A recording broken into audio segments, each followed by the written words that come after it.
Everybody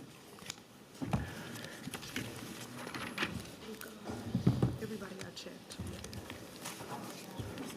All right. Thank you very much, Amanda. Good afternoon, everyone. I welcome to the City of Charlotte's beginning and first part of our council business meeting.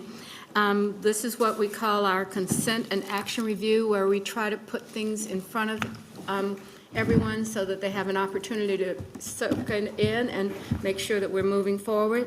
So before we begin that, I'd like to have our introductions, and we'll start with our city clerk. Billy Tons, Deputy City Clerk. Anthony Fox, Interim City Attorney. Good evening, I'm Renee Johnson, and I'm honored to represent District 4. Good evening, Dante Anderson, Mayor Pro Tem, District 1. Vi Lyles, Mayor. Marcus Jones, City Manager. Alvin Graham, District 2. Ed Driggs, District 7. Good evening, Luana Mayfield, Council Member at Large. Good evening, Victoria Washington. I have the pleasure of serving you at large. All right. So with that, we'll now go to our first item on our agenda, which is the mayor and council's consent item. If there are any questions or comments with that, Ms. Marie will be with us to address those items. So do we have any questions? Ms. Mayfield. Thank you, Madam Mayor. Marie did respond to the questions that I sent out, but I do still want to have item 21 pulled For comment? for comment. Okay, yes. thank you. There's none consent. As well as 55. Thank you. 35. 55. 55, thank you. 55, maybe I should win the lottery today, right? With that one, so, all right. So when considering that may I have a motion to approve the consent agenda items 35 through 66 with the exception of, 21's not consent. oh, that's Yeah, right. 21 is not consent. 21 is not consent. Okay, thank you. 55 is the only consent. 55. May I have a motion to approve the consent agenda items 35 Excuse me. through My apologies. Yes. I'm pulling out 43 as well. 43? Anyone else? Ms. Johnson? Yes. Number 42, 42, 51, 51. and it's not on this paper, but, yeah, 67, please. 67 Yeah. as well. All right, so let's try, may I have a motion to approve consent items 35 through 67 with the exception of 66, which has been settled by the staff, and with 55 by the council member, 43, 42, 51, and 67. Did I miss anyone? So moved. We have a motion and a second. All in favor, please raise your hands. Anyone opposed? Hearing none, we'll come back and we'll start with Ms. Mayfield on item 55, I believe. I think since 42 was pulled, do you want to start from the top and go down? I was just starting the way that I had them come in, 55. Thank you, Madam Mayor. So for 55, what I wanted to highlight is my question regarding the actual total amount of this contract, as this is requesting change order number 2 for $6,376,333. The total program budget for the project was around $608 million because of the number of work, but I wanted to make sure, since this is change order number 2, I asked for Marie to go back to pull the actual contract amount, since we had the proposal of the design, and then now we're actually implementing on here. I am concerned of the total cost of this, and this is really for you, Mr. Manager, to see if we can, moving forward in our contracts, try to take into consideration totality of the work, outside of having a contingency for amendments to come in, because at some point, when you're on amendment number 2 and or 3 or 4, you now surpass maybe the next 2 or 3 identified lowest responsive bidders. So was that a bid that was submitted based on full expectation of the totality of the project? And if so, are we really getting the greatest advantage in the contracts that we are identifying? Thank you. Any other comment? Mr. Jones, any comment? All right, Ms. Mayfield, should we go to the next one, 43? Do you need a motion on that one? Oh, I'm sorry, I thought that we were, We didn't do a motion on it, I just all right. shared my concerns. So is there a motion to approve 55, considering the comments from Ms. Mayfield? Is there a motion? So moved. We have a motion and a second. Any further discussion? Okay, hearing none, all in favor, please raise your hands. 1, 2, 3, 4, 5, got it. Okay, I think that's unanimous. So with that, we'll go to the next item, which is item 43. Yes, Mayor. Oh, I'm sorry, did anyone? Yes, I'd like to have a motion first, if that's possible. Ms. Mayfield, however, was the person that supported this item. Mayor, I move that we approve agenda item 43 as it appears in our agenda. All right. Do we have any discussion? Do we need a second? Do we have a second? Second? All right, thank you. Yeah, I'm interested in making an amendment to that motion for item number 43. This proposal is to approve the purchase of vehicles and equipment from our cooperative contracts. We have one particular item, number 25-110912, that I would like for us to remove from consideration of purchase. We have a number of unit price contracts, since we actually purchased these vehicles and these vehicles are not leased. We have a number of opportunities. We already have a number of vehicles that are listed in here. I would like to have that item, and for anyone that is watching or that's listening and do not have a copy of the agenda that I am looking at, this is to remove the Tesla Incorporated from our list of purchases of city tax dollars for vehicles. All right. We have a motion and a second for consideration. Is there any? Well, no, someone needs to second it, if that's my amendment. We want a second What's the amendment. motion exactly? The motion is to remove item 25-110912, which is Tesla Incorporated. Right, but are we moving to approve everything except Tesla, or? That was my motion, to remove Tesla from this. Right, but that list. doesn't approve everything else. That just removes Tesla. No, sir, my amendment was just to remove. So for clarification, thank you, Councilmember Driggs, and for the sake of our clerk, I will clarify my amendment to remove Tesla from B and to approve A, B, C, and D with the removal of Tesla. Okay. Thank you. Yes, All right, sir. any further discussion on the motion that's been made? All right, There's Mr. second for Driggs. the motion, first of all. I thought But we my had a amended second. motion, did we need the second again? Second Yes. again. All right, Mr. Driggs. So I think I understand why that's being suggested. I have a concern, though, that the reasons for removing Tesla do not have to do with the quality of the product. And this is part of a cooperative contract. I think we just set a dangerous precedent if we have reasons that aren't related to the cost and the performance of purchased items for excluding them. We already have Teslas in the fleet, and I don't know what the impact is of not allowing for the possibility of adding a Tesla. I do think also it'd be helpful, Mr. Manager, if you would explain a little bit what this is. I.e., we're not buying all of these things. So our approval of this creates the possibility of transactions with each of these partners, but there aren't amounts assignable to each of them. Is that right? Correct.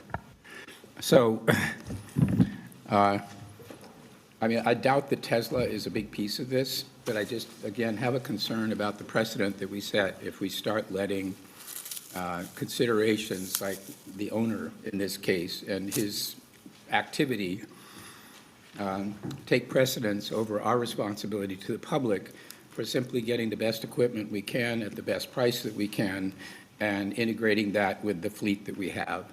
So I will not be supporting the motion, and I really encourage you that we not go down that road. Thank you. All right. We have Ms. Watlington as well as Ms. Mayfield. Which one would you, Ms. Mayfield? I'll recognize you.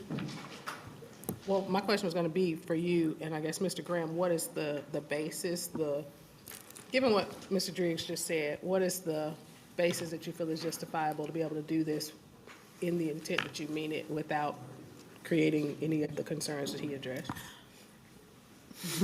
So one, it has been proven that this particular product has had multiple challenges with the quality of the design as well as the health and safety. And there are multiple lawsuits that are around the nation regarding the quality of this vehicle. Not to mention, at the core, City Council has the ability to do one of three things: approve, deny, defer. So what I am asking, in light of all of the multiple between B and C, other businesses and opportunities that we have through our cooperative agreement, that I don't think that it would necessarily be advantageous for us to use tax dollars to purchase into a particular product when we have seen multiple accounts of that product being an unsafe product. We do have some of those products within our fleet, which is fine, but also many years ago, there was a very narrow field of selection when it comes to electric vehicles. Today, that is not the case. We have multiple other products and providers out there that also have different pricing that will probably be more comparable to what we're looking for as our city continues to grow. So it is not about just the particular owner of this product. It is the fact that this product has been in multiple lawsuits because of safety issues, and there are multiple concerns. And if we're going to be continuously making investments that reflect our CEP and our goals, we have at least 15 other opportunities in here to continue to grow our fleet and work towards those CEP goals.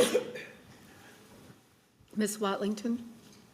Just as a follow-up, my question would be to the interim attorney as it relates to Councilmember Mayfield's comments just now that we can approve, deny, defer, et cetera, et cetera. Yeah. Can you help us understand the legal framework around upon what justification we can build one of those decisions? Are there any limitations? Yeah, first of all, thank you for the question.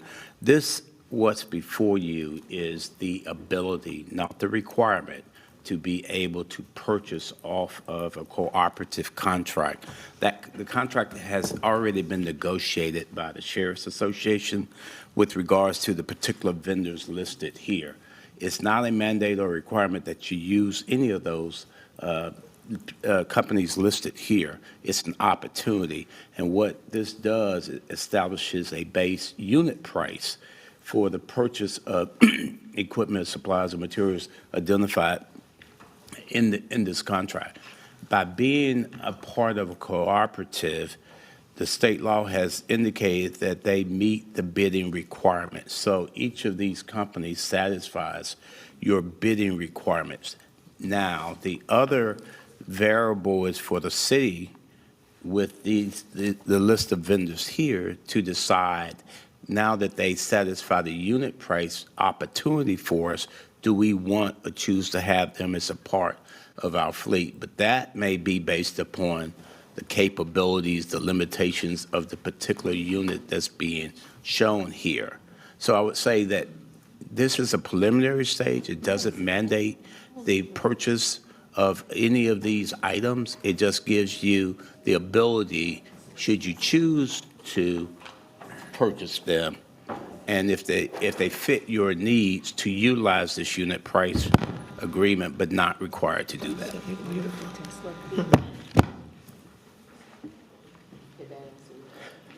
Yes, thank you. Okay. All right. Ms. Johnson? Thank you, Madam Mayor. And thank you for the question, Dr. Watlington. I just want to piggyback off that question, Mr. Fox. Are we required to take, are we required as far as the procurement to accept the lowest bid, or is there anything that restricts us from this type of decision? Yeah. This is, what's reflected here under this cooperative agreement is a provision that has satisfied the low bid requirements for these units that are identified in this list. So the way the statute 143-128 says, it says that if you have a cooperative agreement like this and you participate in a cooperative program like this, then you have satisfied the bid requirements. So they do satisfy the bid requirements by being on this list. The nuance is for the governing body or the entity that's participating in a program to decide later down the road whether or not this vehicle adds value or meets a specific need or not for the organization. And that's something that will come later, not at this stage. So I think this brings up a great point as far as our procurement policies. Even the last issue you had with item number 55 was also kind of a procurement question. So I think that this just stresses the importance of us taking a look at our procurement policies if we want to implement some of our priorities in our purchases. I think, again, Mayor, we've asked for the procurement policy to be moved forward to committee. I think this is one other opportunity where we could take a look at the procurement policy. So I will be supporting Ms. Let me just clarify it. Thank you. What I was stating was not a policy, it was actually the statute that governs the procurement in North Carolina by governing bodies. Our policy can be based off the statute. So I think this is an opportunity for us. Thank you. Thank you, Madam Mayor. Attorney Fox, is there any part of the statute that precludes City Council in our decision-making for me to remove any one of these, since this is the first time that we are receiving this request, and it is on the evening of which we are approving it? We have multiple in here. Is there anything in the statute that precludes for me to ask my colleagues to support the removal of any of these, since they all fall within state contractual opportunity? What the statute generally provides, if you're even looking under the lowest responsible bidder, there's qualifications in that provision. You take the lowest responsible bidder, taking into consideration factors like performance and quality. So the statute gives you some discretion when you point to a particular item and say, yes, they're the lowest responsible bidder, but prior history with this company is that they failed to meet our requirements on 2 or 3 occasions. You can take that into consideration, and that gives you an out to going beyond past the lowest responsible bidder. What you're asking is not specifically spelled out in the statute for cooperative agreements, and that's what the issue that's before this council is. So for clarification, the answer to that is no, there is nothing that states that we as a council cannot make a decision to either make a proposal to include, if it is one that's under the North Carolina Sheriff's Association, or to remove. Well, it doesn't, but what I would say that in doing that exercise, you're generally going to look at, yes, this is a cooperative agreement. We're participating in this group program. These unit prices are result and satisfy the lowest bid requirements. Now let's look at the qualifications to determine whether any of them meet or do not meet or should not be considered. And that would look at, is there an issue about the performance? Is there an issue about the quality? Things that are appropriate for consideration under low bid environment. May still be variables you want to consider here. Those aren't variables that are presented to us. What's presented to us is just the name of the company and the fact that it's part of an agreement. So I don't think you're I'm getting an actual answer to the question that I asked, yet what I am asking my colleagues and what my amended version is and what we received a second on is to remove item 25-11-09112 out of our current list of potential opportunities to purchase when we have so many other opportunities that are listed before us in B and C. All right, thank you, Ms. Mayfield. Mr. Driggs? So Mr. Driggs. this body did not choose any of the names on this list. We did not go down there. We did not review all of their safety records. We didn't look at the data. This was proposed by professionals who look at these things and identify suitable parties for a contract. Tesla's had some lawsuits. If you look at the history in the automotive industry of recalls and other lawsuits, you'd have to rule out GM, Ford, Toyota, just about every major manufacturer. So let's be objective here. The reason this has been isolated out of this long list is political. It has to do with the owner, the majority owner of the Tesla company. And I am responding to your. Hold on. Miss, No, I'm talking. hey. It's my turn. I'm talking. Ms. Quiet. Mayfield, I'm speaking. Mr. Driggs? I am rebutting the specific suggestion that there are safety reasons why this body should decide not to include Tesla on the list. I think that's a fair response to what you said.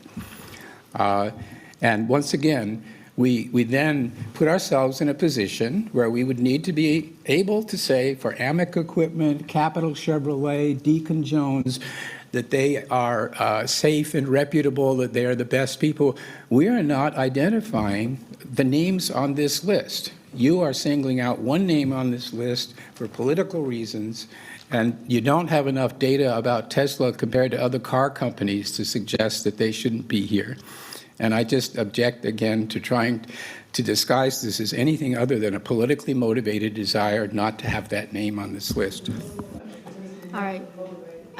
So, Madam Mayor, I am going to respond to that because, first of all, he is not a mind reader, nor does he know the research that I have done on the other companies, which I tend to do quite a bit of my research before I bring something forward.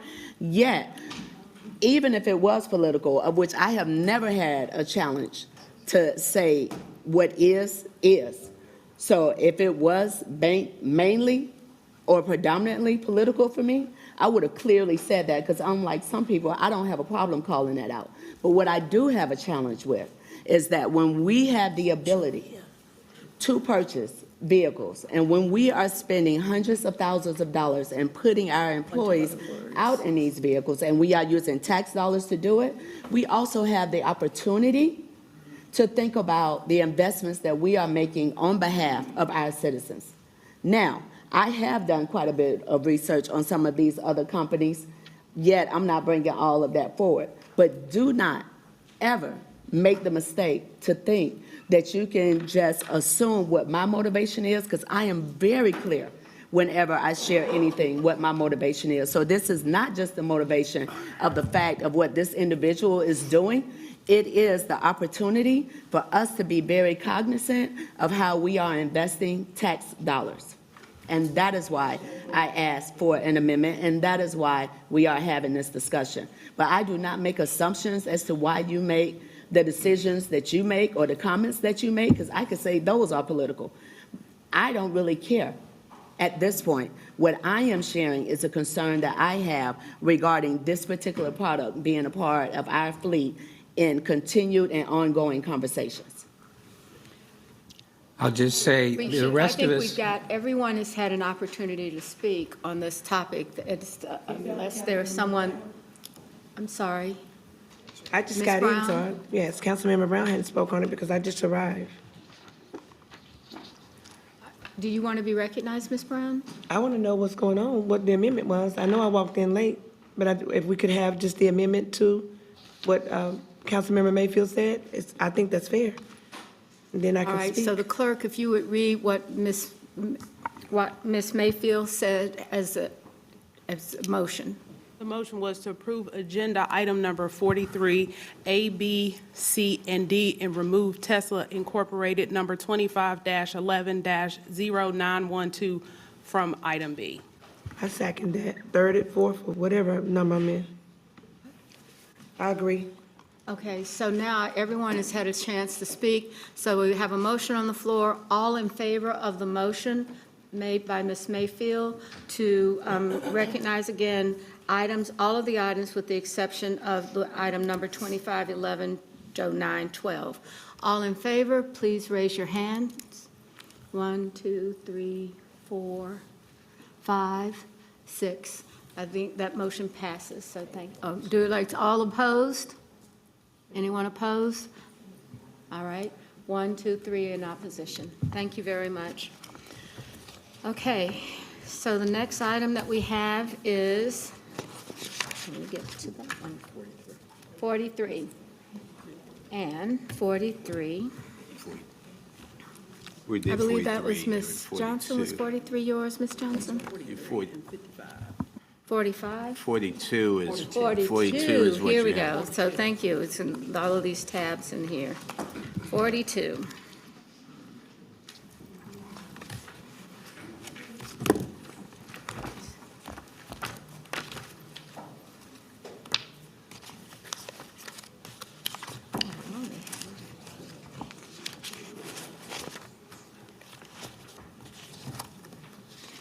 Okay. Item 42 is approve a contract in the amount of $1.99703 to the lowest responsive bidder for Babson Cook Company for Law Enforcement Center 911 Expansion Project. Do we have a motion? Do we have a second? We have a second. All right, is there any further discussion? Ms. Johnson? I just wanted some more information about the law enforcement center, the expansion center, and also an update on the hiring of the new 911 officers. Thank you. And as for the second part on the update, since May 30th, your last update, they have hired 8 additional telecommunicators. Now, they're not on the floor taking calls yet. They're still going through training.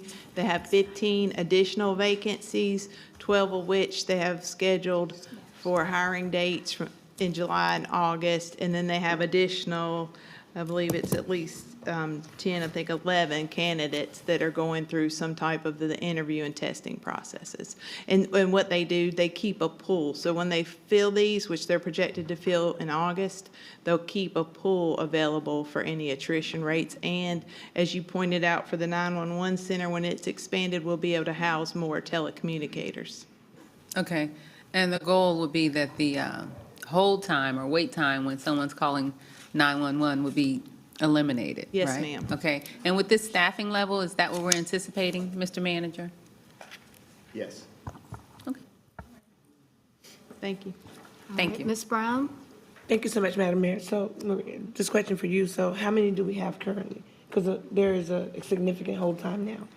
How many currently? I had that number. I don't have it in front of you, so I'll get that back to you, but I believe it's at least 70 to 100. I can't remember Okay, all right. exactly. And so we're Because it's gonna- shifts, though. They're not all working at the same Right, there are time. different shifts. We have But I'll 3 shifts, definitely follow right? up with All the way that. around, 24 hours, correct? Yes, ma'am. And so how many are we open to have on the floor?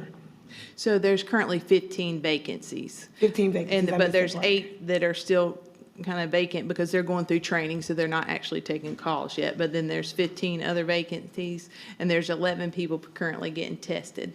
All right, no problem. Thank you so much for your hard work. Thank you. All right, is there anyone for comment? All right, hearing no other comment, all in favor of the lease, of the project, please raise your hand. That's unanimous. Okay, thank you very much. So, Johnson made the motion, I was the second. right, there was, okay. All right, our next item is item 51, and that is the lease of city-owned property at University City Boulevard parking deck. Is there a motion? So moved. And we have a second. Ms. Mayfield, was that you? Mayfield?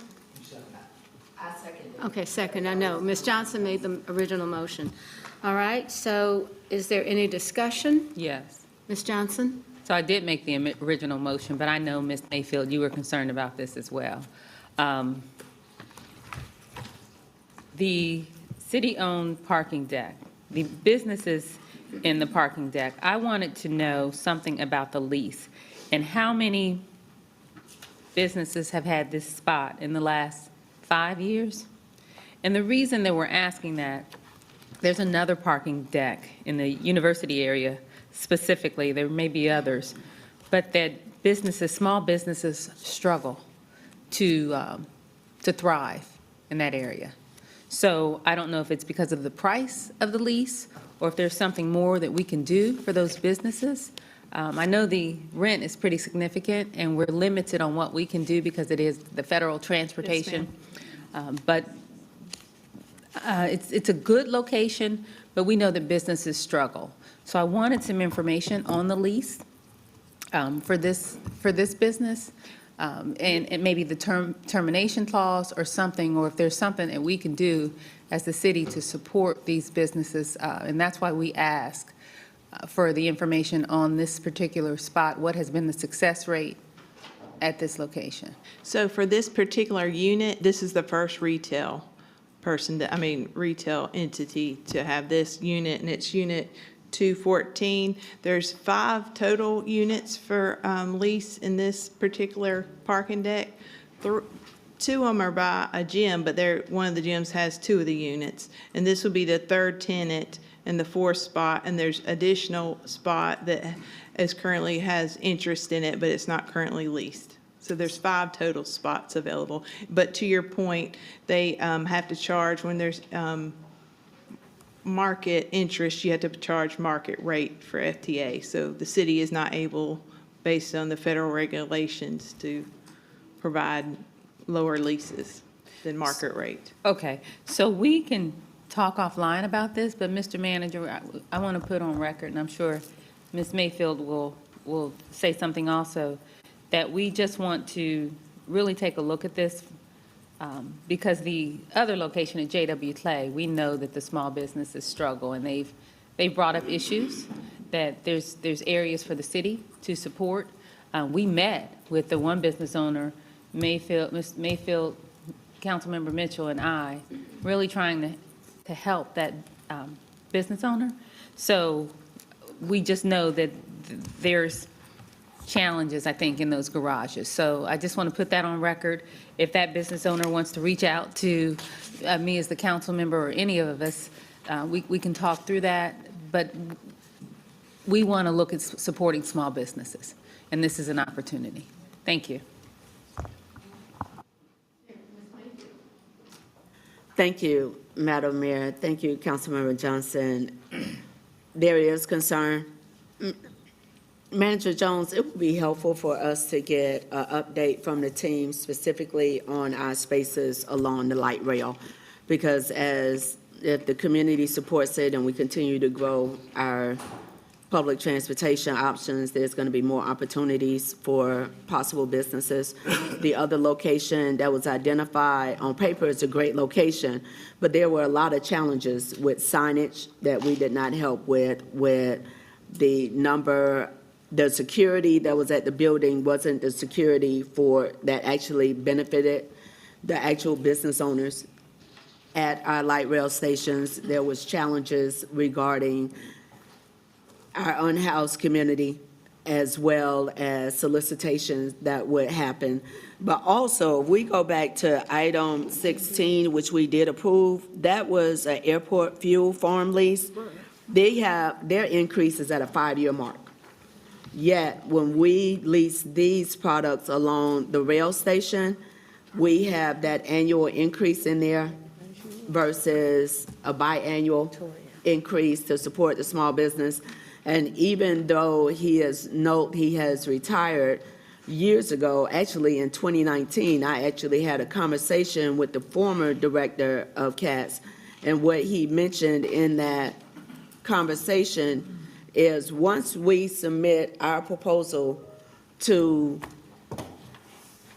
FAA, to the Federal Transportation Administration, that ground lease, because what we're submitting our paperwork for is for that parking deck.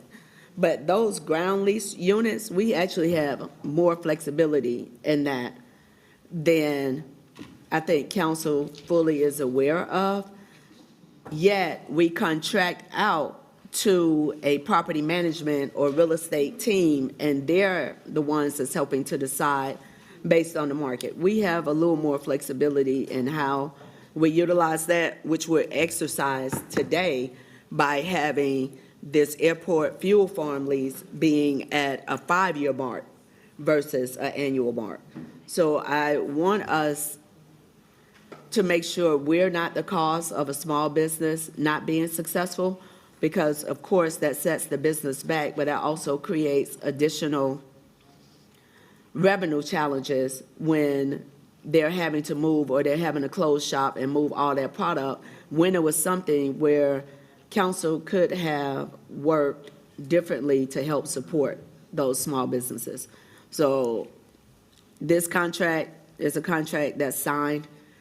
We don't necessarily have a process in place, even though I think it would be advantageous for us to use CBI, since we put so much support into helping our small businesses look at things differently to help with some of these contract negotiations.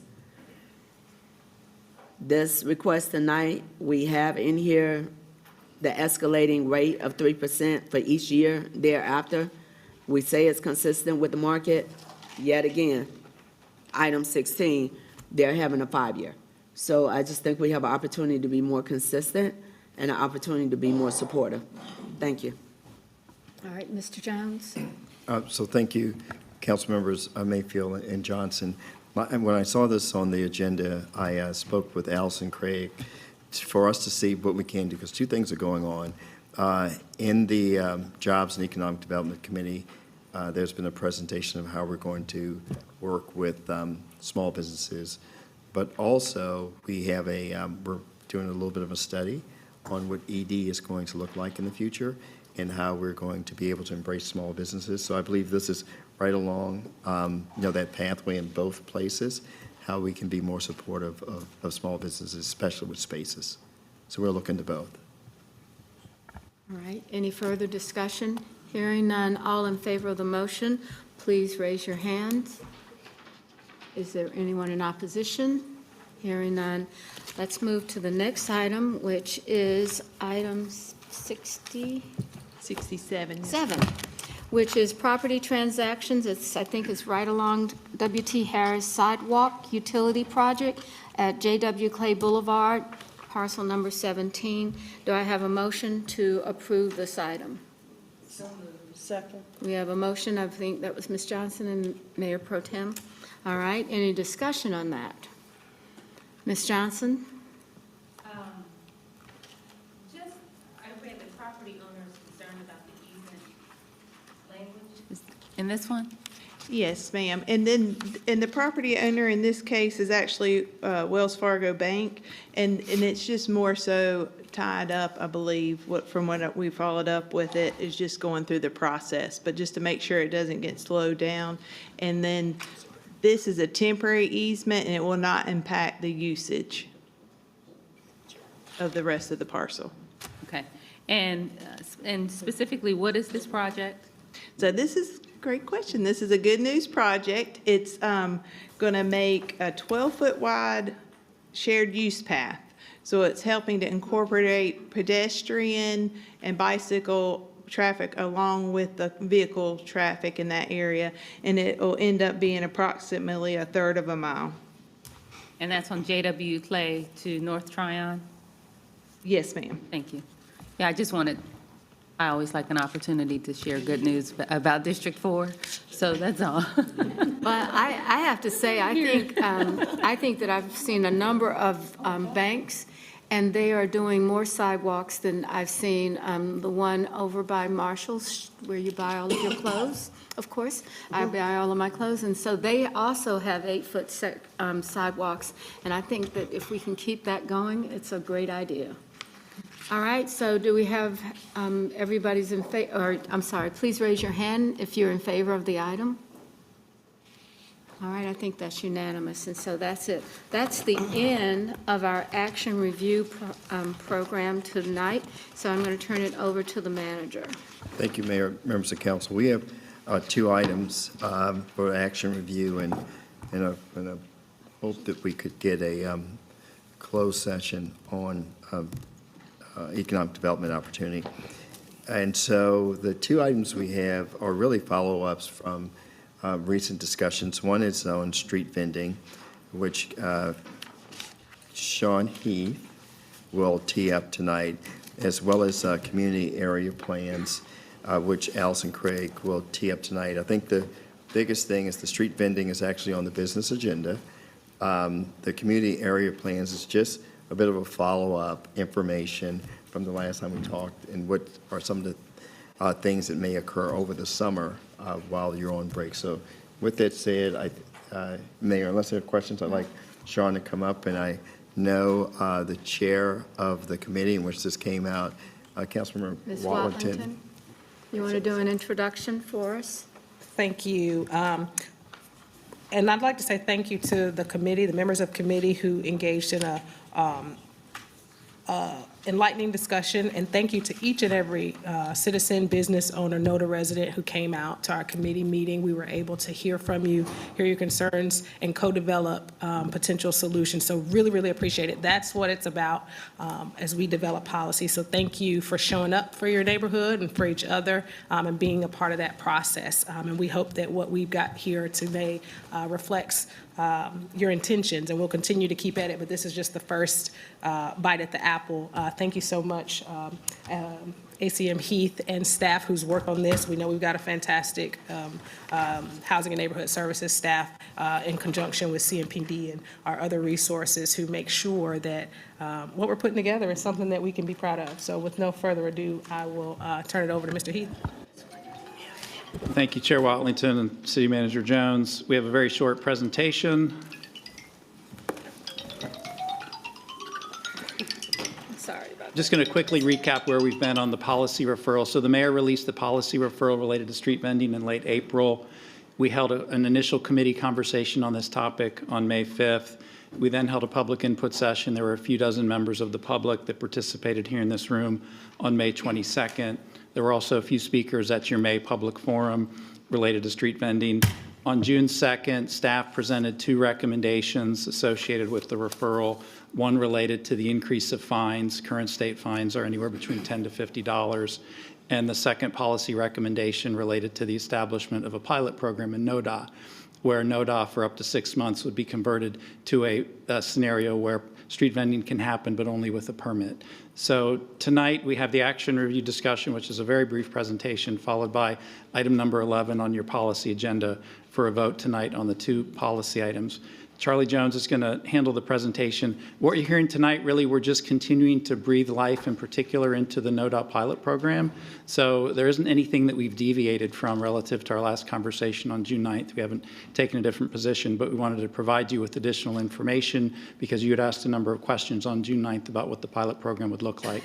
So Charlie's prepared to share that with you this evening. Last thing I would mention, all of this work has very much been a collaborative effort. So Julia Martin from the City Manager's Office was instrumental in getting us around this issue coming out of the gates. Charlie and Debbie from CDOT have been instrumental. We have the City Attorney's Office represented here with Jessica Battle.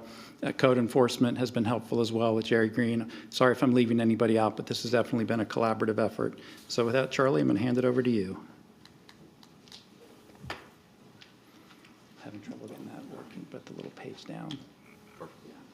Good evening, Madam Mayor and members of council. Thank you for entertaining me again this week. Pleasure to be here. So tonight's requested policy actions that are on the agenda is ordinance amendments to increase fines associated with street vending related violations to a civil penalty not to exceed $500. That ties into not only the action around NoDa, but also the Tryon Street Mall vendors, where we currently have that vendor program. The other action is an ordinance amendment to add certain streets in NoDa to the congested business district and to enable a city-administered permitted vendor pilot program in NoDa for a period not to exceed 6 months in duration. So that would involve standing up that program and applying the fines to unpermitted vendors in that area. Jump to the map to kind of give an idea of the geographic limits of the NoDa, what we're calling the NoDa market, street market.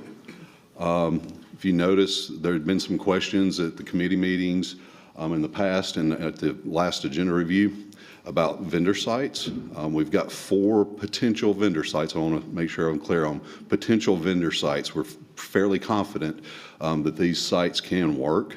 It would actually be more than 4 permitted vendors. There would probably be 6 to 7. Maybe even more vendors. We've still got to have some additional conversations, but the areas, the streets in red would be part of that congested business district where vending without a permit would be illegal.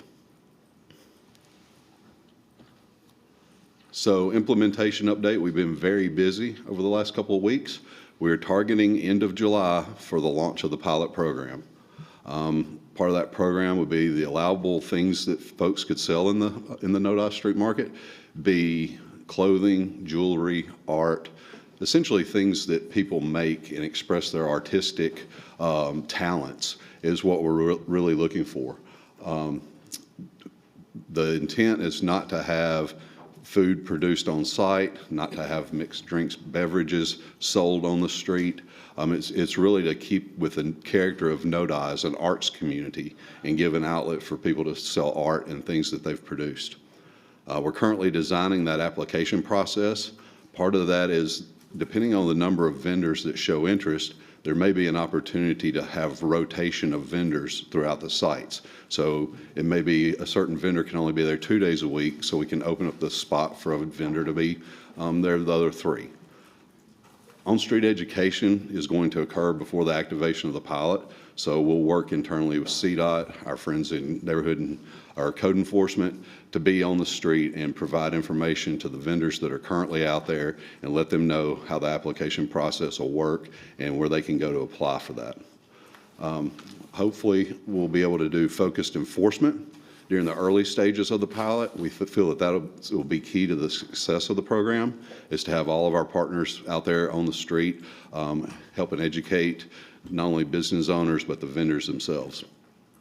And one thing we wanted to touch on is we are going to be offering technical assistance and business counseling to vendors in the area that may be affected by the pilot.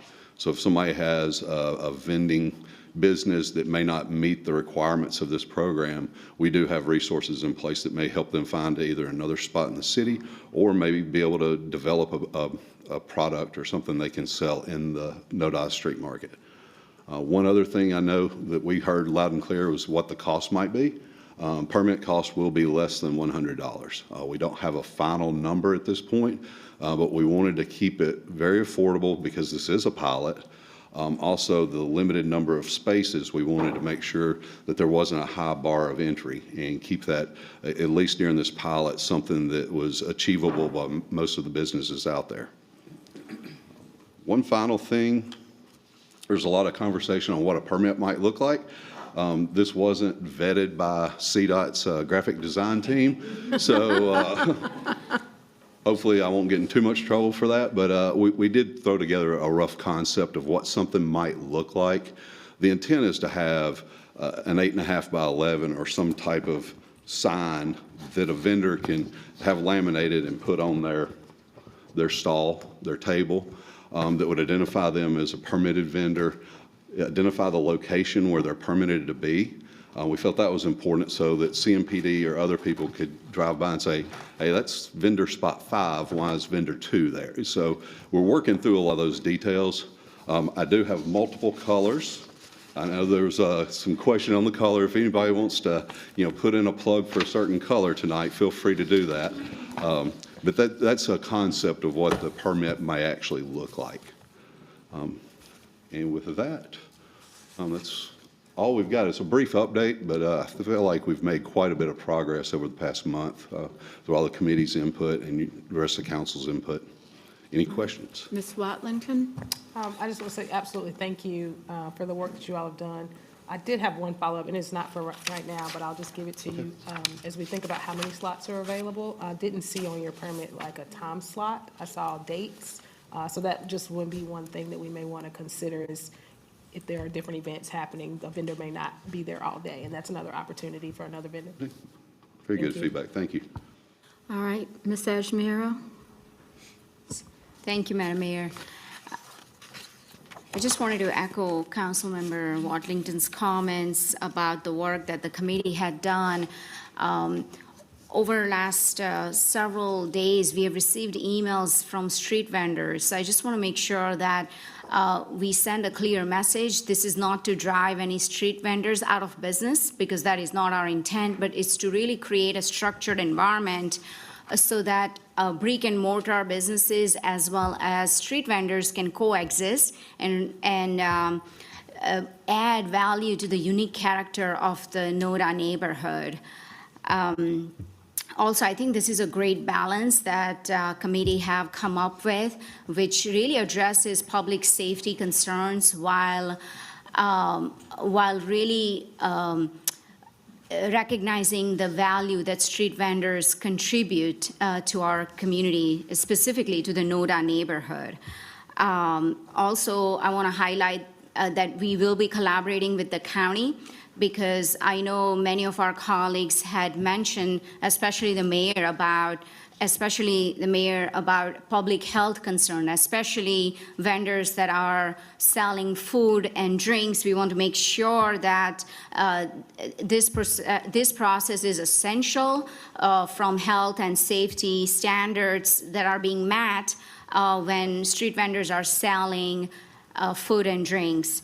So I really appreciate the work that's being done so far, and I look forward to supporting this. That's on our agenda. I also want to recognize Charlie and his team. I think you all have done a great job in such a short time frame to address the concerns that a lot of our residents have brought up from the NoDa community that are here today. And I appreciate the work that you all have done and the advocacy to get us to this point. That's all I have. Thank you. All right, our next request is Ms. Mayfield. Thank you, Madam Mayor. The committee did great work in a very short period of time. I have a couple of questions. I want to understand why we have the language of penalty not to exceed 500, because I believe the last time we had a conversation regarding the vendors, there was a discussion of increasing the current fee that our vendors that were in Uptown were paying from 160 to over 300, and we asked, okay, what does that increase encompass? So if we're looking at doing an increase now that we've passed the budget, I really want to understand why we have not to exceed 500 on here. So the not to exceed 500 on the fine is common language in most of our ordinances. It allows some level of discretion for the responding officer or, say, code enforcement, if that was the situation. So I can't speak to CMPD in how they apply that every time, but a lot of our ordinances have that up to threshold in there. And that's a different conversation, because the language of up to versus not to exceed are two different statements. Manager Jones, I'm not as comfortable with the idea of that much discretion being in, so that we have clear transparency, whereas if it's a repeat offender and we say you get 30 days and the same offense happens on the 35th day, is that looking at a trigger starting all over the way code enforcement currently works? Because we have a lot of people that maneuver in that gray area where it could be a code infraction, they received a notification, they wait out that 30, 35 days, the same infraction comes up, but it's starting all over again. So I'm hoping during these couple of weeks, since you're looking at the end of July, we can clarify what that means. And as my council colleague mentioned, we have received some emails. I think there's a opportunity, since one email in particular I'm reading saying that some of the vendors, there wasn't much outreach to them. I think we have an opportunity to clarify what is and what isn't. I know a number of my colleagues actually went out to North Davidson. I went out on a late Saturday afternoon you cannot maneuver through the sidewalk. You do have vendors selling a product directly in front of a store that is selling a product. That is a challenge. I want to ensure if we're going to step into the space of recommending locations where the permits can be used, that we're taking into consideration foot traffic in those areas, because no doubt, because of the restaurants, because of the stores, there's a different level of foot traffic. So I could see the appeal, yet there has to be a better way. You can't be covering our bus stops and benches and other things with your product, or selling clothes directly in front of a clothing store and other wares. If we're going to step into that space of making a recommendation, I think we definitely have an opportunity to actually do a little bit more outreach with the actual vendors to have some possible buy-in and still give you an opportunity to have a fair space so that people can come in and be able to patronize, that people will have access to either walk up or have parking nearby, so that it doesn't create a true burden. But I do think we are moving in the right direction to make sure that we have parity. And I had previously asked, and I think you are already looking into making sure that this doesn't negatively impact, like when we have food truck Fridays, because a lot of that is working directly with the business to get their parking lot space, that we're not creating an undue burden, and we're keeping the concern and the opportunity to do something a little different in the areas that where we see the challenges. And eventually it will be South End and other areas as we continue to grow. So having this conversation now at least sets us up to think about how to do it. Thank you. All right, thank you, Ms. Johnson. Thank you, Madam Mayor, and thank you to your team for the policy. You did move very quickly. I think it's important also for the individuals who didn't follow the committee meeting and haven't followed the process to know that we were also advocating for the street vendors when we talked about this policy. We were very concerned about displacement of the street vendors. We know in this state that $7.25 is the minimum wage, and the lack of affordable housing in the city. We know that the developers are developing the hotels, motels, mobile home parks. So we know that people need a side hustle in this city or a second job. So it's very, very important. We advocated for a place for the street vendors because it is a safety issue in NoDa. And we also believe that small businesses, we want you to have a permit if necessary and learn how to do business. So there's a balance, and we were really sensitive in striking that balance. So we ask, if possible, if there was a place that, if the city had land somewhere over there, and there's not any in NoDa, but I want the street vendors to know that we see you. We want to help you move to that next level in business as far as learning how to permit. This process has to be easy. If it's an app, whatever that is, it has to be easy for individuals to get that permit. So I saw it as a way of teaching them to get to that next level in business. We also want to continue to try to look for places. This is one of the only spots where you need a permit. They are able to go elsewhere right now, but if we move to needing a permit, it should be a graduated fee, depending on what you sell or, however that will work out. But I think having a permit is necessary and responsible for a business owner, but we have to make this accessible. So I just really want the street vendors to know that it wasn't our goal to displace you, this council, but there's a safety issue in NoDa, and there's blocking small businesses. So we have to have order and balance, and this is our attempt at balance. But it needs to be very clear that we want to help that small business, that vendor, also get to the next level where they have a brick and mortar location. So let's focus on rotating and time limits and equity and being fair. As far as food and drink, like Councilmember Ashmira said, that falls under the county health department jurisdiction, so that's fair. But it was really our goal to be fair here. Thank you. Thank you. All right, Ms. Molina? Thank you, Madam Mayor. I'll be brief. I actually have a question. Are there any other congested business districts in the city of Charlotte? Within Uptown, along. Uptown is one, right? Tryon, So what, that's and that's what I thought. I was actually looking at some historic detail to try to find out if we had anything that we were going off of. Do we know anything based on what we're doing in Uptown and how we're enforcing that? So one of the challenges with the current environment in Uptown is the low level of the fines, which is part of that first action item tonight, to increase the fines, because we've seen vendors, unpermitted vendors come and sit down right next to a permitted vendor and get, a minuscule fine, and it's just, they shrug it off. But for all intents and purposes, the Tryon Street vendor program has worked very well over the years.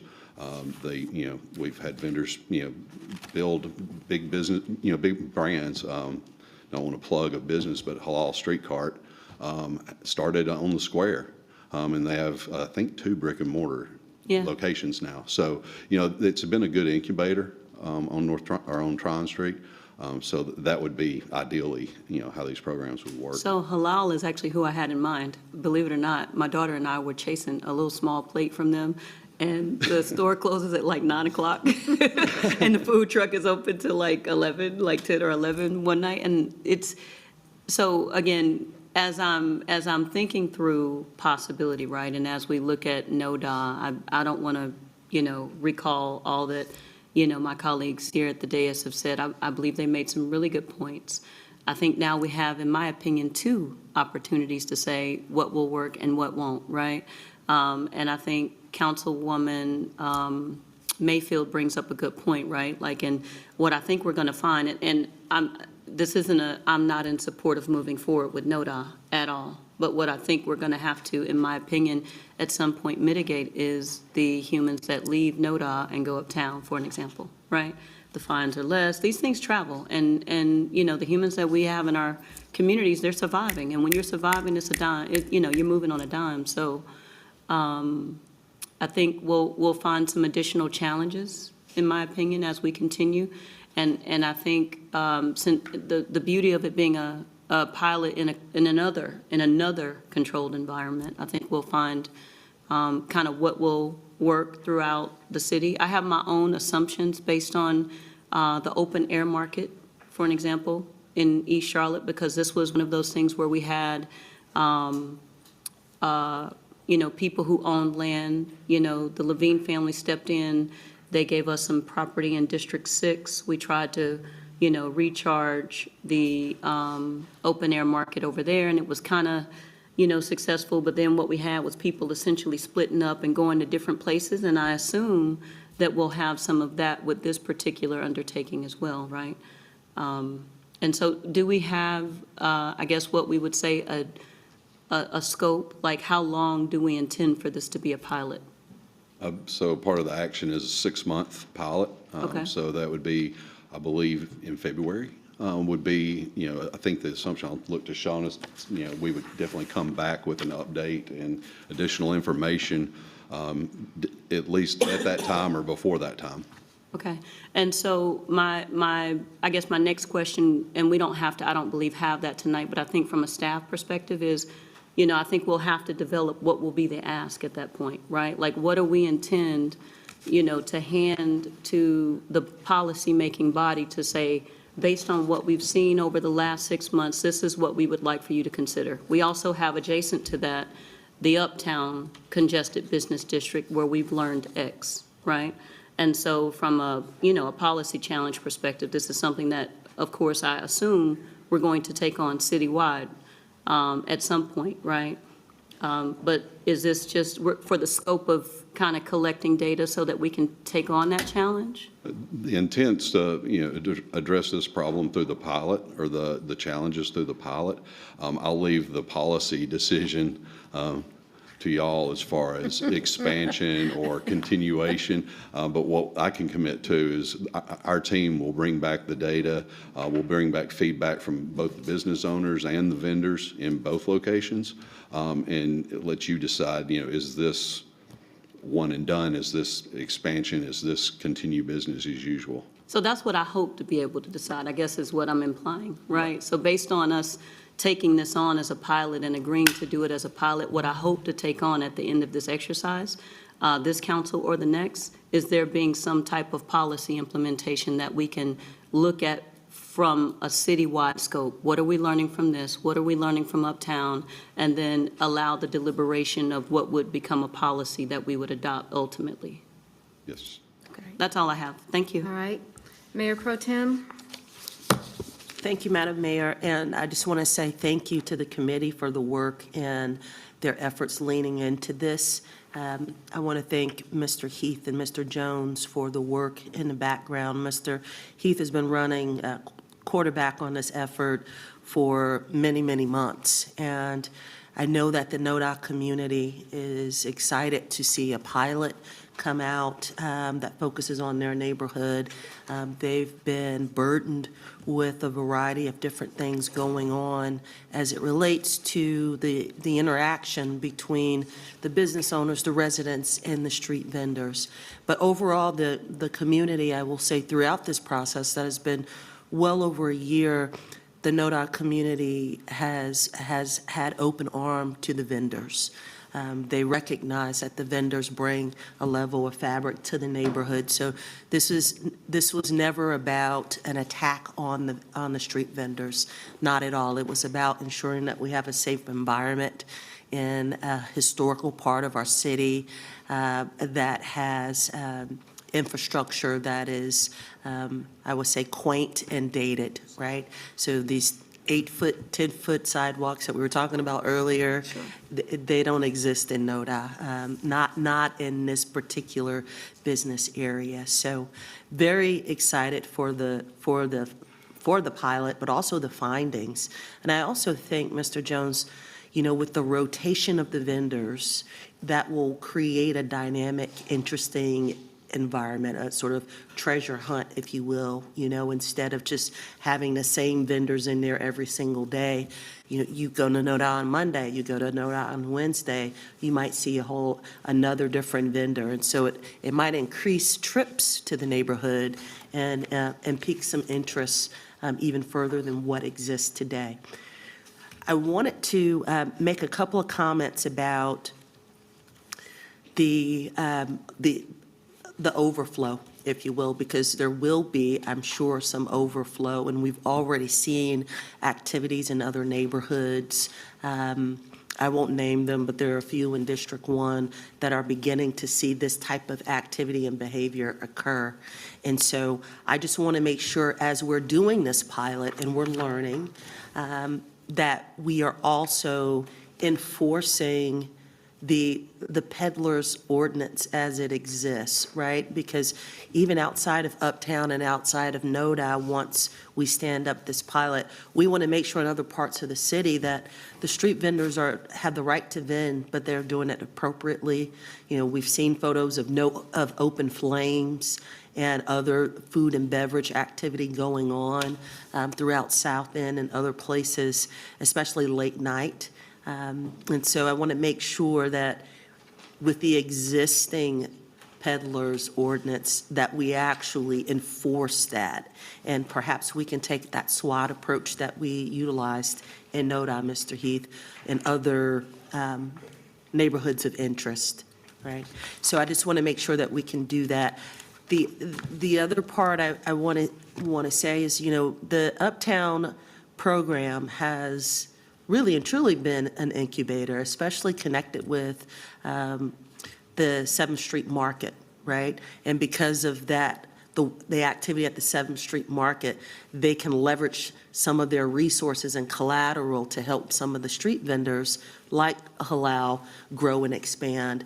And I think there should be a way that we create a resource library, if you will, virtual, digital, where just like you can access information from that QR code, Mr. Jones, that perhaps street vendors who feel like they're ready to take that jump, that they can instantly have access to all of the services that the city and the county provides for small business development, incubation, our small business programs, and and minority-owned programs as well, women-owned programs. So this is a long time coming, and I am excited to see how this pilot will inform potential policy efforts after that 6-month period. But it's time that we do it, being the 14th largest city in the United States. The secret's out. Charlotte is an amazing city, and so hundreds and hundreds of people are coming here on a weekly basis. So this is the type of policy work that we need to do to ensure that we're able to embrace it. So once again, thank you, Mr. Jones, and thank you, Mr. Heath, and as well as the committee for all of the work that you all did on this effort. Thank you, Madam Mayor. Thank you all. I hope all of you that came in today to listen to this walk away feeling very positive around it. So thank you very much. Now, we are going to have 2 items for closed session. I'm going to ask our attorney if he would go into, give us read the motion to go into the closed session. Yes, Madam Mayor and members of council, the motion should read to go into closed session relating to the location or expansion of industries and other businesses in the area served by the public body, including agreement on a tentative list of economic development incentives that may be offered by the public body in negotiations pursuant to North Carolina General Statute, Section 143-318, 11A4, and that would be the motion. All right, we have a motion, and do we have a second? We have a second. All in favor of the motion, please raise your hands. Anyone in opposition? Thank you very much. We're ready to go if we can get everybody organized.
Everyone, this is the Charlotte City Council business meeting for June the 23rd, and I now call this meeting to order. And we will begin to work through our agenda. And so, but before we do this, we have an opportunity to talk with the community leaders that are here today to say that You know, we really hope to have everyone have the opportunity to speak, but we also want them to have that opportunity to speak in a way that everyone can be heard. So we ask you to be very conscious. We have a number of people that are coming down to speak with the council members, but we will have the opportunity to have everyone participate. But before we begin with all of the work that we're talking about doing, let's begin with introductions, and we'll start with the city clerk. Good evening, Stephanie Kelly, City Clerk. Anthony Fox, Interim City Attorney. Good evening, Marjorie Molina, District 5. Good evening, I'm Renee Johnson, and I have the honor of representing District 4. Marcus Jones, City Manager. Vi Lyles, Mayor. Good evening and happy Pride Month. Dante Anderson, Mayor Pro Tem, District 1. Malcolm Graham, District 2. Ed Driggs, District 7. Edwin Peacock, District 6. Lawana Mayfield, Council Member at Large. Good evening, I'm Victoria Watlington, and I have the pleasure of serving you at large. Welcome, Dimple Ajmera, Council Member at Large. All right, thank you, everyone, for the introductions. We begin our meeting tonight. We're going to begin with the Pledge of Allegiance. And if you choose to stand and join in with us, please do. If not, we'll be here, and you can certainly decide how you'd like to express yourself. So with that, we will go ahead with the Pledge of Allegiance. We're not doing prayer first? No prayers? Okay. No invocation? Okay. I pledge allegiance to the flag of the United States of America and to the republic for which it stands, one nation, under God, indivisible, with liberty and justice for all. Thank you very much for joining us. So it is our practice to have a prayer or some type of opportunity to come together, but I wanted to take a special moment of privilege here because I want to take a moment to recognize my colleague and friend, Councilmember Malcolm Graham. 10 years ago, Malcolm lost his sister, Cynthia, in the heartbreaking shooting at Mother Emanuel AME Zion Church in Charleston, South Carolina. As I thought about what I wanted to say tonight, it hasn't been lost on me that this tragedy happened at the Emanuel AME Zion Church. Emmanuel means God with us, and it's hard not to think about that. How even in the face of such an unimaginable loss filled with pain, Malcolm has shown what it means to carry both opportunities to love and have faith and grace moving forward, no matter how difficult it was for him. Through pain, Malcolm, you've honored your sister's life by advocating for peace, by building bridges, and never letting Cynthia or the values that she lived be forgotten. So today, we remember Cynthia. I want to reflect on what was lost and hold Malcolm and his family, including the grandkids, close, and recognize that the strength it takes to turn grief into purpose, because that's what you've done and what you continue to do. Thank you for the opportunity to sit at this dais with you and to see how well you manage what is probably one of the most difficult things. So thank you very much. Let's give Malcolm.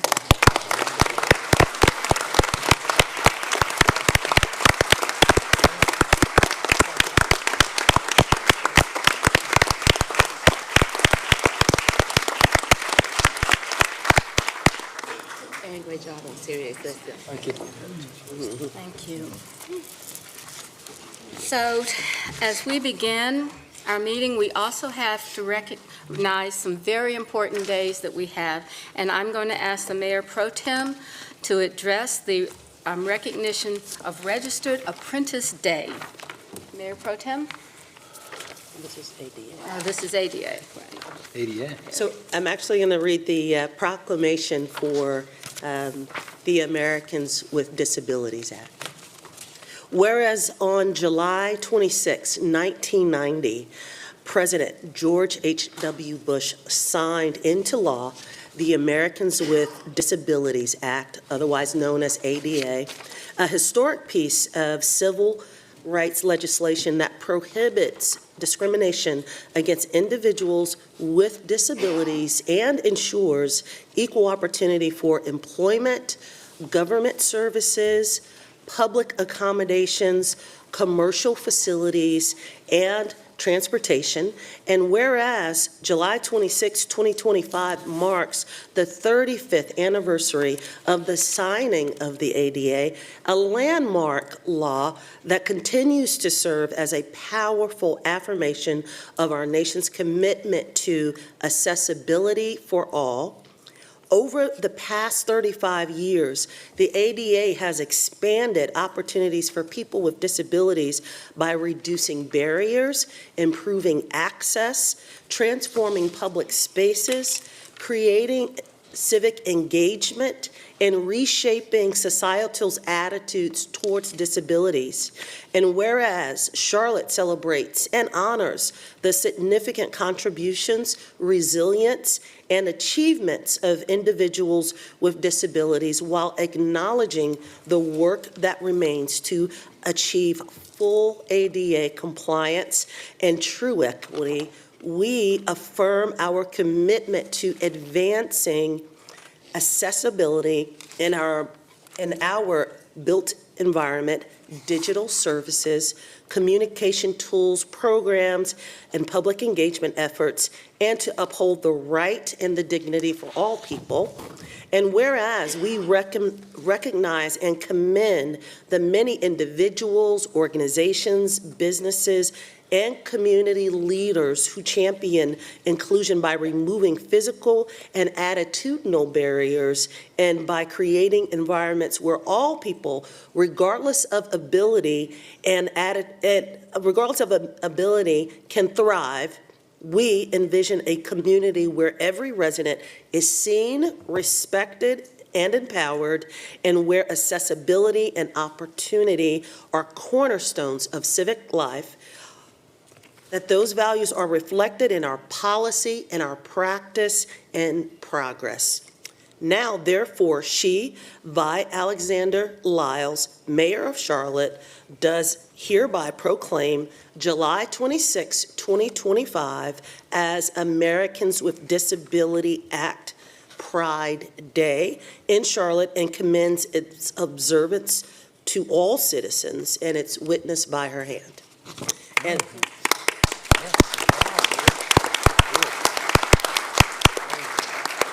And this evening in attendance, we have Leslie Briggs, the ADA manager with the city's Community Relations Department. If you can come down, I would love to present you this proclamation.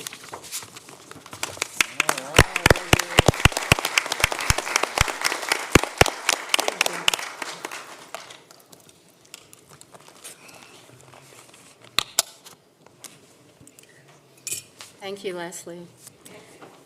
So we're now going to begin the part of our meeting where we invite you to come down and speak to the city council, the entire city council. But again, I'd just like to remind us that audience members should be courteous as well as civil in the use of the language. And we really appreciate when you do this. In addition to that, we'll have called to on each side, there's a place that you can come down and we can have people join on one here and on one here. Please do watch those steps. They're very steep. But we will begin with our first speaker, Lauren Patterson, and our second speaker, Mr. Cone. You will have 2 minutes to address the council. Thank you very much. All right, Ms. Patterson? Yes, speakers and pull it, yes, adjust it as necessary. All right, Ms. Patterson? Hi, everyone. I'm Lauren Patterson. I am here speaking in behalf of the Bike Advisory Committee and for a lot of cyclists throughout here in Charlotte. We wanted to get in front of you about some biking needs throughout the city. I have, been an avid cyclist, and my primary form of transportation has been bike for almost 8 years, and it's actually recently switched to bus, but I still utilize both on a regular basis to get throughout the city of Charlotte. 3 really really important things that we've been talking about on the committee, and a lot of the members and just residents in the city who have come to talk to us about these different elements are three important topics. One is Vision Zero, so we just wanted to bring that in front of the council to make sure we're really talking about the safety of people for all modes of transportation. Vision Zero is something to ensure that all of our streets are safe for all modes of transportation and making sure that there are no deaths and that it is safe for everybody to be able to travel. And reducing that is pretty simple with a lot of simple policy and regulation aspects. Another big thing we've been talking about that we did want to just kind of bring forward to the committee is the connections of projects. So there's a lot of really awesome projects that are happening within the city, but those last little connections between some of these create that really big disconnect within the city of Charlotte, and it just does not enable for people to utilize, in particular, cycling as a form of transportation sometimes, to be able to connect to those last little elements. So being able to go longer distances and making sure those projects are prioritized and also that they're connected throughout the whole thing. And then the other big thing that we've noticed too, and we've had quite a few complaints about, is the disconnect between. So your time is up. Sorry. But if you give us the written part of your remarks, we will be glad to include those. And if you would bring them over to the city clerk's All right, thank you space so right much. over there. Thank you. Mr. Cohn, Yes, hi. you have 2 minutes. All right, thank you. Councilman Graham, I'm sorry for your loss. Thank you for your service despite that tragedy. Thank you. I think we can all agree that the world is better off peaceful. No one deserves to be hurt or die simply because they are in the wrong place at the wrong time. Nuclear weapons directly go against that belief. The U.S. spent over $56 billion last year related to nuclear weapons. The portion of that money that was, if using population percentage as a basis for calculation, from the city of Charlotte, equals about $146 million. With all of the issues our city faces, one can imagine how helpful that money would be to have.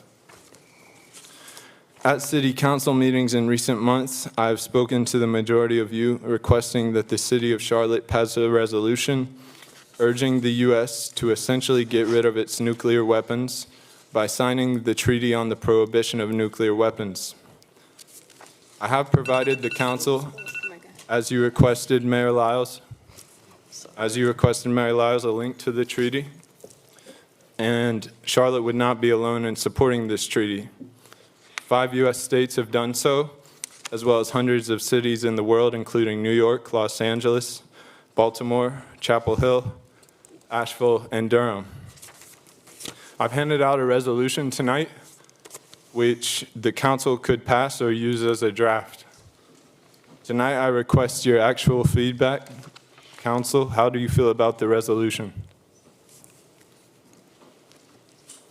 I think that we've all just gotten a copy of that, I believe, and so we'll have, I think, we will have someone work with you, with the staff, so that we will have this copy, and then council will make a decision on the next steps. Okay.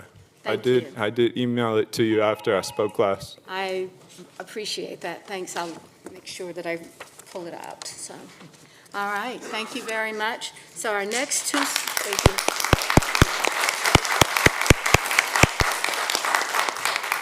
Our next two speakers are Captain John Hedden and Brittany Myers. Are they here? Looks like Mr. Hetland is coming down. I think Brittany might not be here. Okay. So David. Thank you.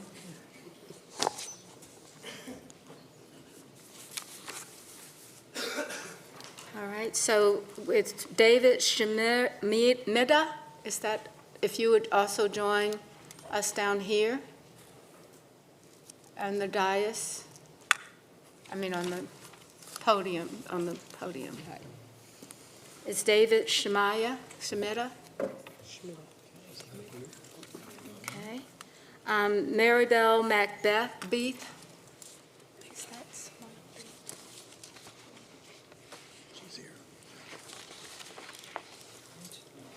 try to have two people to come down at a time, and so I think we have someone joining you down here now.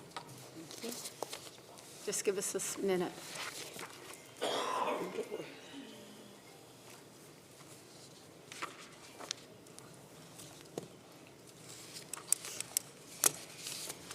All right. Thank you.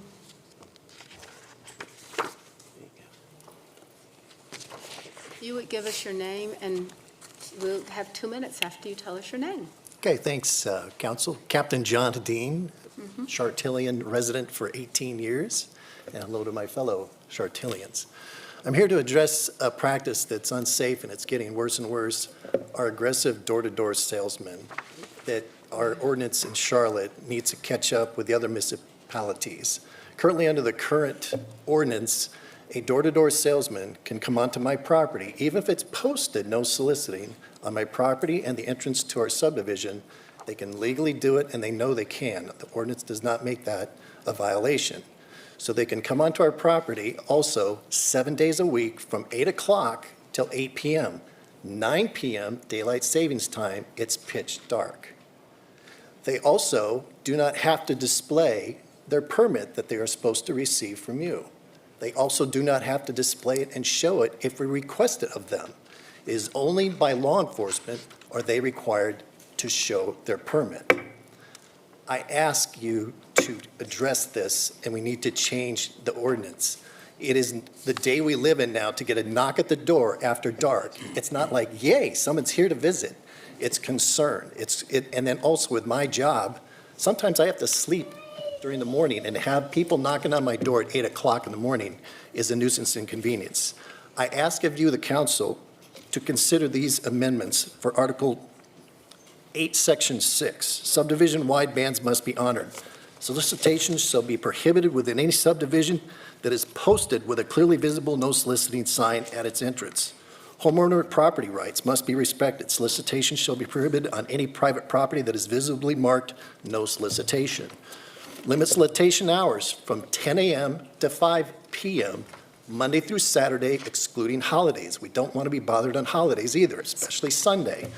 Permit visibly required to be displayed, and pushed for the amendment to change that they have to show it to us if we requested it, and that it become a misdemeanor that's enforceable. Thank you. We will put this in a place that we can do a little bit of work and get some information and what the rules are and how do we address it. Thank you very much. Just curious, fellow Chartillians, would you like to see this changed? Show of hands. Yes.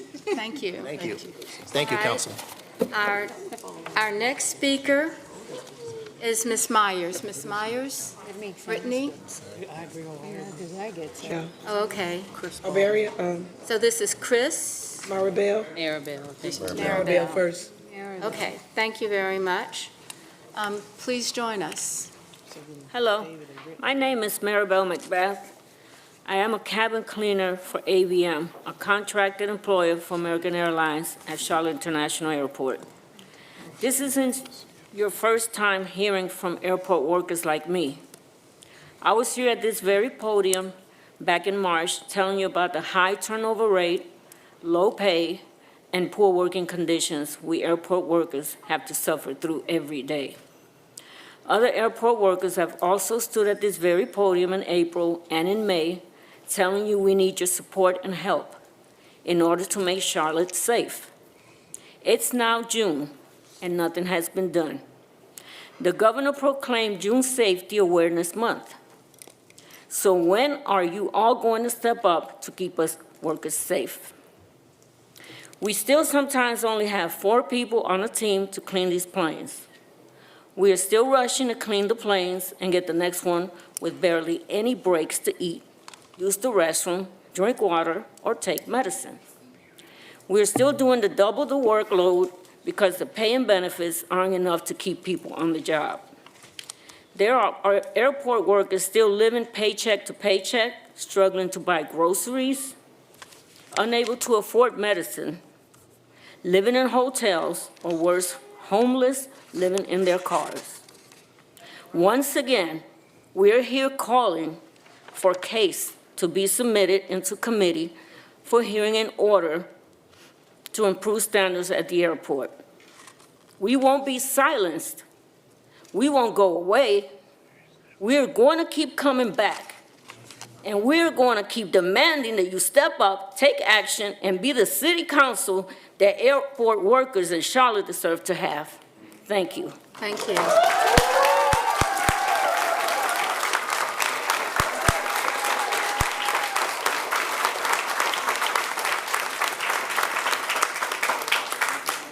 Our next speaker is Chris Baumann and Reverend Glency Redrick.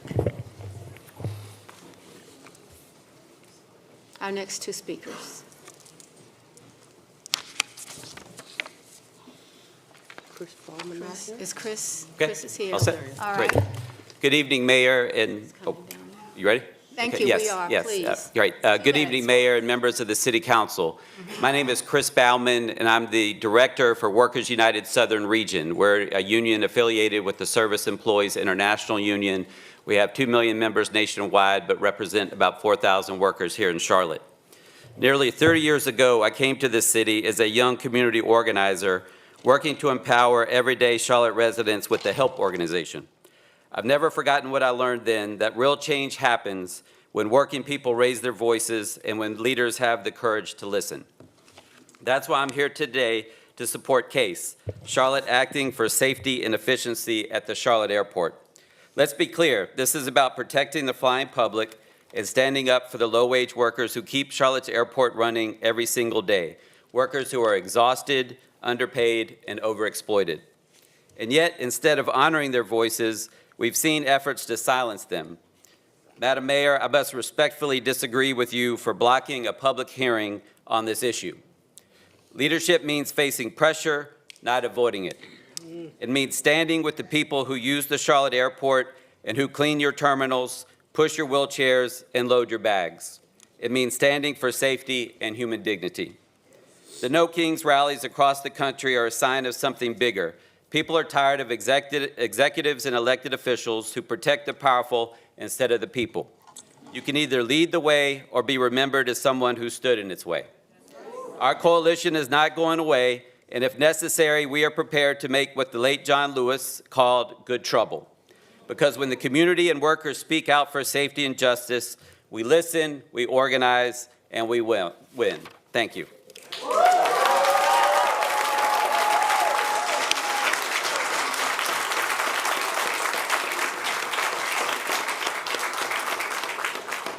All right.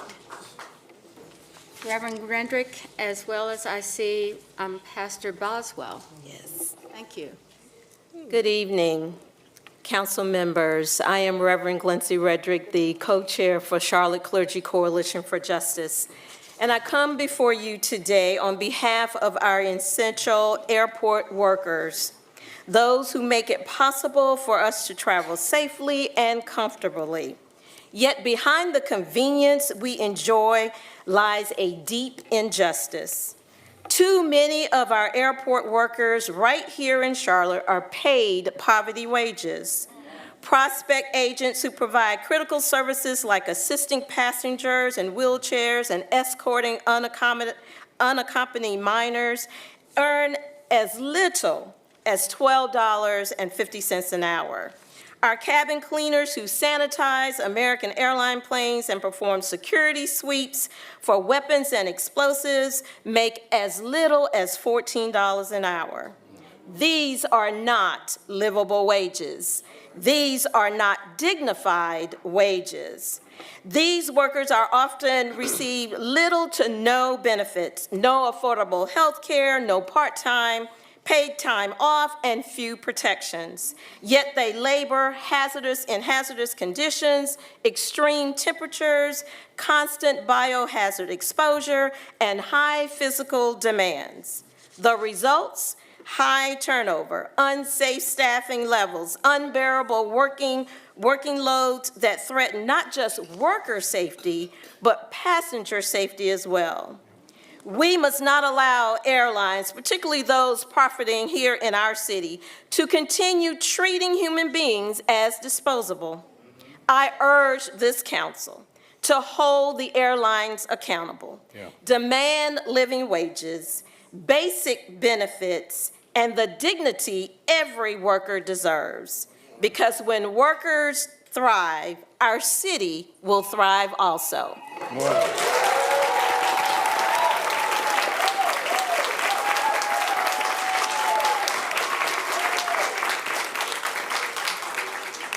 Reverend Boswell.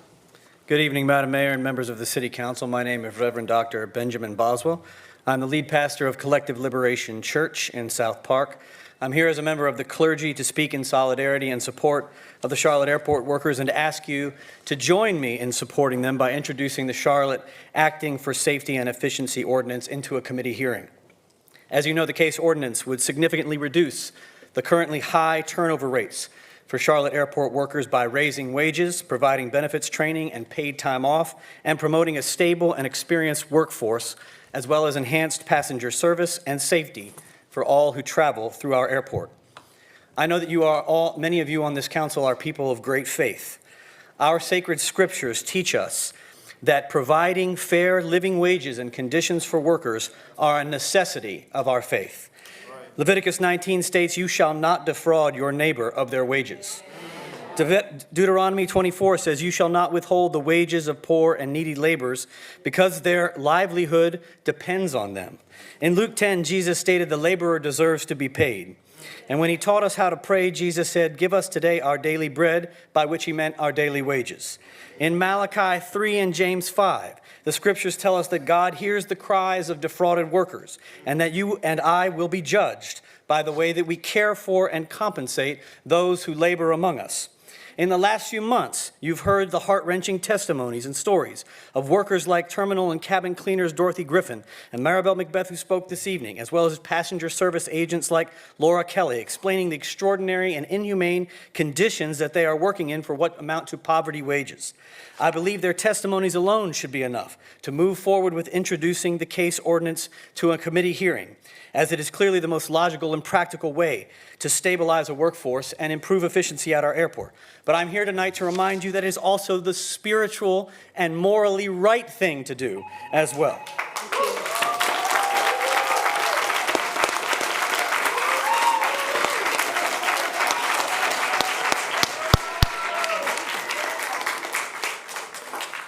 Our next two speakers are Mr. Cowles and Mr. Pennebaker.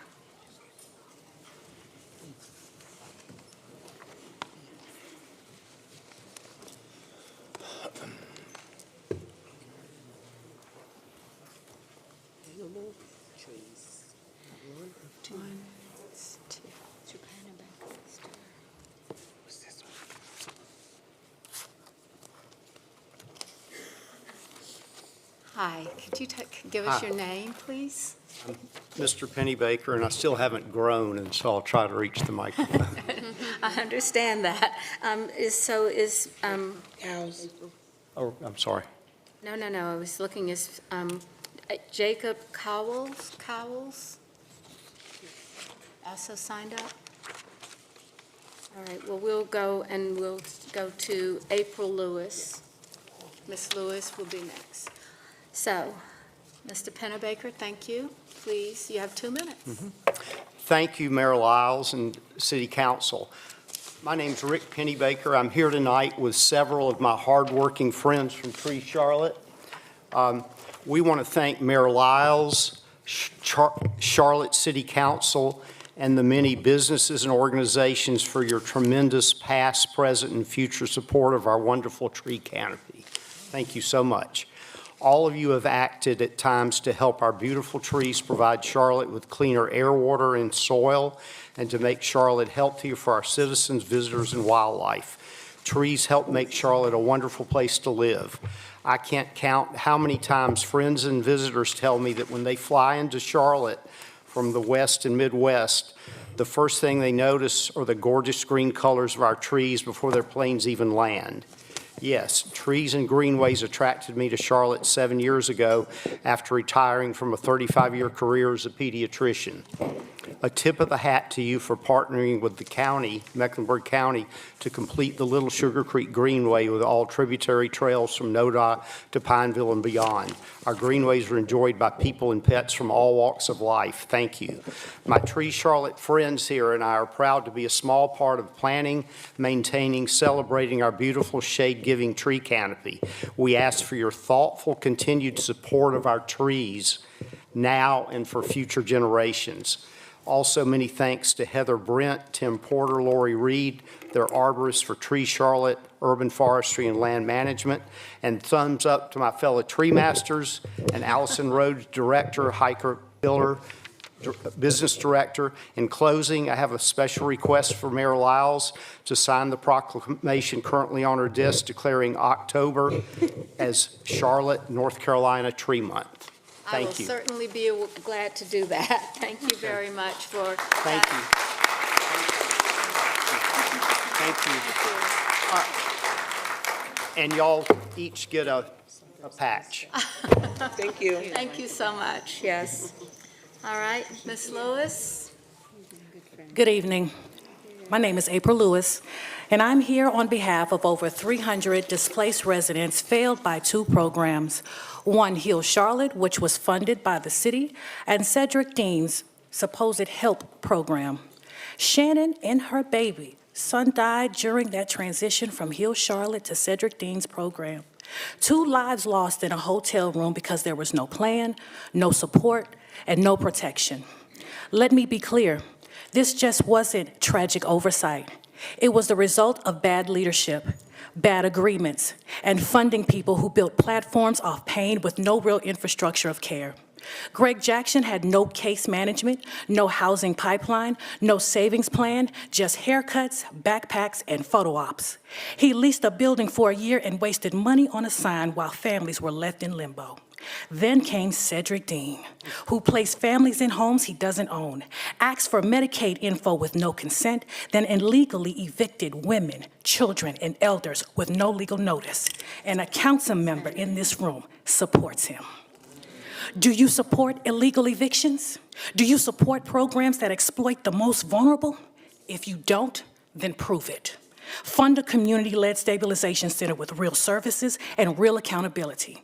Partner with Mecklenburg County Public Health to reach scattered families and provide urgent support. Establish a community stabilization fund, legally governed, transparently managed, and resident-informed. And pass protective policy so no resident in a city-funded program can be displaced without process or dignity. We're not just angry, we're organized. We're not asking for permission, we're demanding change. The people are watching. The families are ready. Charlotte, what side of this story do you want to be on? Thank you.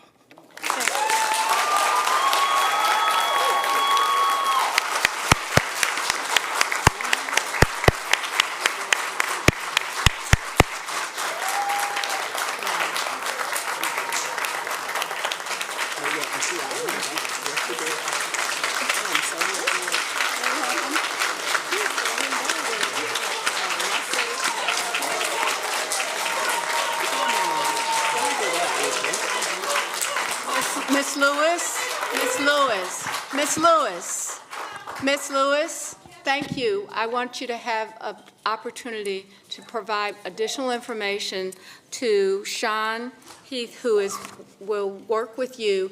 And we understand how difficult this has been, but we have to work together to get it done. So if you, Sean, would you join her up and make sure that we are addressing the questions and the comments that she has made to us tonight. Thank you so much, Ms. Lewis.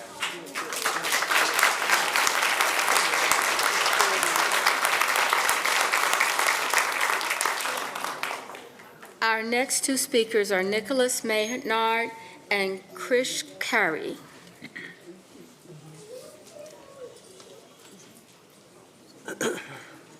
Do we have Mr. Maynard or Ms. Carey? They're up there. Where? They're Up at the- upstairs. Okay, thank you. Do you want to?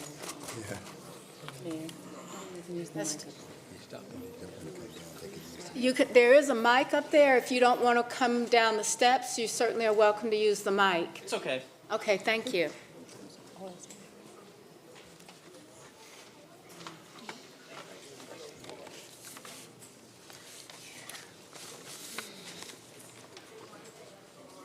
Okay.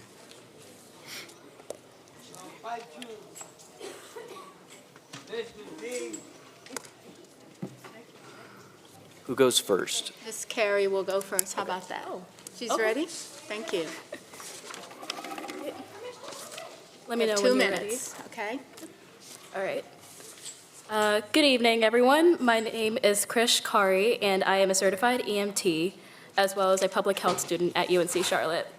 And I'm here today to speak in favor of establishing a student-run rescue squad within the Department of Emergency Management on campus. Our campus has over 30,000 students, faculty, and staff, which is about the size of a small town within a city. Yet we have no internal EMS system. Every time there's a medical emergency on campus, such as dehydration, fainting, or mental health crises, they all go to Charlotte's central 911 system, which pulls emergency services away from the community surrounding campus. And one common objection that we have to campus EMS is that atrium health can be seen from campus. With respect, proximity does not equate to accessibility. In emergencies, students don't need a hospital that they can see, but they need trained responders who know the campus layout as well as can be there within minutes. This is not just an issue of stabilizing a patient or being there.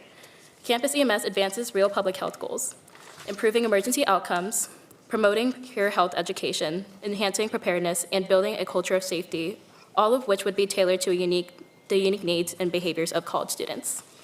Student EMTs are not outsiders. We live in the dorms and apartments nearby, attend classes, and understand that the culture and challenges our peers face. That cultural competence makes it so that our interventions are faster, more trusted, and more effective. UNC Charlotte brands itself as a leader in civic engagement. But true civic engagement means protecting your community when it matters the most. Right now, that means supporting a campus EMS initiative that works with the university structure, saves lives, and supports both campus and surrounding neighborhoods. I ask you to support and advocate for this initiative this upcoming fall, to help us hold UNC Charlotte accountable for its values that it claims to champion. Thank you very much. All right.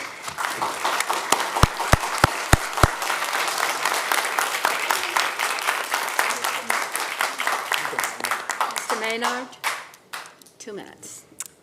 Hello, everyone. Thank you very much for taking the time to listen to us today. My name is Nick Maynard, and I'm a UNCC alumni, and I'm also an EMT. I've worked in the county for 5 years now, and I'm speaking to you to build support for the establishment of a student-run rescue squad this fall. In the world of first responders, there's a tenet called the duty to act. This duty to act states that when someone needs your specialized help, you are obligated to respond.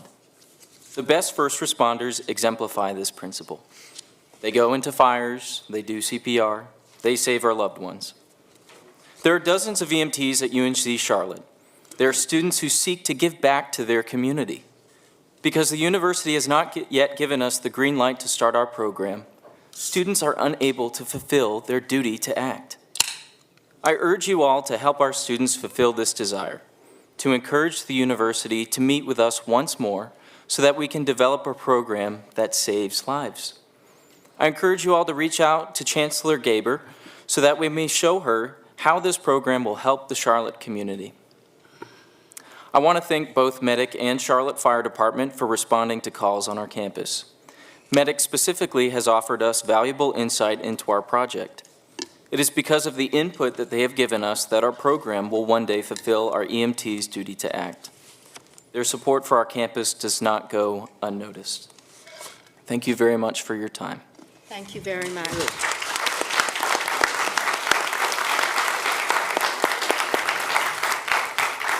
Our next two speakers are Gary Alexander, and I may not do the name correctly. For the second speaker is Onea Daja. Jones. I'm assuming you're Mr. Alexander.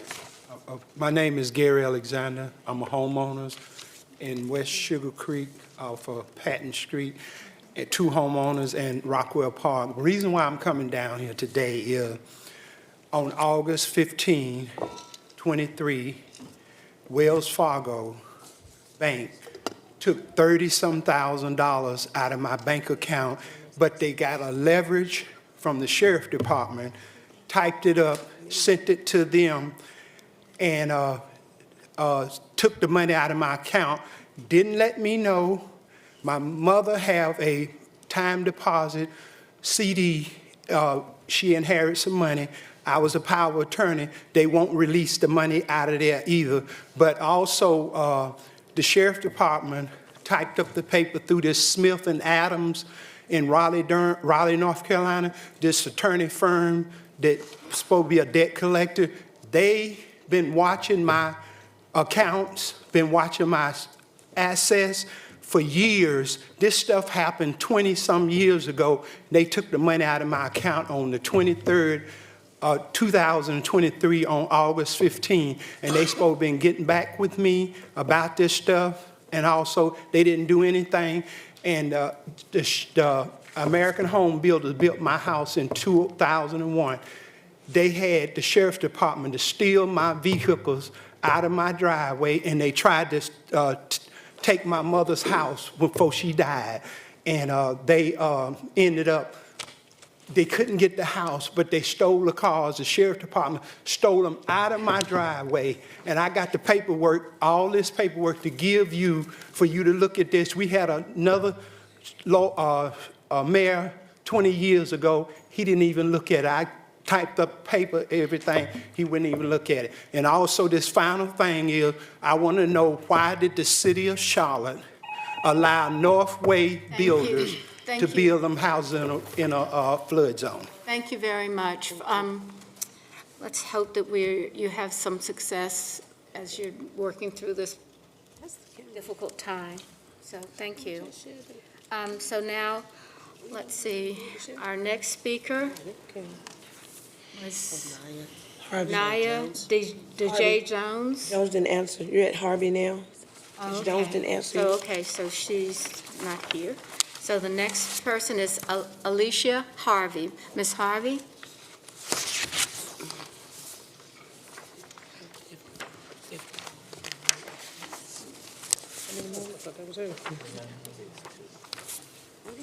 Ms. Harvey? All right, Ms. Otley? Ms. Otley, are you here tonight? I don't see gas. I don't see her either. All right, Mr. Reed, Maurice Reed. Mr. Reed?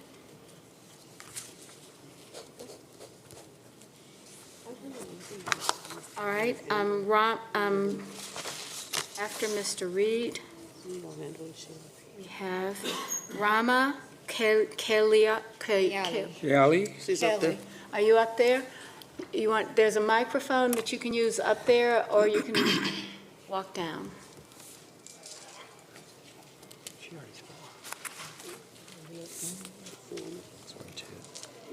And we have, next person is, I'm really helpful. Katush.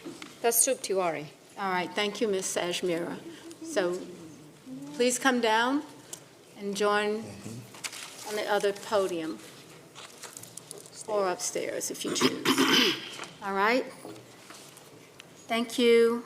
Ms. Kailali? Yeah, Rama Kiali. Thank you. My name is Rama Kiali. I am a certified EMT and a student at UNCC. I'm here to speak in favor of establishing a student-run rescue squad within the Department of Emergency Management on campus. 31,091. This was the record-breaking total enrollment number of students in the fall 2024 school semester at UNC Charlotte.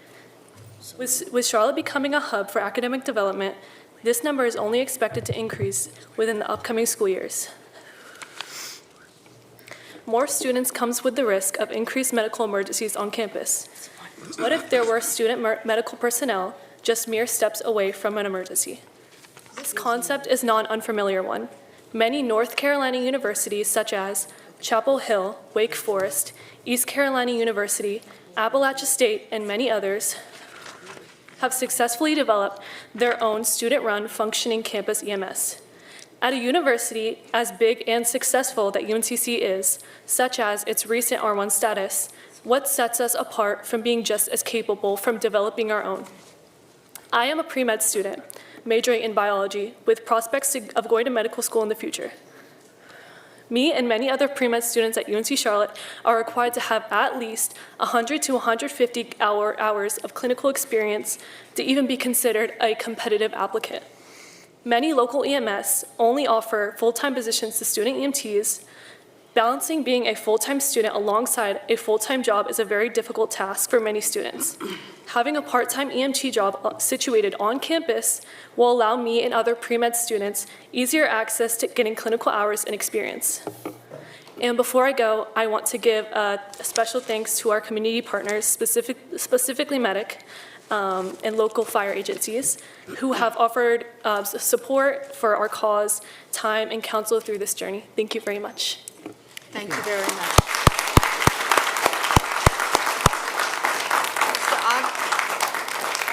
Mr. Akbar? Good evening. My name is Kaustubh Tiwari. I'm an EMT and a student at UNC Charlotte. I'm here to speak in favor of establishing a student-run rescue squad within the Department of Emergency Management on campus. A campus-based EMS program offers immense value. It's not just about immediate care, but the profound academic and career opportunities it creates, shaping future healthcare professionals right here in Mecklenburg County. With a campus-based EMS program, EMS is already there on campus when needed, providing immediate medical support. Our journey to establish this program has been driven by significant and consistent student effort. We officially launched our initial phase in fall 2024, quickly generating overwhelming student interest, forming our organization and securing crucial medical support. Our petition garnered over 600 signatures, and more than 20 UNC Charlotte undergraduate EMTs expressed eagerness to serve. We gained public attention through local news coverage in April 2025 and engaged directly with Student Government Association and high-level university leadership, presenting our comprehensive plan on April 29, 2025. Despite these consistent and dedicated efforts, UNC Charlotte has regrettably remained largely inactive. This university inaction means the substantial benefits of immediate campus medical support and invaluable student career development remain unrealized. Our dedicated student EMTs are prepared to serve, yet this crucial initiative, beneficial to both the university and county EMS, has been held back. Members of the City Council supporting this student-led EMS initiative is an investment yielding exceptional returns. It significantly enhances our university's community's safety and preparedness and provides an unparalleled education and career foundation for our students, preparing them to be future healthcare heroes for Mecklenburg County. Thank you. Thank you very much.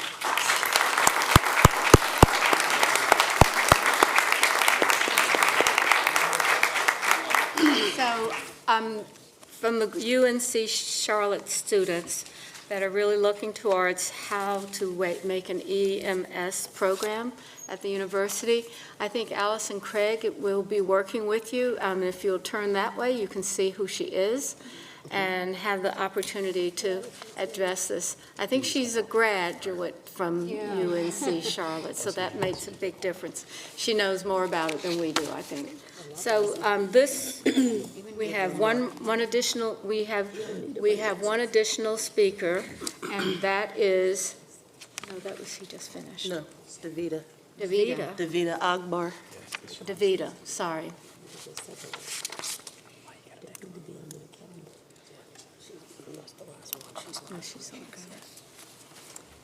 You get the big prize. You're the last speaker in our public forum. Whoa, see? Oh, my God. They are Do we have anyone trained? No? Thank you so much. Thank you for taking it with such, I think, pizzazz. So thank you very much. Thank you. You have 2 minutes for us. Thank you so much. It's an honor to be the last speaker tonight. There's been so many great efforts made. My name is Zivieta Oba. I'm a student at UNC. I'm also an EMT, and I'm here to speak to support an EMS initiative being started on campus underneath the Department of Emergency Management. So it's no surprise or no shock to anyone that we're at an unprecedented time now in the medical communities. Following COVID, we have record burnout. We also have record staffing shortages. And this is especially prevalent when you think about those that are on the forefront of emergency medicine, and those are EMTs. And so in our county, we have seen that there's so much effort that's needed to support the community. And so for such a large effort, a lot of creative solutions are needed. And so what my partners and I are bringing forward to you is an effort that is designed to use all the talents that are on the campus. So we have trained EMTs and paramedics, and they're looking for the opportunity to serve. They're volunteering their times. Programs are at Wake Forest, Chapel Hill, they're at Western, ECU, App State, and they're not at UNC Charlotte. And we've been meeting with them for almost a year, and the answer has still been no. It is preventing them from taking strain off the local community. University area is one of the busiest in the country, and any help is needed, and they especially could benefit from this. UNC Charlotte does not pay taxes into a system that they benefit from. So Medic and All Fire, they serve the campus, but the campus does not do its part to help offset the load. And so a lot of campus programs do this, and so we're asking for you to help us in supporting that. I also want to thank Medic and Charlotte Fire, who've been huge partners. We've also had partners who have reached out to us from other universities, Chapel Hill and Wake Forest, who have stated they would help us in terms of mentorship and helping us to learn and best practices. So it's super humbling, again, to be here, and I want to thank you for your time, and we're hoping that we can come before you next time and say, hey, we're here. So thank you very much.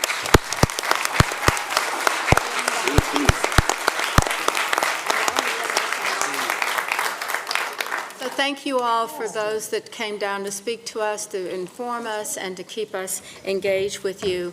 This is the end of our public forum, and now we'll go to our public hearing, and we're going to open the public hearing for Kenmore Area Voluntary Annexation.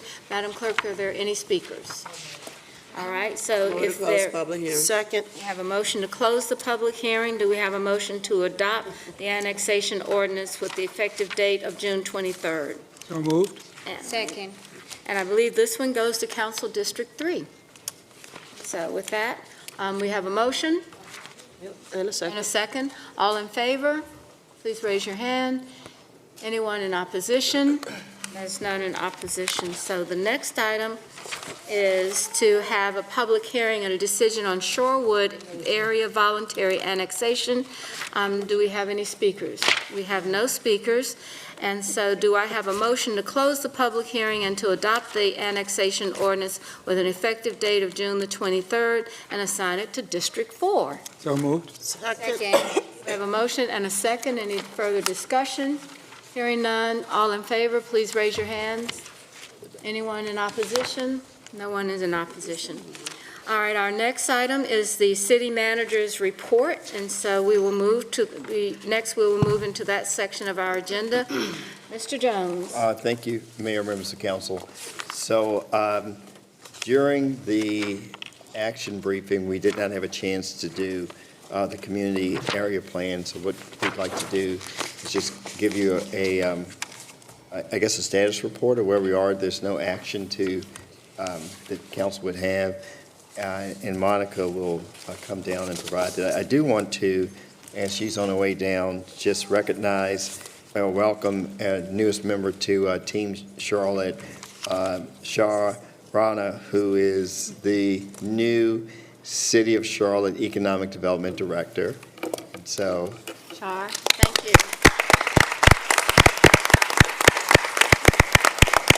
If Shah looks familiar to everybody, the community is very familiar with Shah because he was formerly the Deputy Director of Economic Development for the county, and he has more than 20 years of experience in small business and entrepreneurial support with commercial and neighborhood planning and redevelopment, supporting small and underutilized businesses and helping with funding and capital coordination. I will say that it's great to have Shaw on the team because it seems like everything is starting to come together as we talk about workforce development, as we talk about small business, as we talk about economic development and mobility. So I look forward to Shaw working with Allison, Danielle, and the entire Team Charlotte. So welcome. Welcome, thank you. We're looking forward to working with you, okay? Okay, well, Mayor and members of council, thank you for having me here this evening. I'm going to give you just a brief update on where we are in the community area planning process with our review and feedback. Just talk through some of the next steps and what's happening. So as you know, this is just an overview. It's for information only. You can see here we've been in front of both council and committee over the last several months multiple times, having this dialogue and conversation, getting your feedback, tweaking how we do things, including more engagement, new pieces to the process, and we're here today to give you an update on that. So June 9th, we shared with you that we had received over 800 comments. We've shared with you all a nice large package that has a summary of all those comments. We also shared a brief overview of the proposed changes in a one-page document. The real value of these area plans is, again, just as a reminder that it provides that 100% guidance of our city coverage versus the 27% that we had before. It gives us consistent criteria for change in neighborhoods and rezonings. It memorializes the strategic investment areas, which would be the first plan to do that for our future mobility and transportation goals. It also identifies needs for mobility, open space, placemaking projects, and guidance for where and how to reduce environmental impacts. So we talked about the process and schedule, and that's what I'm getting ready to walk you through. So we've been busy the last couple of weeks since we were in front of you before. We've been attending multiple in-person community meetings, several of which were people we heard from during the hearing, and really doing follow-up, trying to understand what the issues are and taking a deep dive into how we could resolve those issues. We've been hosting virtual office hours on Tuesday and Thursday for a couple hours. That can be a one-on-one conversation. That can be multiple people, a neighborhood group. Just last week, our planning committee of the Planning Commission unanimously referred for adoption the community area plans, the revised policy map, and the program guide with recommended proposed changes. We will give you that chart with all the proposed changes that was part of that planning committee recommendation. That will be in your binders this coming Friday, and you'll get that this weekend, which will really outline for you exactly all of the specific details, which plan they're in, and how that will roll out. And then last week, we also worked with our interdepartmental staff to identify the variety of specific plans and how we will prioritize those specific plans. So whether that be transit station plans, campus plans, regional activity center plans, environmental justice and impact action plans, we're really clarifying exactly what those next steps look like. So going forward, we're going to be busy while we're on a little break from council meetings. We're going to be continuing to have those office hours and attending neighborhood meetings as requested. We're going to offer another webinar. So very similar to the 105 people that we had before, we're going to have a webinar on July 15th. It'll be run the exact same way. The last one we had in the evening. We actually tend to see more people at our lunchtime hour for events. So this one's going to be lunchtime. July 15th, 11 to 12 will be the west and north plans, 12 to 1 will be the east and south. And then we're going to close our public comment period that Friday. We will deliver out to you all Friday, July 25th. All of those received comments and staff responses that'll actually get put up on our website. So we will not give you another 50-page document. It'll be up on the website, but we will deliver to you if there are any additional proposed changes beyond what you see this coming week. And then we will be in front of TPD, Transportation Planning and Development Council Committee on August 4th, just to do a review of what those proposed changes are, and we'll move forward from there. So as a reminder, we've thoroughly discussed and started putting some plans into action around our roadshow, the rezoning staff analysis that will happen once the plans are adopted, what that will look like. Again, I just talked through, we have the pre-planning underway for the specific plans, and we'll be doing our 5-year plan assessment. So with that, I am done with this presentation. If you have any questions or want any further details on our next steps, please feel free to let me know. All right, so I saw Ms. Mayfield and Ms. Ajmira as well for questions, so. Thank you, Madam Mayor. Ms. Johnson as well. So I want to make sure I heard correctly, because this is our last meeting until we come back in August. So you're going to be sending out something on what Friday?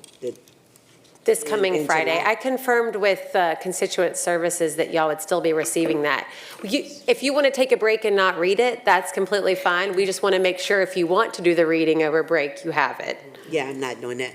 But I want to make sure that we were clear, because Manager, I did ask about us moving forward with all 14 area plans as one proposal versus us having the time to really break those out and give the additional attention that may be needed in some communities, because we have 900,000 people identified, almost 1 million in the city.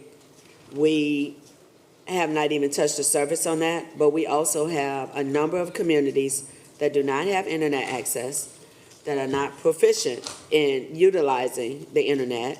Their neighborhood meetings, some of them have had a little break, so they haven't been as active right now. They might be down for the summer, just like we're looking at finally getting a rest in July. We want to make sure that we really have community impact. There are some neighborhoods that are more engaged and have more residents that are able to participate. We have an opportunity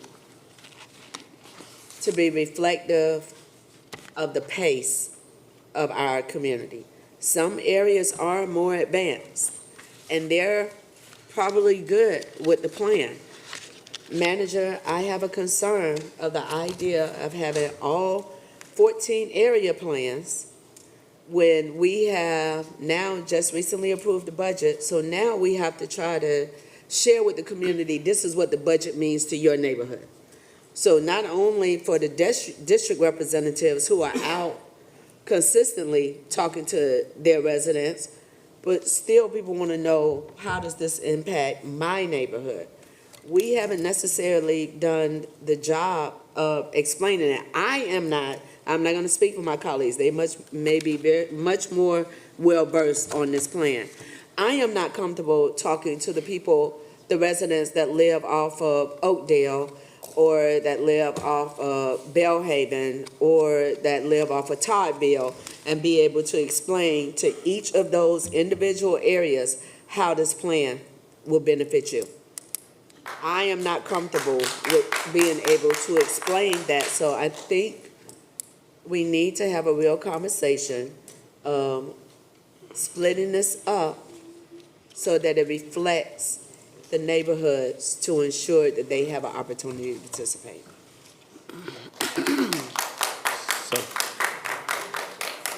So Councilmember Mayfield, one of the things we were trying to do tonight is just let you know that we will continue to do the work. The first thing that's going to happen when you come back is it's back in committee, and these types of discussions can continue in the committee. But we just wanted to let you know that we weren't stopping trying to communicate during the summer break. And I appreciate that, Manager Jones, but this is the third time that we've received something, and this is the third time that I'm reiterating, let's break it up, because the way it keeps coming, as if here is the plan for the whole area, and this is what we're doing the outreach, and that it is going into the ether the consideration of breaking it up. So I think the planning department would suggest that you don't break it up. I'm quite sure they would. And so as it gets back into the committee, the discussion of how we move forward will be very important. Thank you. All right, I think Ms. Hajmira. Yes, thank you, Madam Mayor. Monica, thanks to your team, Kathy, Catherine, Dave, and Holly. I appreciate you being accessible. I appreciate you answering all the questions and you listening to the community and the council in terms of providing more time and opportunity for us to review all 14 community area plans. I know our homework is cut out for the summer, so I really appreciate that additional time because when we review all 14 community area plans, there is certainly a learning curve, and every community area plan is unique, which requires us engaging with the community, listening to their feedback. So I think this additional time will help us prepare for our August meeting. I have talked to Steelberry, a community. I know various community members are here. They have expressed concerns about their community area plan. I know that you're taking their feedback into consideration. I would appreciate if you could speak to them one-on-one and ensure that concerns are being addressed. I know that we have received over 600 comments, and I get it. We are not going to be able to incorporate every single comment in our community area plan. But I think we hear loud and clear from one community where a lot of their concerns are not getting addressed. So I think we have some work to do. So if we can get those things done in about a month that we have, that would be great. So that's all I have. Thank you. Ms. Johnson, and then Ms. Brown. Thank you, Madam Mayor. And thank you, Mr. Jones. We were scheduled to vote on these tonight and approve these. So I just want to thank you for listening to council, because we did advocate to hold off and wait and do more community outreach. Thank you for that webinar. You know, I've really been championing for that. The lunchtime webinar, I think that's nice for some people, but I also think we need another evening webinar. Most people work, and so we definitely need an evening webinar. The webinars were great. You're able to sign on into your address and actually get the detailed information for your specific area. So I thought that was very effective. It was well intended, and I just think that we want to be intentional about the outreach. So lunchtime is great, but we really need another evening plan. I also agree with Councilmember Mayfield. We've asked for this. It really shouldn't take 6 council members to agree and have a vote before the vote. But, you know, I think that if we're asking for this to be considered, to be dissected, and we look at different plans, then that's the issue that should be referred to committee. So thank you. I look forward to more time, more engagement. There are opportunities for specific groups to reach out and make sure you sign up for this webinar. It's going to be very effective. But again, I would ask for another evening session. Thank you. Ms. Brown? Thank you, Madam Mayor. By the time you get over here, everything has already been said, but. Well, not everything, I'm sure. Just about the most important thing, but Councilmember Mayfield, you led the charge on this, so thank you so much for that. To staff, thank you for everything that you've done in preparing for this, but more time. Thank you, Mr. Jones. We send a lot of thank yous. We don't do that often. So thank you so much for that. But the community members are really concerned about it, and so we have to be intentional about how we deliver it and make sure that we're hearing their concerns. A lot of them want us to hold off, but we're holding off. We're going on break. I'm not reading anything on break. Not a single thing, not anything related to city council. But I will be intentional about hearing my community leaders and a lot of them are watching tonight, and they wanted to make sure that we put this on pause. So, hey, when y'all say we don't answer our emails, we don't listen, we listened and we heard you. So thank you for your appreciation. All right? Okay, thank you. Mr. Driggs. Thank you, Madam Mayor. I agree it's important that we give the public, members of the public, every opportunity. The difficulty I have working with the staff is trying to identify at what point have we accomplished what it is you're talking about? What does it take? What do you have to hear and from whom in order to say, okay, now it's okay to go ahead? And what I've said before is I don't think you're going to find out until we start to have specific events at locations, the way we do now, where we hear back from residents, and then they didn't pay attention, they may not have voted, but now they're experts because it's nearby. And so I think it's just difficult to go out and get a ground level impression on a stack of documents this high and try to tell everybody in each neighborhood, okay, this is what could happen near you. And that's why I'd like to be practical about this and just think about what exactly is it that the staff needs to produce or that we need to accomplish in order to meet the requirements that are being described here. And I'm not sure what that is. I'm very open as the committee chair, but I think it's something we need to think about. It's just really hard. We offer these meetings and so on. There are 935,000 people, and less than a tenth or 100% actually respond to an open invitation to participate in this conversation.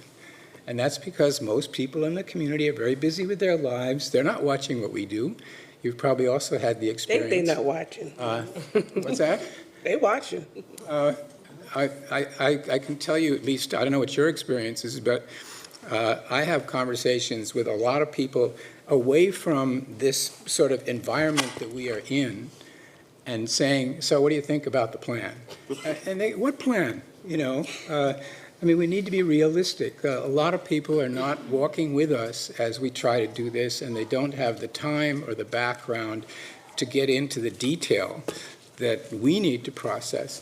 So I would just ask, as you sort of put a burden on the staff to satisfy us that we have done what is necessary, think about what that means. Give them something in particular that they should accomplish so that your concerns have been addressed. Because otherwise, it's really not fair. We're hearing, reports on all of the efforts that have been made, the webinar and everything else. I do believe that since 73% of Charlotte does not have an area plan that's less than 30 years old, there is some urgency around this. So we'll take as much time as we need, but just understand that there is a cost associated with not moving ahead. And I hope, I look forward to hearing back or share with the staff, but try to be kind of constructive in terms of explaining how they can do what it is we want. Thank you. Mayor Pro Tem. Thank you, Madam Mayor. First, I want to thank Ms. Holmes and her team for the work that has been done, because I do remember receiving my community area plans in my packet about this thick, and it took the time to go through them, and to your advice, go through one and figure out what the rubric is for going through them. So I did, thank you for that, and I did take the time to do that.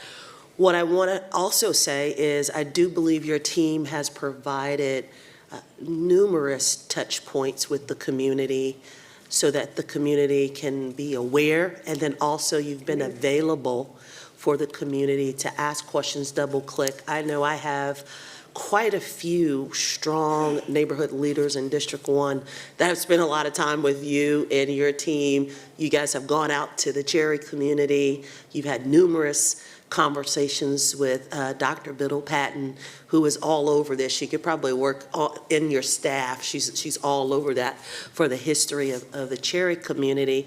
But I think, Mr. Driggs, you're right that there's a balance. So you have some engaged community leaders that are leaning in and fighting to ensure that the integrity of their community stays intact. And then you have people who are just busy, right? They have busy lives and they don't have the same time or the bandwidth to lean in. And quite frankly, I think that's where we as a council need to augment what staff is doing. So staff, you have a communication plan, you have touch points, you're having office hours, you're extending that, and thank you, Mr. Manager, for extending that over this next month.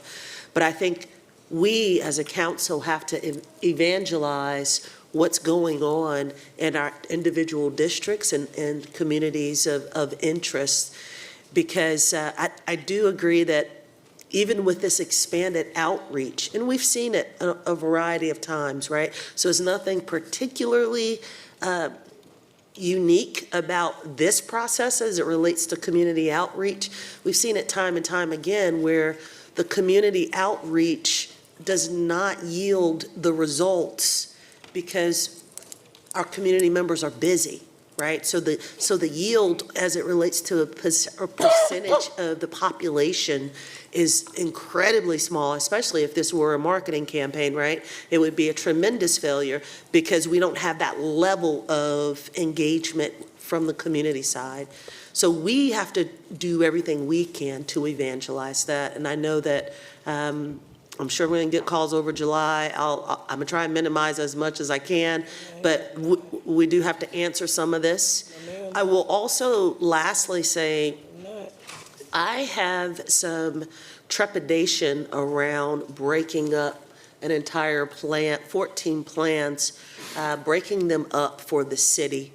To Mr. Driggs' point, there are pockets of the city that have had very dated state area plans. Some even talk about their small area plans as if that's the most recent one, right? And so as we're moving forward with our policy, I want to make sure that we move forward as an entire city, right? And so when we talk about things like the UDO and other things, there's no partial implementation of that.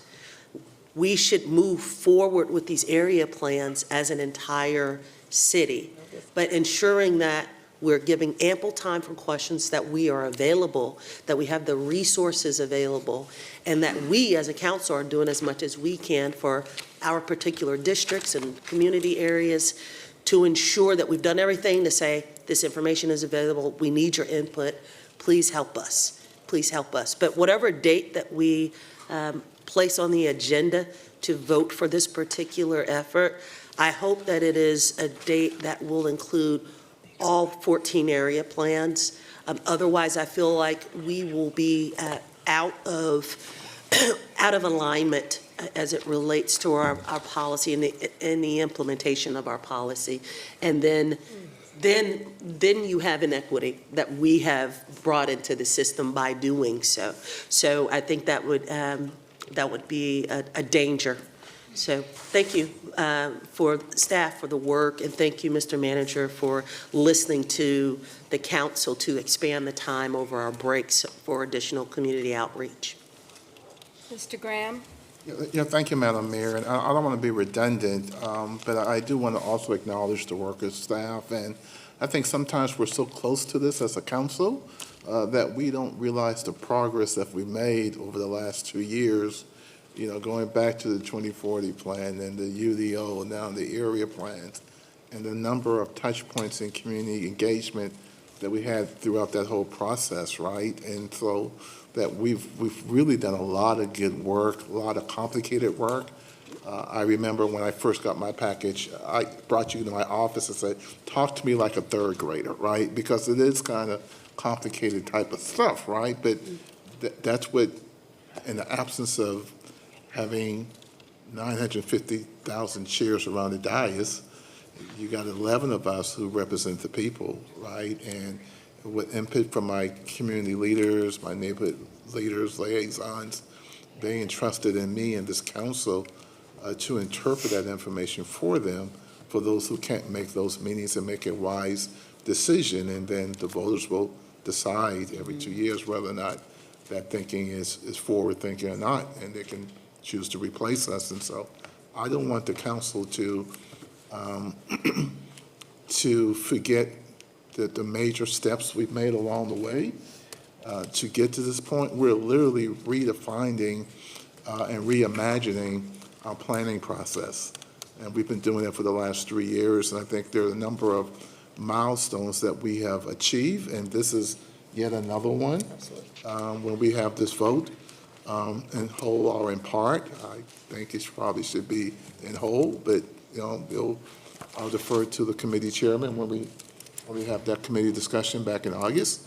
But certainly, I just hope the council and the community know that with their guidance and their support going back to 2040, we've been talking about area plans and community planning and community engagement and how the city is going to look and how we're going to plan our growth for the last 3 years. And this is yet another step in that process that they have entrusted us to kind of be their eyes and ears and have staff talk to us like we're third graders, right? And making sure that we're interpreting not only the area that's specific for District 2, right? But also my vote is for the entire city as a whole. District 2 just being a part of the whole. So I study all of the plans, right? Those that are outside of my district as well.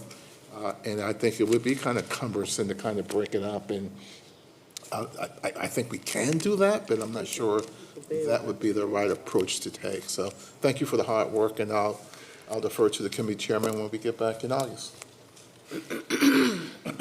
Madam Mayor, may I clarify something, I'm please? sorry, Ms. Watlington, if you had a chance to speak.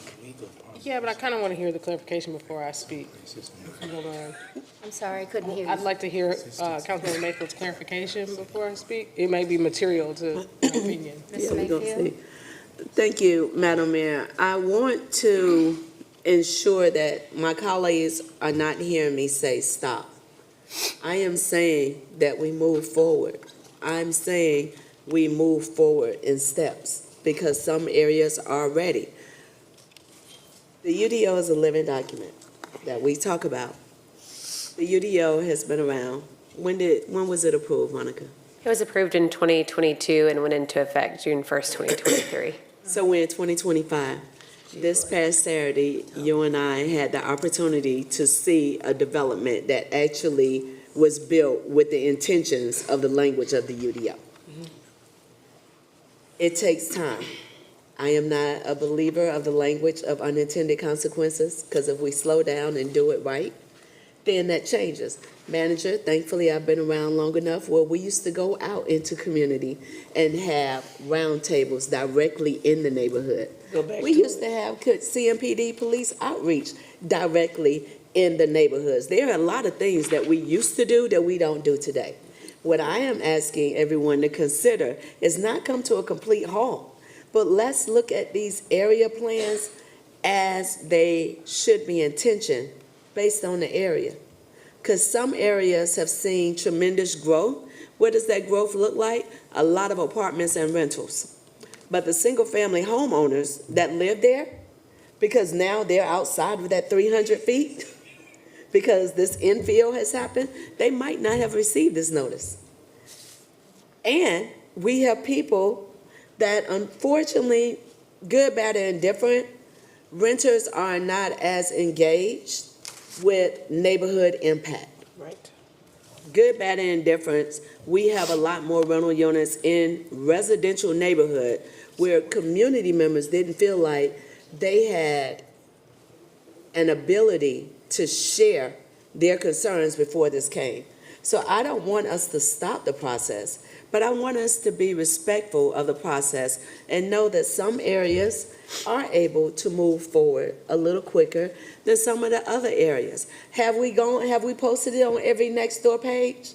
I seriously doubt it, because do we even know all the neighborhoods that's registered on Nextdoor? We might have it on our Facebook page or our Instagram page, but how are we getting that out to the community? How many churches have we gone to have this conversation on a Saturday, or to reach out to the pastor or the church leadership? We have the whole program of Faith to Housing that's doing amazing work. Have we reached out, even though Rebecca and Warren are already doing 2,500 different things, and they only got a team of 3 to 5 people, and I need some more people over there?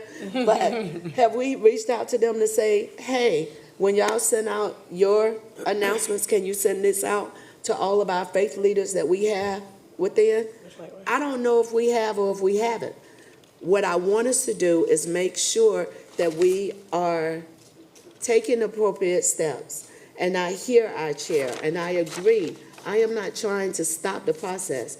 Yet, I want us to be respectful that some areas need a little bit more assistance because of our policy language and the changes and development that's already happened in their neighborhood that we allow, where now they might not receive the information or they feel a little disconnected.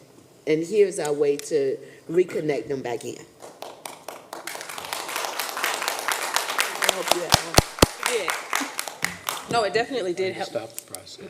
Yeah. I don't think you are. It definitely helped me because I think what's paramount is not so much whether we vote in one swoop or not, but if we do the work that honors what Councilmember Mayfield was just talking about. I do think that we see a low level of participation. I think there are a bunch of different factors for that. I do think that for those who have been participating, there is a level of disillusionment, right? Because there are quite a few folks who, while there's an awful lot of folks, let me say, please understand that I acknowledge that you guys have done a tremendous amount of work, so I'm not taking away from that at all. I know that you guys bring a level of passion and sincerity to the work, so thank you for that. I do think that given some of the what a lot of people feel like is resistance to particular comments because they may not necessarily align with some of the overall things that staff may feel like is important, people tend to not come out as much. And I think that's unfortunate. So I think if there's a way for us to highlight what the changes have been that are impactful, that may help to tell that story.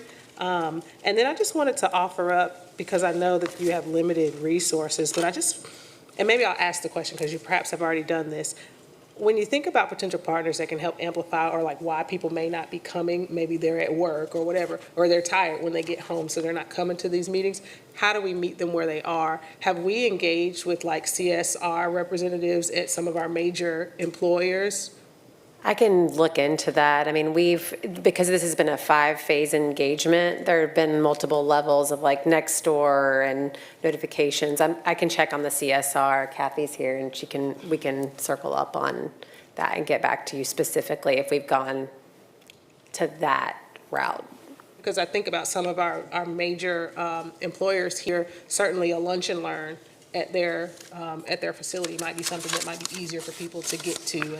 And given that it may be localized to, hey, here's our immediate area, sure, everybody may not live there, but it's something that this matters to me because this is where I work and it's easy, I can show up, and then we're able to convert even some of the CSR partners to potential trainers, if you will, to carry that message. When I think about business owners in particular, I know we may not be able to go to every single business owner, but to the extent that we're able to meet with merchant associations in their regularly scheduled meetings, I'd love to understand what we've been able to do in regards to that. And if we haven't, certainly would like to see that. Same thing for HOA meetings. I know that you all have done a lot of pop-ups, like at Greater Mount Sinai. I know Councilmember Brown and I were in attendance at one of the last ones, but when you think about how do we get the people who are already engaged and like to stay up on these things, we know Still Creek Resident Association, their zoning committee is on top of things, right? How do we make it easy for folks who are going to be leading the charge in their areas, in their neighborhoods anyway, to have this information, and maybe they can go out and get that as a part of their regular meetings. Councilmember Mayfield mentioned pastors. That makes a ton of sense to me. And then finally, I'm just curious as to how we're leveraging the Planning Commission. I know some have taken it upon themselves to kind of go out and have those kinds of meetings. Yes, so specifically with the Planning Committee on the Planning Commission, they broke up the plan so each one of them had 2 assigned to them, and then they went out and met with neighborhood leaders and had discussions around those plans. I know several of them hosted multiple coffees and so forth, and then our staff came to supplement and answer questions, provide background in each of those stakeholder groups. So we've been that process came to a conclusion. They referred and voted to move it out of planning committee. So that process, they're still obviously listening to community members, but they kind of reached the conclusion of them getting feedback within planning committee on the 14 plans.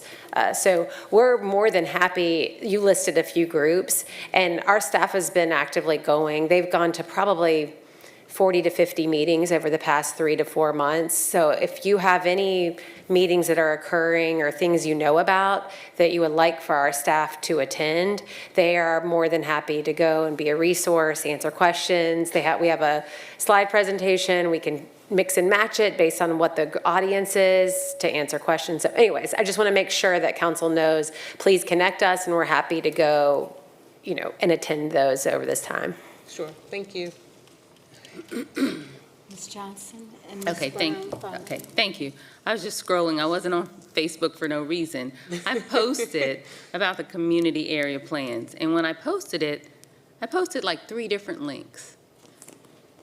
This link is find where your community area plan is based on your address. The second was look at the executive summary. The third link was here's how to submit feedback. So it's not simple. And we've talked about that. And so, and even planning a webinar at lunchtime without not having one in the evening also. We have people on our dais today talking about they're making $12.50 an hour. They're not going to leave work to listen to the plan, right?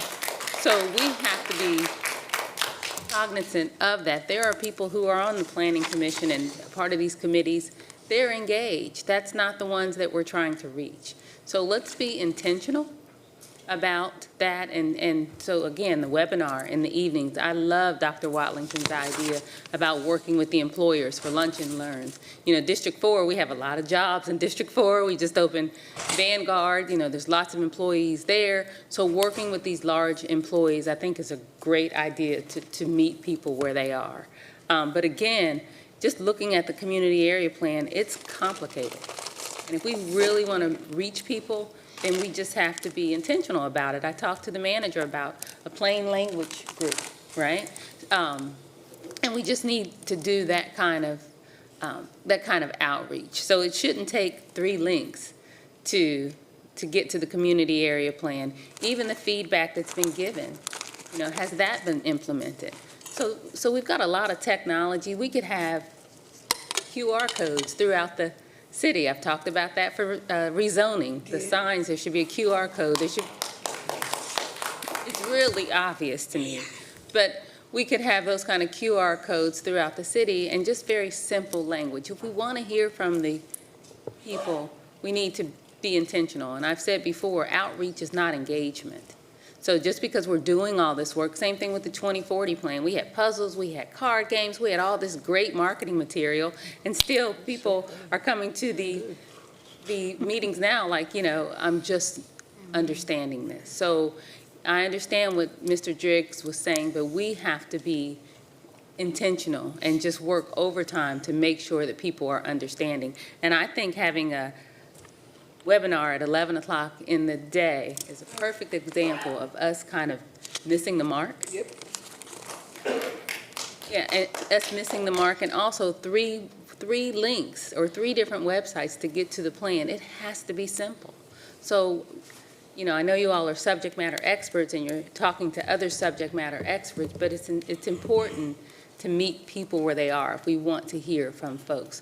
Mr. Graham said, talk to me like I'm a 3rd grader.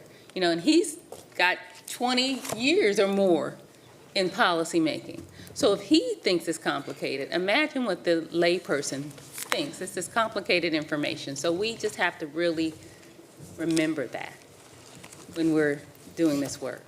Thank you. Ms. Brown? Yes, Madam Mayor, thank you so much. And I just wanted to, Councilmember Johnson, great job on what you said, but also our community leaders, it's always, Mr. Driggs, it's business as usual. And I took down some notes when you were speaking. You said, what should they accomplish? Well, the planning team they've done a great job. at what they're supposed to do and what they're supposed to submit to us. But then when we get this information, we have to take it back to our community leaders, and we have to listen to them. For the ones that can't be at the lunch and check-in session, you know, you guys take it, you make it better, bring it back to the committee. But when our constituents, our community leaders reach out to us, it's business as usual, and everything is rushed. We don't have enough time to do anything. So this is a good look for us, to put this on pause and we move forward through our break and let our constituents, our community leaders, but how is that? We're on break. So how is that fair? We still got to work. Because if they ask us something, even though I made a joke and says, I'm not going to respond, I am going to respond. So we really don't get a break. But everything is rushed. We don't have enough time to do anything. This is a 2-year term. Right now, we file next month. We're in the middle, so we get 1 year. Then in the middle, we file. We still got to answer our constituents. We got to worry about who's going to vote for us. Are we going to get put back in the chair? Everything is rushed. So at the end of the day, when it's all said and done, what should we accomplish? We should accomplish whatever it takes for the individuals that put us in this seat. And so we have to pause it, put it on hold, chop it, break it up, do whatever we need to do. That's what we need to do. That's what we need to do. Everything is just a speed race here. We don't have time to do anything.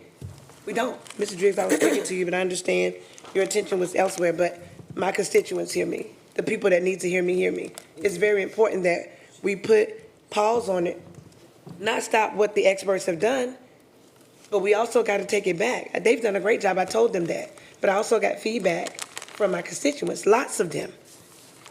And I got to answer to them, just like you got to answer to yours. Okay, I think has everyone had an opportunity to speak on this subject and more, right? So, Oh, that's true. Hearing we had it. Yes. okay, so our next item is, See, we're going to go to our next policy section of our agenda. 11, item 11. Okay, so let's do that. Item 11, Read this one up, so let's just vote.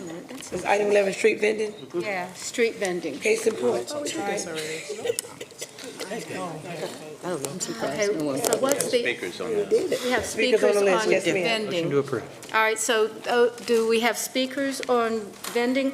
Jody Lynn McNeely and Irina Robinson. Would you come down? Is this the last one? No. No, we got vendors. That's what I'm saying. We got, speakers, not vendors. Be careful. Okay.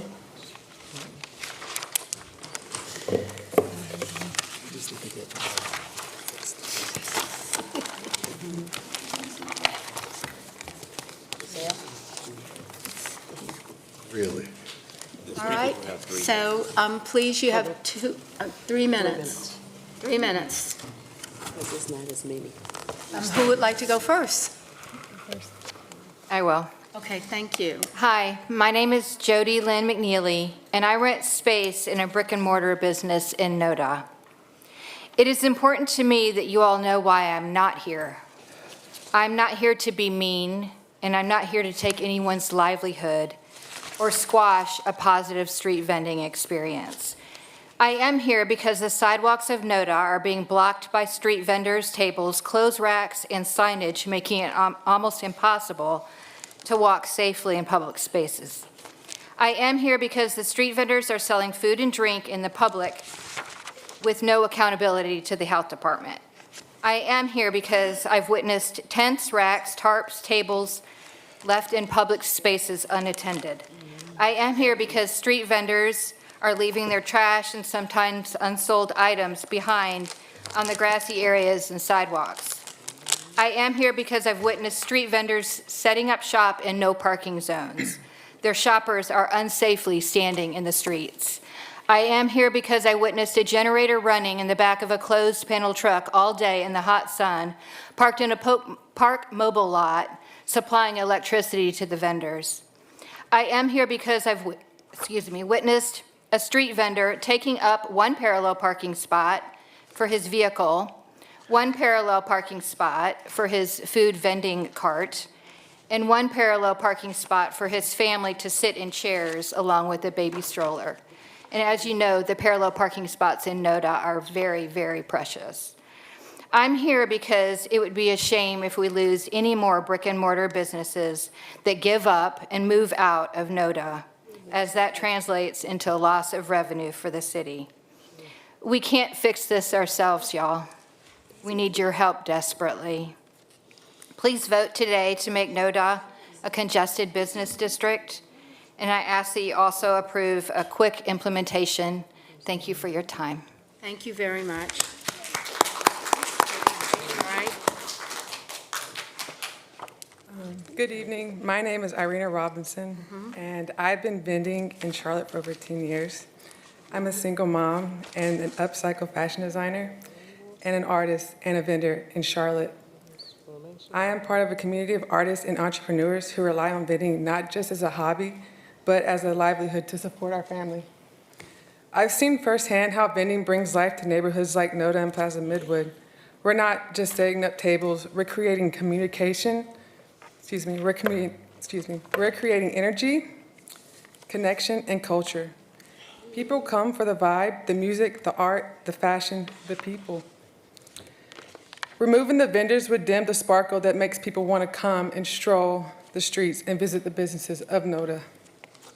I understand the city's need for order and safety, but raising permit fees and expanding restricted zones, especially in places like North Davidson, where foot traffic is vital, will only push more people into unsafe permitted spaces, not because they want to break rules, but because they have no other choice. I'm part of a group of organizing a community-led pilot program that includes a low-barrier permit, mentorships, education, accountability, and real community data. We ask that you pause this ordinance expansion and give us 3 to 6 months to present this model.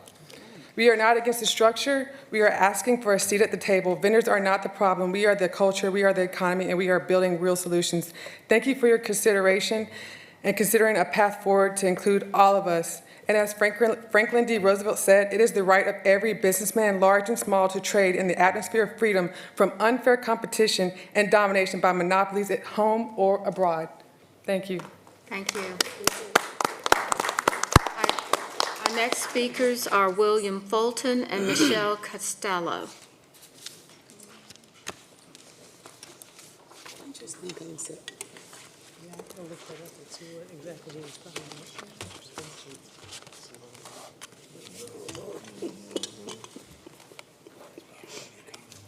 Ms. Costello, do you want to start off? And Sure, thank you. well, 3 minutes that you have. Great. I'm Michelle Castello. I am here representing Plaza Midwood Merchants. It's good to see you, Mayor Lyles.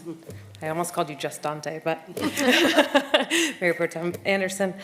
I am here representing Plaza Midwood Merchants Association, both as a small business owner and a 22-year member of the neighborhood of Plaza Midwood. We cherish our neighborhood's unique and vibrant energy and diverse businesses. As an organization committed to supporting small businesses and fostering local economic vitality, we recognize and celebrate the entrepreneurial drive embodied by street vendors. Their creativity, cultural contributions, and ability to bring life to our public spaces reflect the same spirit of enterprise that fuels our business district. At the same time, we affirm that all business activities, whether brick or mortar or mobile, must operate within a framework that upholds fairness, safety, and shared responsibility. Permitting, code enforcement, and tax compliance are not bureaucratic barriers. They are foundations on a thriving civic ecosystem. They ensure that public spaces remain accessible, inclusive, unobstructed, and safe, and that all businesses, regardless of size or format, contribute to the infrastructure and community from which they benefit. With recent discussions surrounding NoDa, we've seen an increase in street vending in our business district and public spaces in Plaza Midwood. We would soon like to advocate that Plaza Midwood also become a designated congested business district. The current ordinances outside of the CBD are designated with difficulty to enforce. Street vendors frequently occupy spots for hours when a 30-minute restriction is in place outside of a CBD. We seek support, clarity, and solutions for Plaza Midwood and other communities valued by street vendors. And this isn't about disenfranchising entrepreneurship. It's about clear guidelines for responsible community space. We support pathways to help vendors formalize their businesses, access resources, and integrate into the local economy while maintaining accountability to the same standards that protect consumers, workers, and fellow businesses alike. We'd like to work together to make Plaza Midwood and Charlotte a better place for all, residents, brick and mortar businesses, and street vendors. A vibrant economy depends on both creativity and responsibility, and we will continue to advocate for policies that honor both. Thank you. Thank you. Mr. Fulton? Greetings, my name is William Fulton. I'm the owner of the Hugo Bar. I have the opportunity of having a business here in Charlotte, Winston-Salem, and Greensboro, and seeing the effect of business owners, small business, and street vendors affect. This is an opportunity today to actually be a model for the state of North Carolina, for other cities as well. This is an opportunity as well for technical assistance for even the small entrepreneurs that are growing their business. But we're looking at NoDa. NoDa is a congested area. It's congested with a lot of people, a lot of apartments, a lot of street vendors, a lot of businesses. So we need your support. I had the opportunity to come into the meeting today earlier and saw the plan, and I was emotionally in tears because this is what I wanted to hear from our city elected officials, to see that you did hear us, you heard both sides, you made a decision, and you're doing the work. So I thank you today for actually doing that, and we want to continue with the work that you guys are doing. I would like to open myself up as well, because a lot of the entrepreneurs, they do need technical assistance. It's a lack of, even in my industry of beverage and food, lack of access to shared kitchen spaces. I've opened up, I have a large one in Winston-Salem that I've opened up to other entrepreneurs to get the things they need to actually set them up for success. So I want to continue, I'll even offer myself up to whatever community you guys have, but we also need to look at the area itself. We need help over in the NoDa neighborhood. Let this be a model that is going to be good and be seen across the board for a lot of different people. So I thank you. Thank you. Our next two speakers are Jesse Titus and Michael Rosella.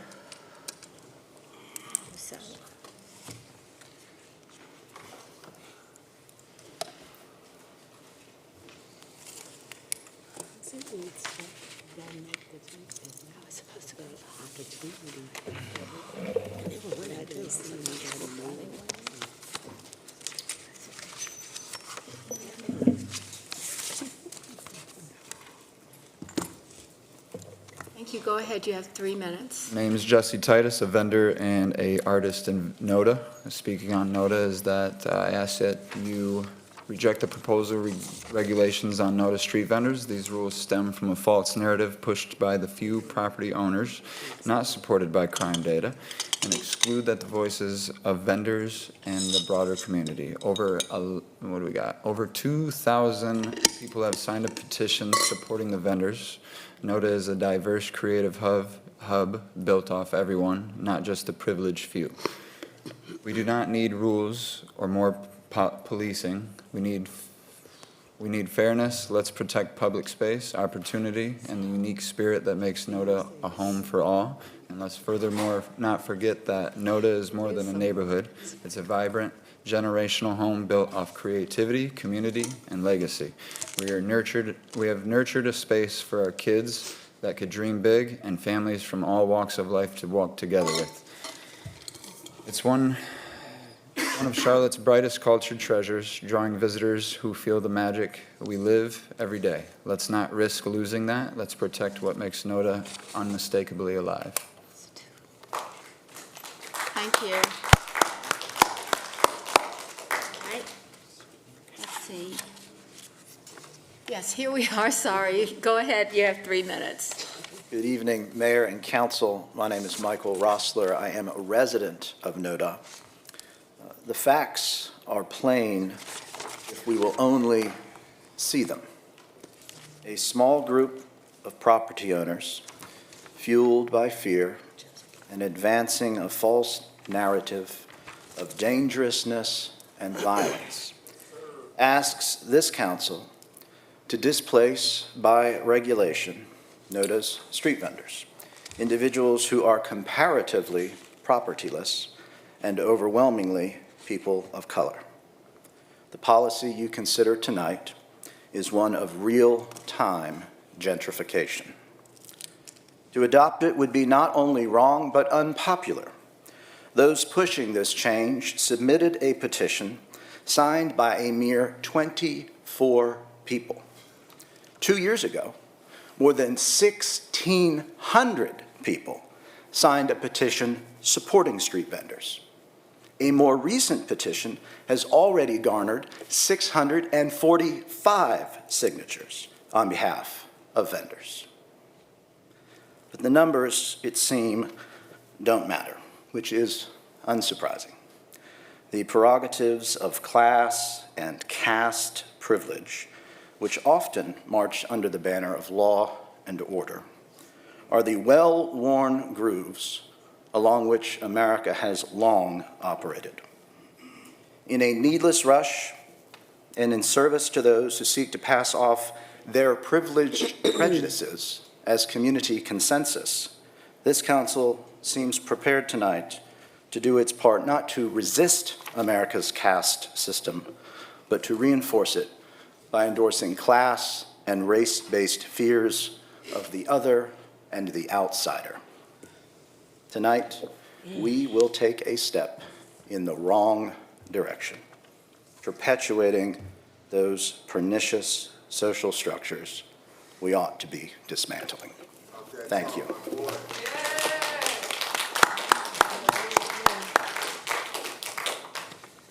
Is Miss Jessica Allen here?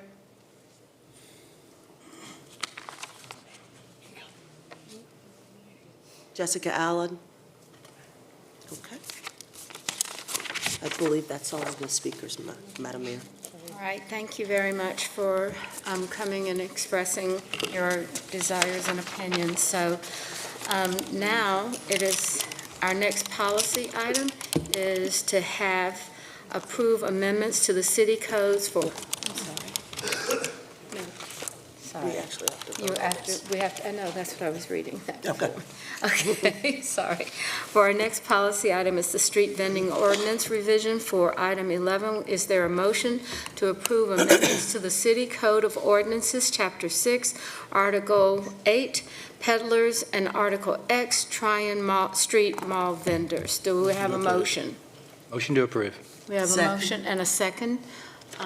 Any further discussion or any others? All right, let's go ahead and see. We have Ms. Watlington and Ms. Mayfield. Yeah, thank you.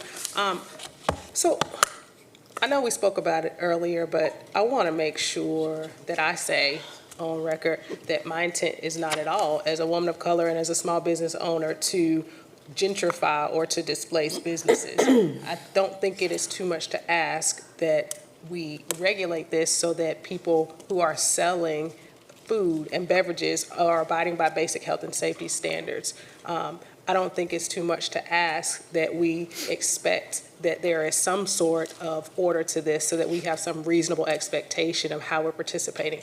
Absolutely, in conjunction with this, we want to continue to do the work that Holly Eskridge and others within our economic development and our CBI partner departments are doing to undergird and support small businesses. That this is not an either or. And so I want to make sure that our vendors understand. I love what you came up here and said, and absolutely, we want to hear those ideas. And so I would ask that Sean or one of oh, there you are right there. I would ask that you guys get together and talk about, hey, what are some other things that we can do and enhance some of the things. This is the start. This is a pilot, but absolutely love that you're here and would love to hear your ideas. Thank you. Mr. Peter. All right. I believe Ms. Mayfield? Thank you, Madam Mayor. I do not like going after you. Mine is not going to be as nice, so therefore.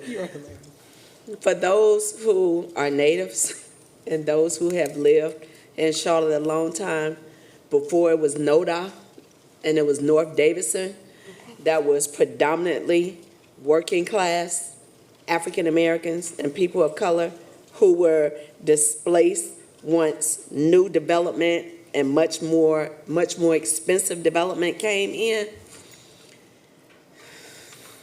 It is challenging to now fast forward some years to hear people come down and speak to us as if we're the ones removing and displacing. That feels so disingenuous to me. I'm not going to speak for my colleagues.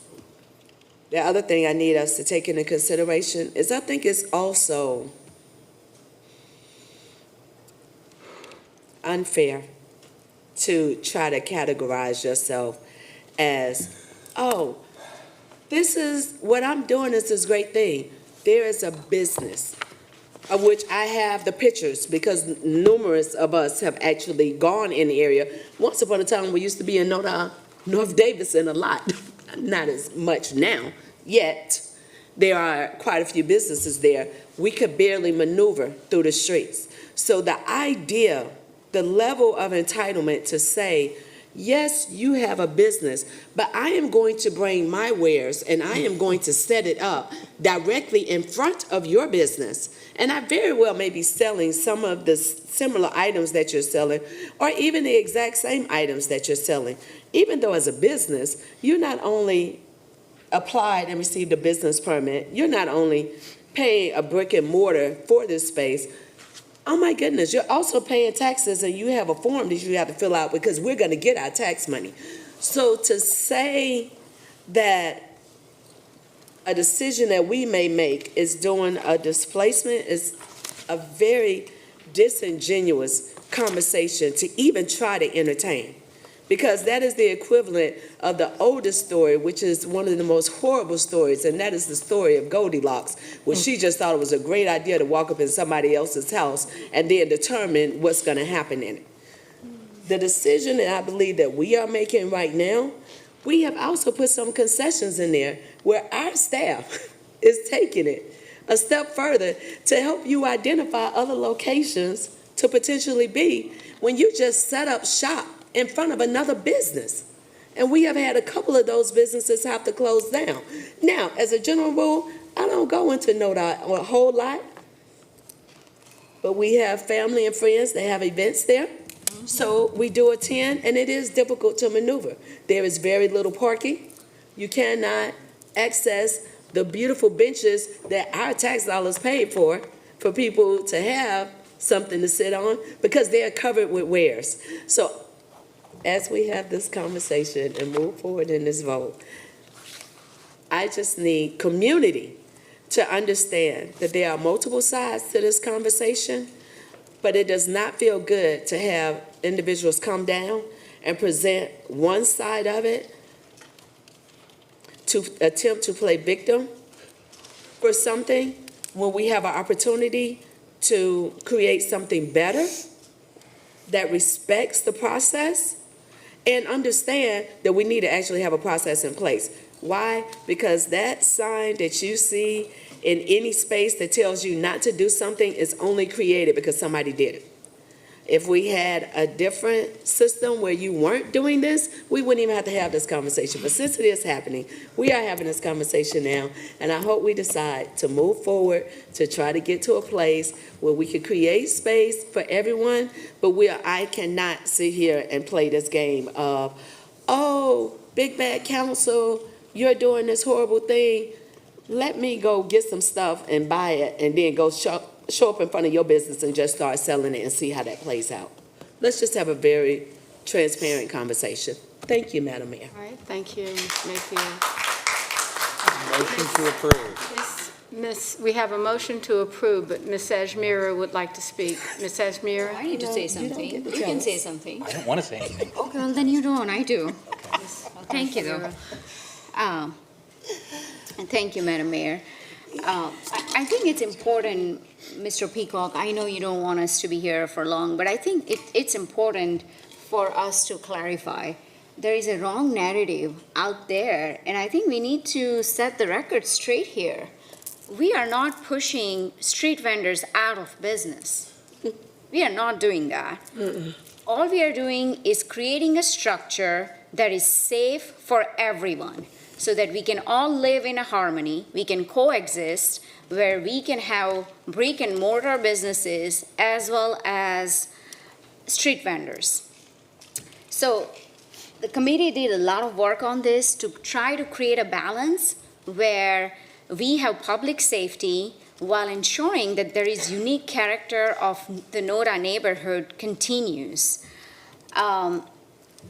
Chairwoman Watlington talked about concerns specifically around health and safety. There are food vendors out there, drink vendors out there.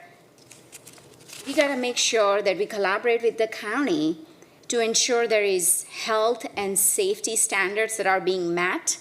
This is about public health. And we don't live too far from NoDa. We used to go to NoDa every so often. But because of the street blockage, especially sidewalks being blocked, trying to get through the sidewalks with two little kids in a stroller, it's very difficult. So I see many people that are in the same situation, especially the folks in wheelchair that cannot access our sidewalks. We just had a proclamation today about ADA. And we gotta make sure that we are not just talking, but we are actually taking an action so that we have safe sidewalks for those in wheelchair. I feel that we have created a structured balance here where we have an environment where it's going to be providing opportunities for our street vendors.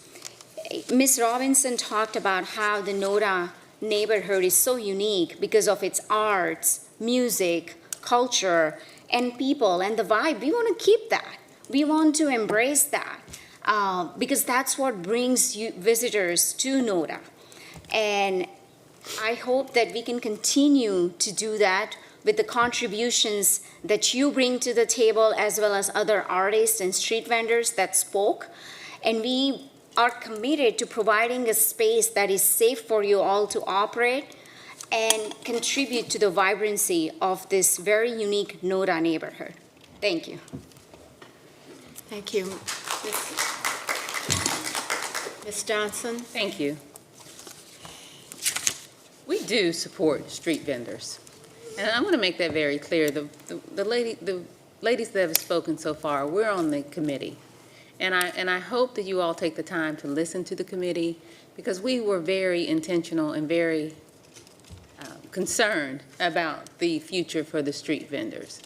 However, we also believe that there has to be some type of order and permitting.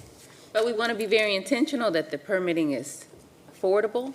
I think this elevates those individuals' businesses. So we think that permitting is necessary for safety, especially food and drinks, and also to protect and protect those businesses. So we have to be fair. But we were very, very intentional in talking about looking for space for the street vendors. We know that minimum wage in this state is $7.25, and housing is not affordable.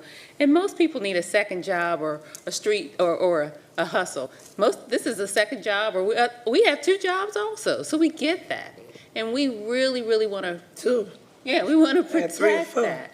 But I think it's reasonable that you would need a permit in the entire city. This is a pilot. It needs to be affordable. It needs to be accessible. It needs to be easy. And we want to help train these small businesses so that they too will have a brick and mortar space eventually. This is not about race. This council, we are very conscientious, of taking equity and individuals into consideration. So I just hope that you know that we don't want to paint a false narrative. We've asked for space. We talked about city space, looking for space for the street vendors. We were very, very intentional and concerned about the street vendors, but we also understand that the streets have to be accessible. The streets have to be safe. There has to be permits for food and drinks. We can't allow a clothing vendor to have a business right outside of their business that sells the same thing or takes away businesses. So I hope you all understand We made sure that it's affordable. We stressed that. We want to make sure it's easy. We talked about QR codes or accessibility so you could know how to get these permits. And we really want to elevate these street vendors. So if there's anyone that has concerns, street vendors, please reach out to us. If there's anything we can do, we talked about working with our workforce development and economic development and helping these small businesses get to, small businesses and entrepreneurs get to another level. So we just want this to be painted fair. I mentioned the word fair earlier in the dinner meeting, because you just have to know how concerned we are with the street vendors, but we have to lead the entire city. So, thank you. All right, so we have a motion. I'm sorry, Ms. Brown. Yeah, because I'm on the committee as well. Okay. Right, yeah, I'm on the committee with, I love our committee members, which we have Ashmere, Watlerton, Mayfield, Johnson, and myself. But tonight, I'm glad that I heard from a different crowd tonight. I heard, as we were going through this pilot program, I heard from everybody that was against it and didn't want vendors there. I love vendors. Philadelphia, I was talking about the heart and soul of the city, and I'm looking at you, Ms. Jody, because you kicked it off. And I really, I resonated with you, with what you said. This is a pilot program, and we're gonna see how it works. We worked really hard on that. I advocated for you. I went to the Johnston, why? And my daughters also went there. I've been in Charlotte my entire life. And to what Councilmember Mayfield said, it was once all of us over there. I grew up in the Y with wonderful people. So not kicking you out, that's not happening. I'm not signing off on kicking you out of anything. It's not gonna happen. There's no hierarchy in safety though. And I did hear you loud and clear, Mr. Rushler, what you said, and I believe some of it. I'm just gonna be perfectly honest with you. I do believe that there's a narrative out there, and we pushed the street vending through immediately. So I just want you to know that I hear you very well, but I work with these ladies every month, and we work our bottoms off, just trying to do the right thing in our committee. And I'll be a sellout to them because it came out unanimously out of the committee. But I never heard from you guys before it was in the committee, or the narrative might not be what it is tonight. But I do want you to know, I hear you. Policing, forget about it. I'm not with any type of policing at all, of people that are out on the streets trying to make a life for their families, their children, and make life better. So I just want the people that were against it tonight, I heard the people that wanted us to come up with a pilot, and we conformed to them. But I want you to know tonight, Councilmember Brown, hear you as well, and that this is just, it is a pilot. And we're gonna see if it works, because we write the policy.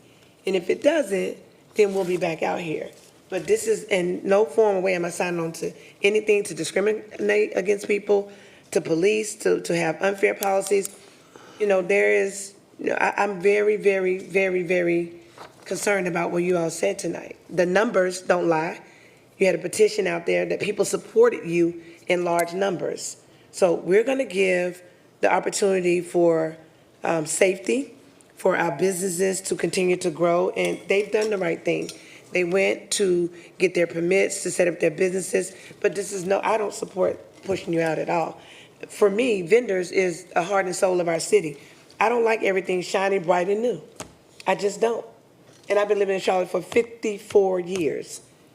Was born in Memorial Hospital, and now it's Carolinas, or whatever they call it. The names have changed so much, that tells you about the growth. But that's where I was born at.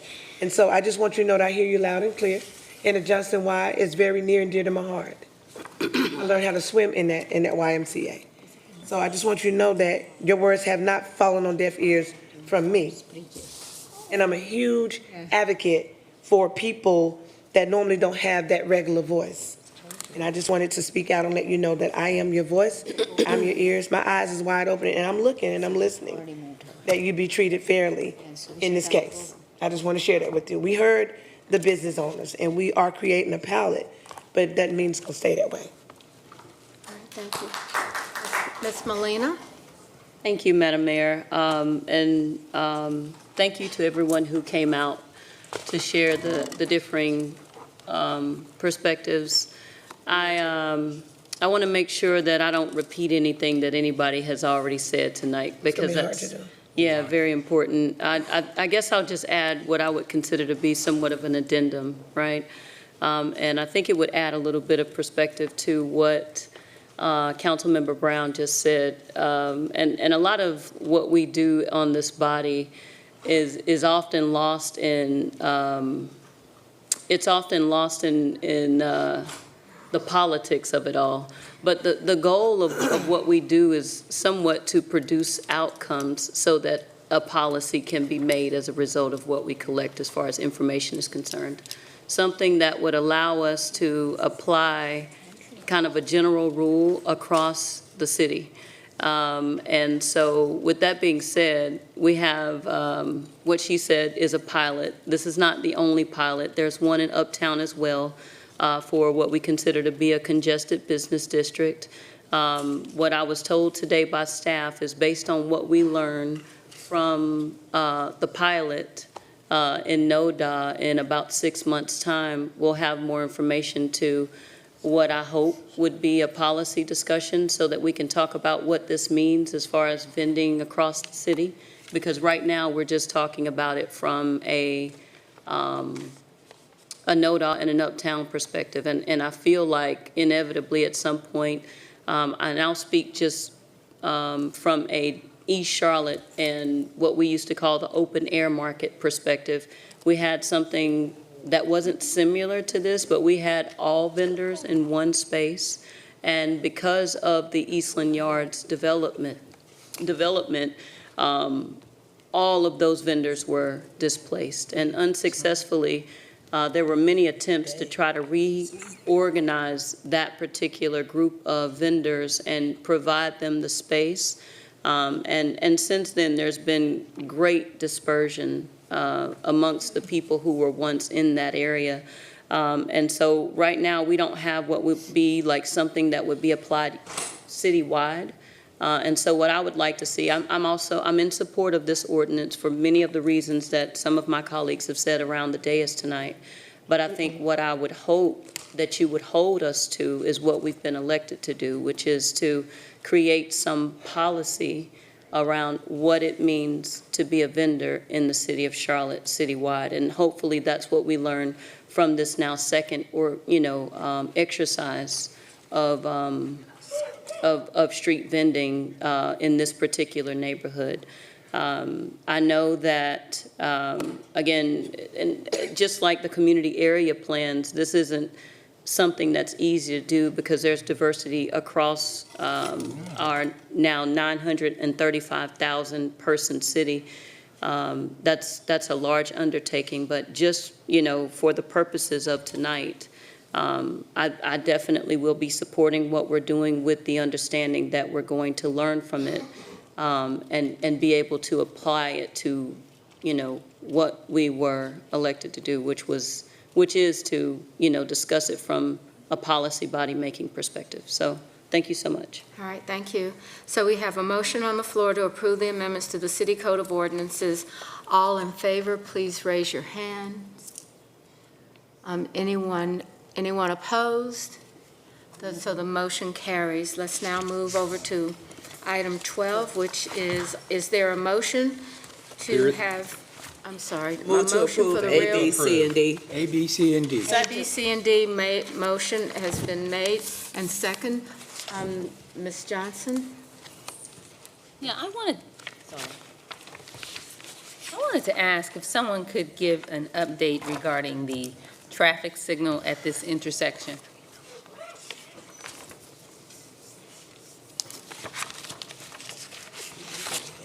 A traffic signal at the intersection. Yeah, there's a development near the intersection. Debbie's coming. She's coming. Yeah, I had to get out of the other room. Let me just say that when I ran in 2019, this was one of the things I asked about. People said at this intersection for a long time. I know there's been a development that was approved that's going to help to mitigate that. So could you just give us an update, please? Absolutely. Good evening, council. So nice to see you. My name is Debbie Smith. I'm the director for the Department of Transportation. Councilwoman Johnson, that is a fabulous question. As part of the developer and development, it was rezoning 2020-122. The developer was required to install a traffic signal at the intersection of Hucks and Old Statesville.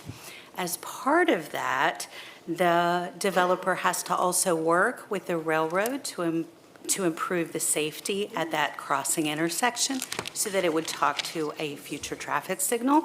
So as part of this work and the development, a traffic signal will be installed. So this agreement that you're approving tonight is part of that work that the developer would be doing. Okay, thank you. So it was approved in probably 2021? 2022. Okay. I'm sorry, 2020-122. Right, but so it was probably, we can look at the dates, but it was probably approved in early 2021, I imagine, based on the date. Sure. So this is just part of the process in us getting there. But Yes. do we have a estimated time frame? We would work with the developer to do that. It's on their schedule, but we'd be Okay. happy to provide you that. Thank you. All right, Yes, ma'am. thank you. That's all I have. So we have a motion for authorizing the railroad crossings on Hucks Road near Old Statesville Road. All in favor? More than All right. safety, Anyone absolutely. opposed? All right, the next item is to have a donation of vehicles to Johnson C. Smith University's Police Department for item 13. Is there a motion to adopt that? Second. All right, Golden Second. Rules. Thank you so much. So, all right, all in favor of the motion, please raise your hand. Anyone opposed?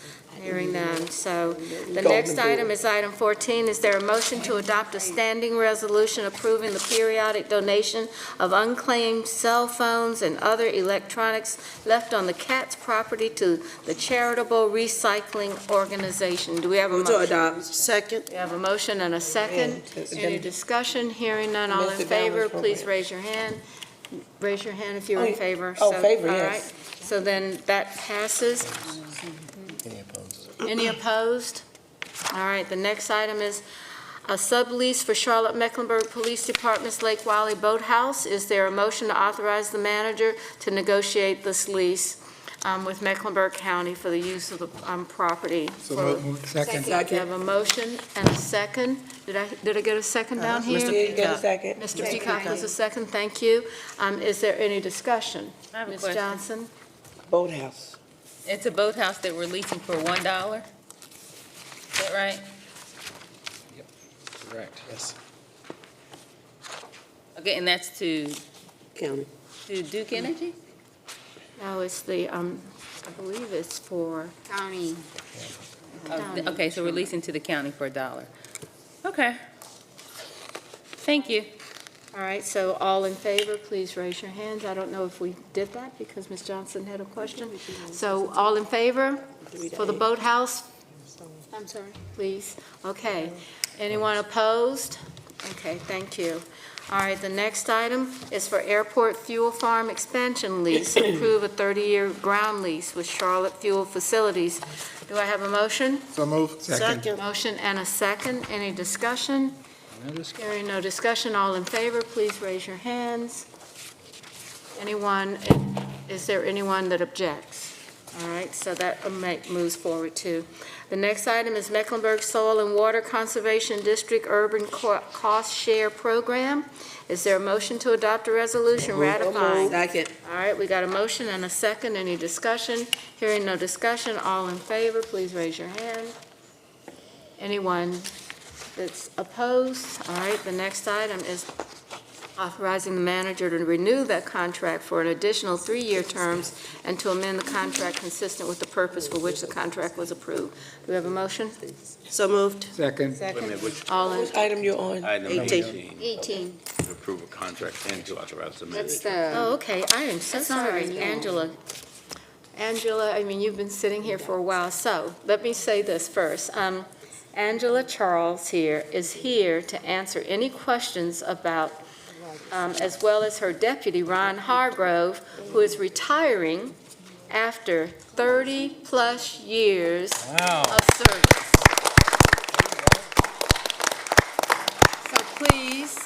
I just want you to know that, I don't know how some of you guys make it, but you got over 30 years, and so that's a good amount of time. That is a long time. Angela's not allowed to do that, okay? That's all I can say. That's all I can say. So thank you very much for your service and what you've done for us and this community, especially around the kind of improvements we've made constantly on our water system. It has been very, very, very positive.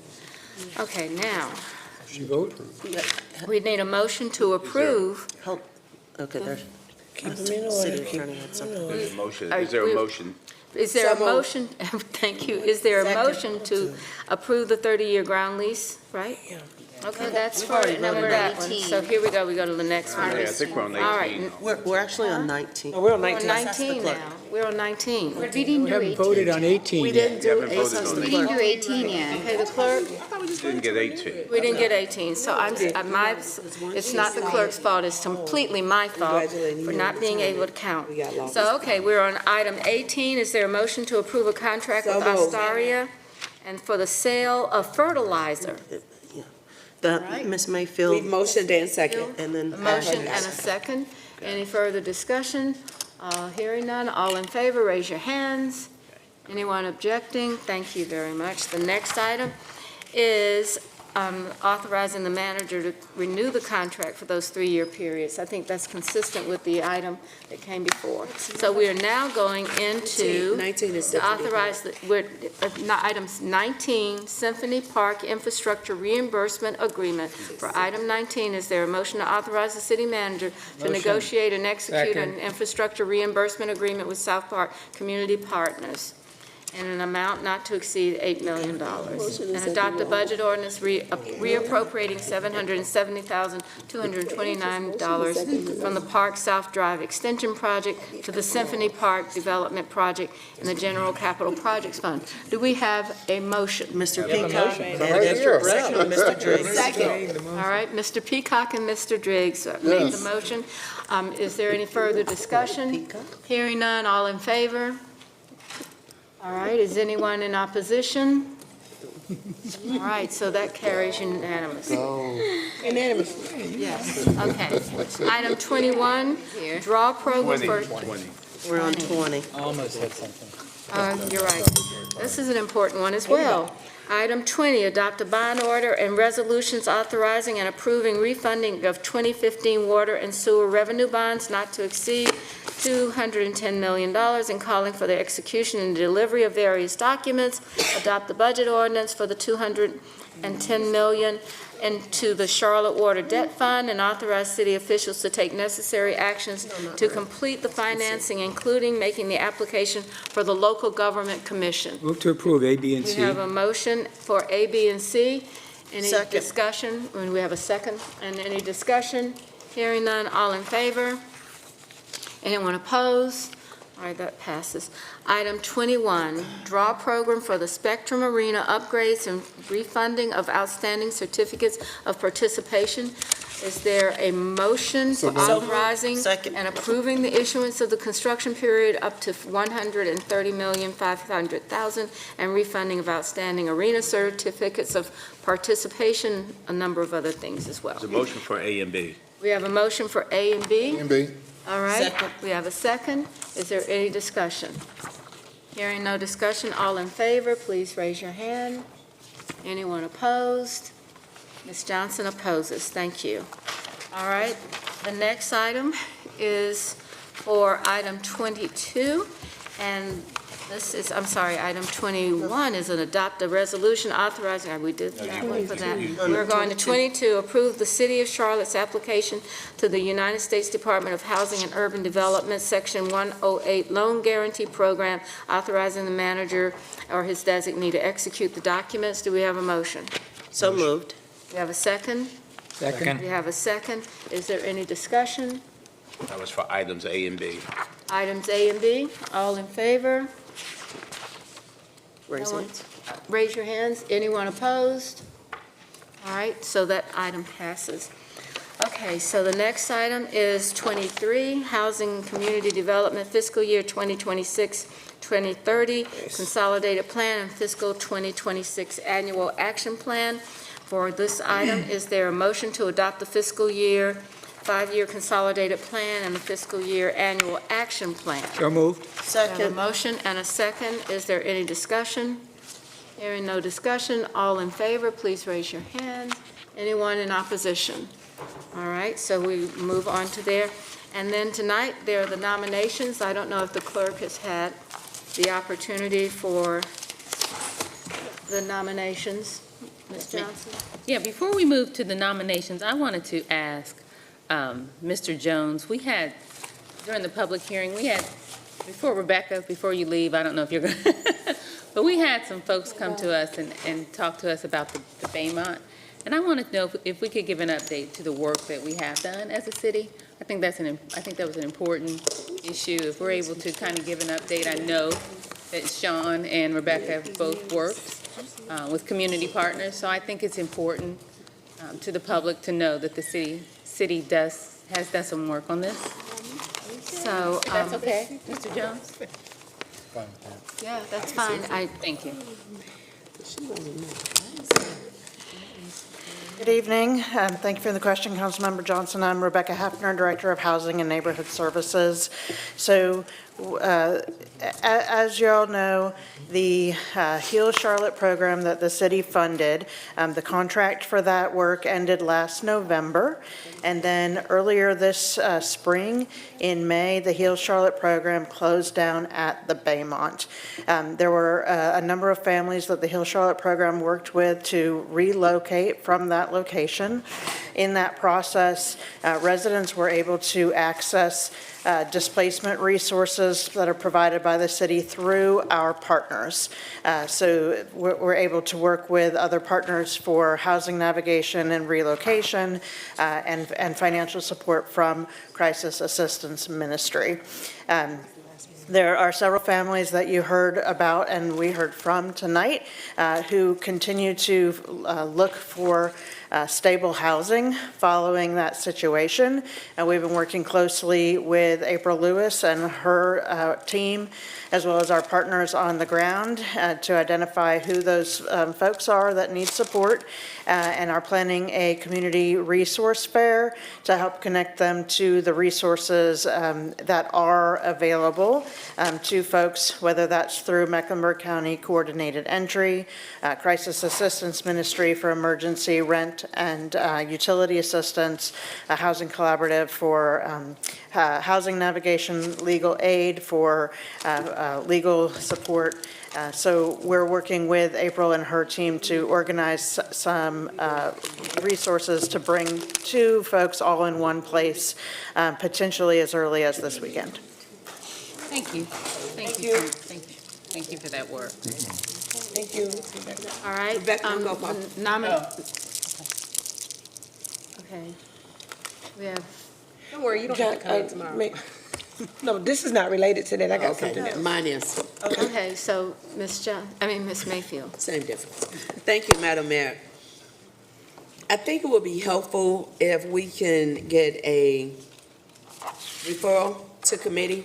So what was mentioned tonight was the impact of a nonprofit leader that had good intentions and was doing the beginnings of good work, but financially was not able to continue it. Then you had another individual step in and take over the lease. We had nothing to do with that, but that created a lot of challenges. Now, unfortunately, members of the community need assistance yesterday, and they're looking to the city.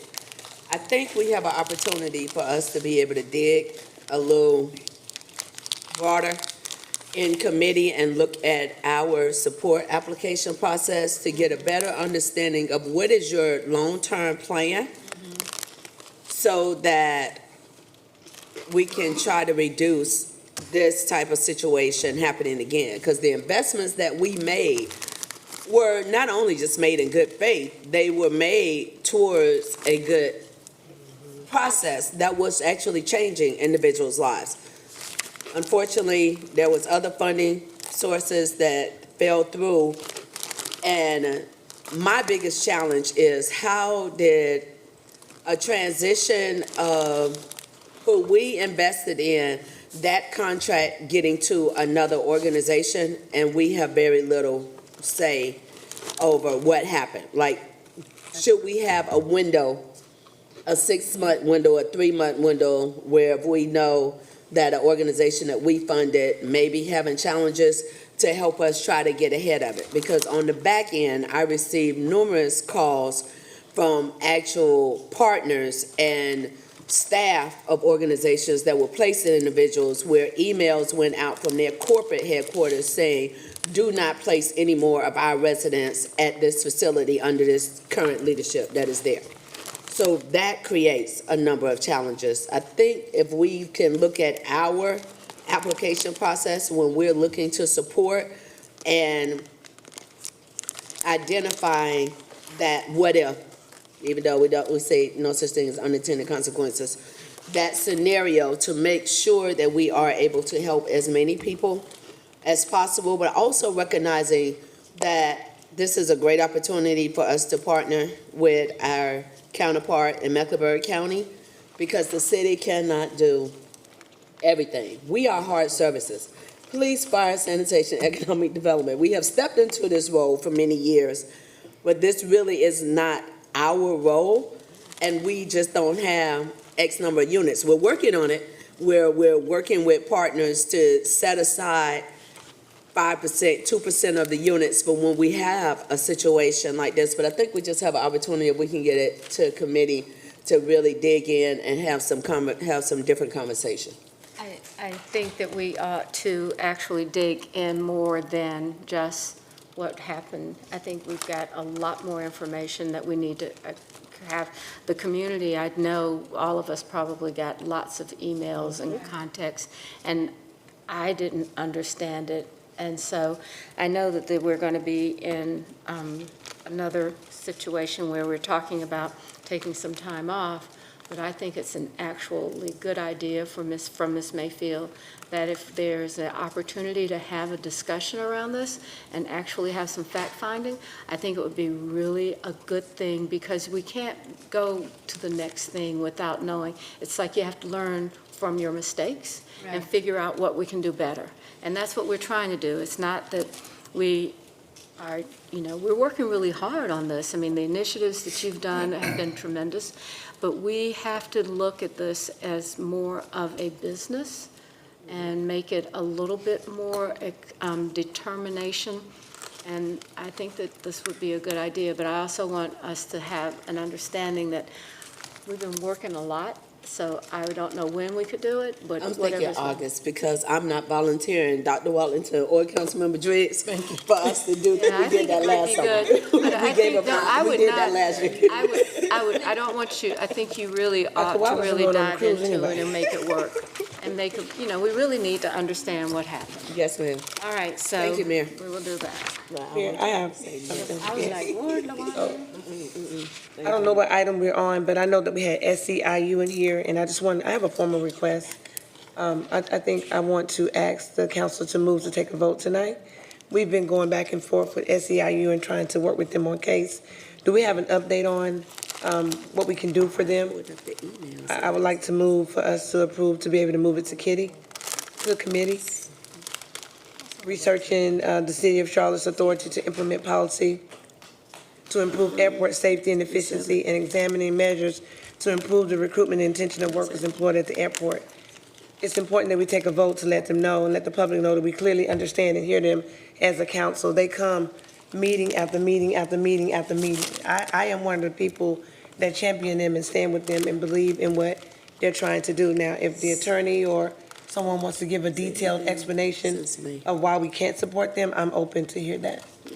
Well, I understand, but I do, all right, now we still have a closed session to go into, so. Yes, ma'am, I'm asking. I'm understanding. So the attorney, I think. Well, there are a couple things. One, I've given the explanation of this before, but the issue is that issue arose under your citizens forum, and you're not allowed to take action. You can have discussion, but you can't take action here tonight on items that were brought to you that do become a part of your agenda, but it does not allow, under your own rules, doesn't allow for you to take action. So what you requested is for this council to take action to refer an item. I'm asking you, yeah, That's an action item, and that's what is not appropriate okay. under your rules right now. Okay, So it so may can- be that you want to bring it up or.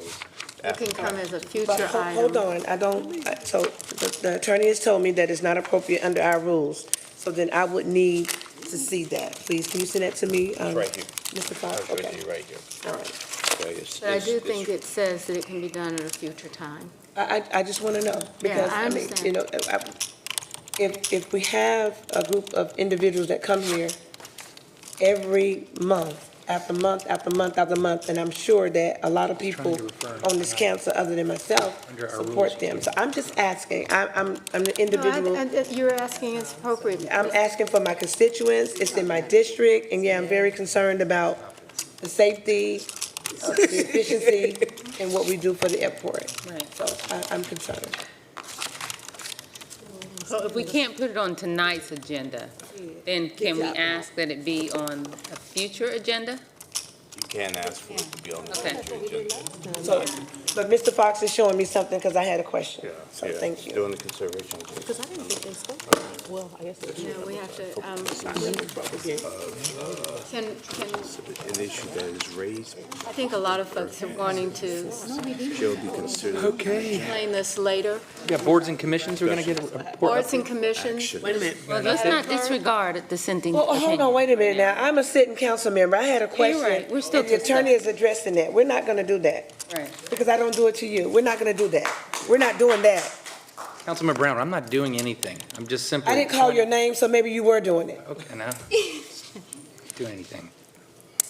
So what I was explaining to the council member, just for the full council's edification, is that your rule number. And that's fine. If you can just send it to me, Mr. Fox, we can move forward, because you're Okay. showing that to me. Yeah, I'm not trying to I'm make just a big deal about it, but I want to know, you were giving me an explanation as the attorney. Right. Okay, you're giving me the information. If you can just send me a copy of that, please. Thank you so much.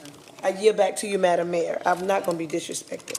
Thank That's not you. gonna ever happen. Thank you. So we've got it ironed out that we can have this at a future Yes, agenda. Mr. Fox has addressed me with what I need to be addressed with, and And we we can do that. Yes, So ma'am. let me just point of clarification, because we've asked this. So do you need 6 votes to move it for it to be on a future agenda? No, unless someone objects, we do not have to. Well, He's gonna send me the I mean, information. you read it, is there an objection? I say any member of the council may Great request the city manager to place an item on a future agenda by making such a request at a council meeting. This is a council meeting. Unless a council member or city manager objects, the request shall be included. Okay, cool. So So we should ask, is there an objection? is right? there an objection to the discussion of the, Committee? on a future agenda for discussion A of? future agenda being in August? It or would just- be in August, after this So- 2-week time. Just for a point of clarification, Madam Mayor, when we say put it on a future agenda, for what purpose? Are we asking to vote on it? Are we asking We're to asking to discuss? vote on it. Well, hold on, I'm trying to, so I want to make sure that No, I we're understand clear. what you said, but I asked for a vote, so just. So you want it on, so for the purposes of a vote on a future agenda? That's is what I just Okay. requested, yes. Send to committee. Have to go to So- committee first. If I can, I think the So- request might be that the council members requesting they be placed on the future agenda for consideration of the council to refer it to a committee. At which time I will still render my opinion about the appropriateness of that. But I'm just giving you the procedure. For tonight, you've answered my question on what I need to do and move forward, and you'll send that to me. Okay. All right, so Mr. Driggs? So you said without objection, I do object. I'm afraid that our contemplation of something that so blatantly violates state law in the eyes of the legislature is a dangerous direction for us.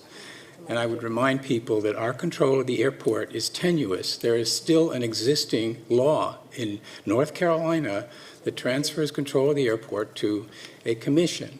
The only thing holding that back was that a court ruled that the FAA has to approve the transfer, and the FAA said, we won't do that unless all the parties are in agreement. And that was at a time when the Secretary of Transportation was Anthony Fox.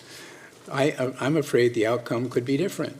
And I really think this is something we need to approach with the utmost of caution. given the sort of power structure in the country and in the state. So I object. Ms. Watlington? Thank you. I just want to make sure I'm super clear from a rule standpoint. Can you read what you said again? I was having a little bit of trouble hearing you. Are you? For me?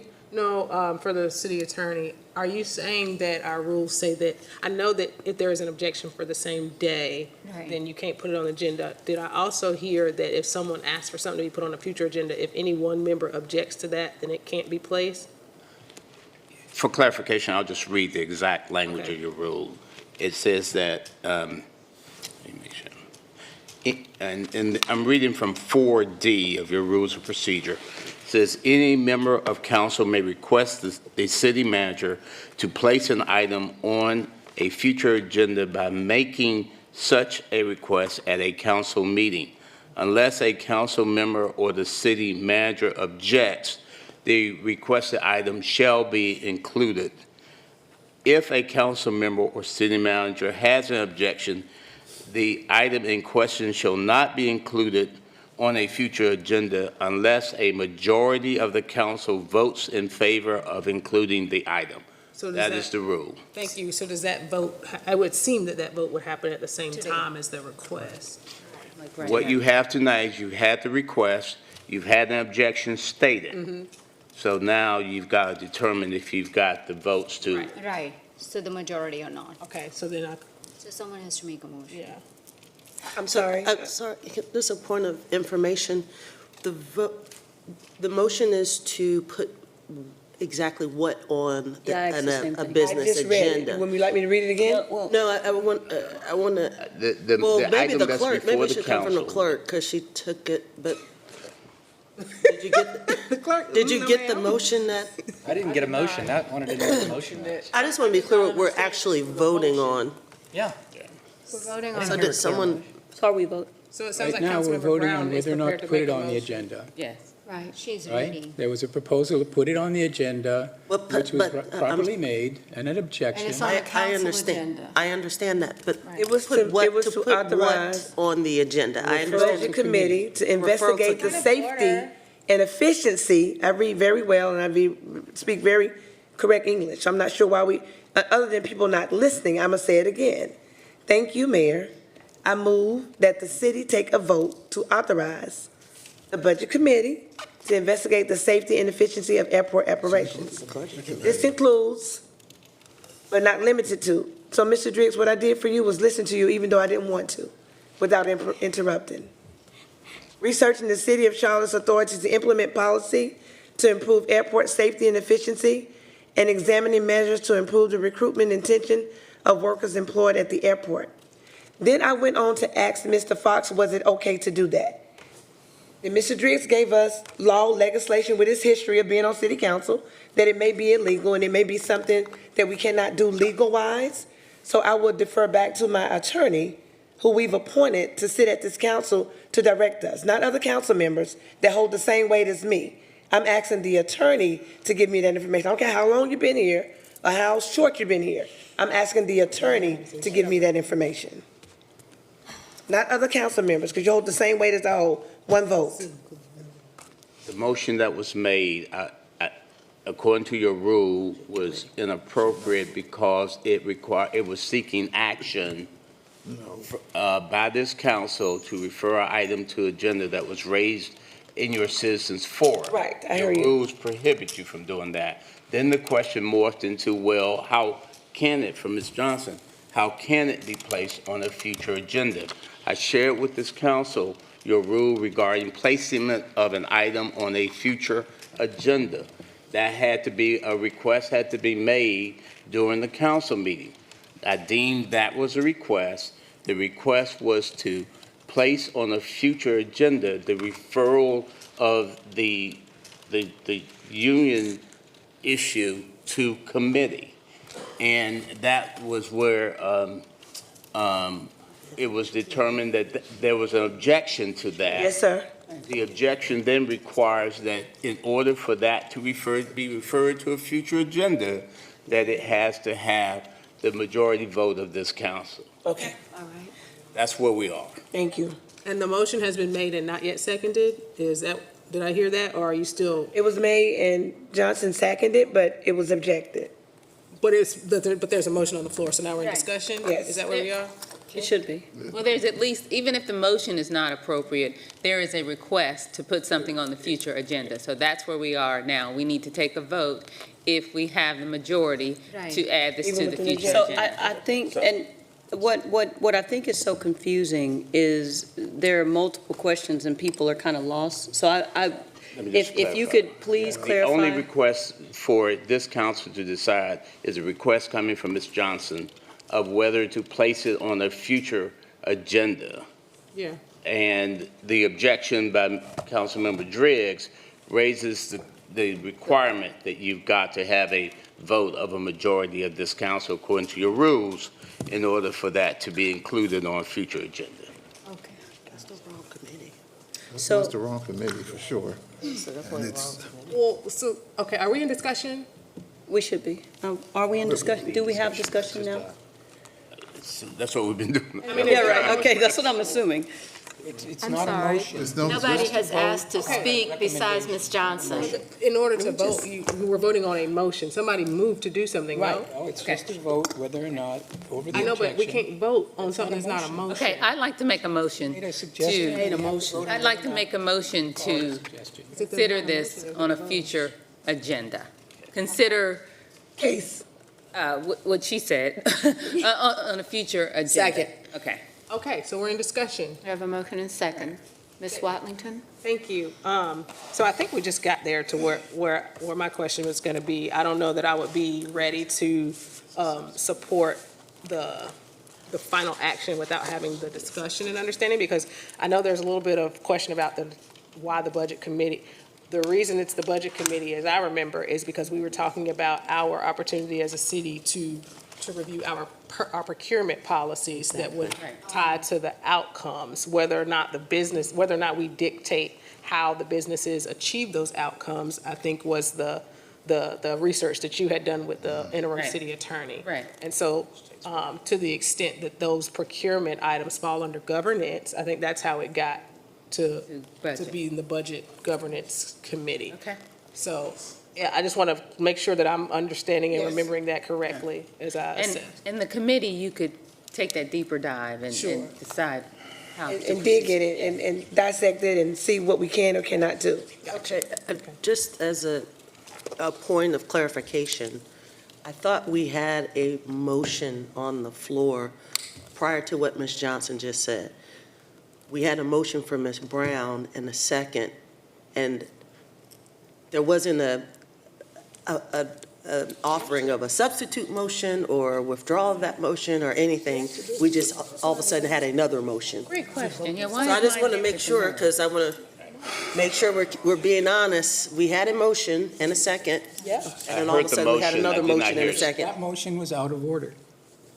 I didn't hear anyone say The that. attorney said it was out of order. Oh, okay. When she made the motion, I mentioned that He did your not use rules those do words, not but he explained the rules to provide me. for Do it. action to be taken out of an action that arose during your citizens forum.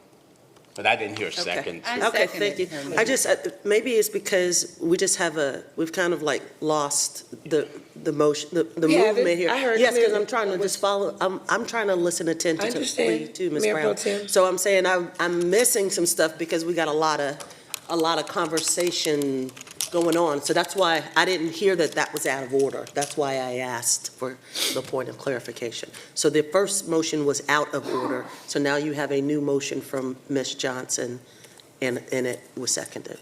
Correct. Okay. That's why I thought And now we we're still in were. discussion. Yes, ma'am. And then I think the last person, we had Ms. Johnson, but I also think that Ms. Molina was asked to be recognized. Thank you, Madam Mayor. And so my concern at this moment is the one thing that I am hesitant about when it comes to any type of policy consideration is not having a full consideration for what's at hand. I think in a prior conversation, we've had the attorney speak to our preemption to take action on this from a city perspective because it is outside of our ability to do.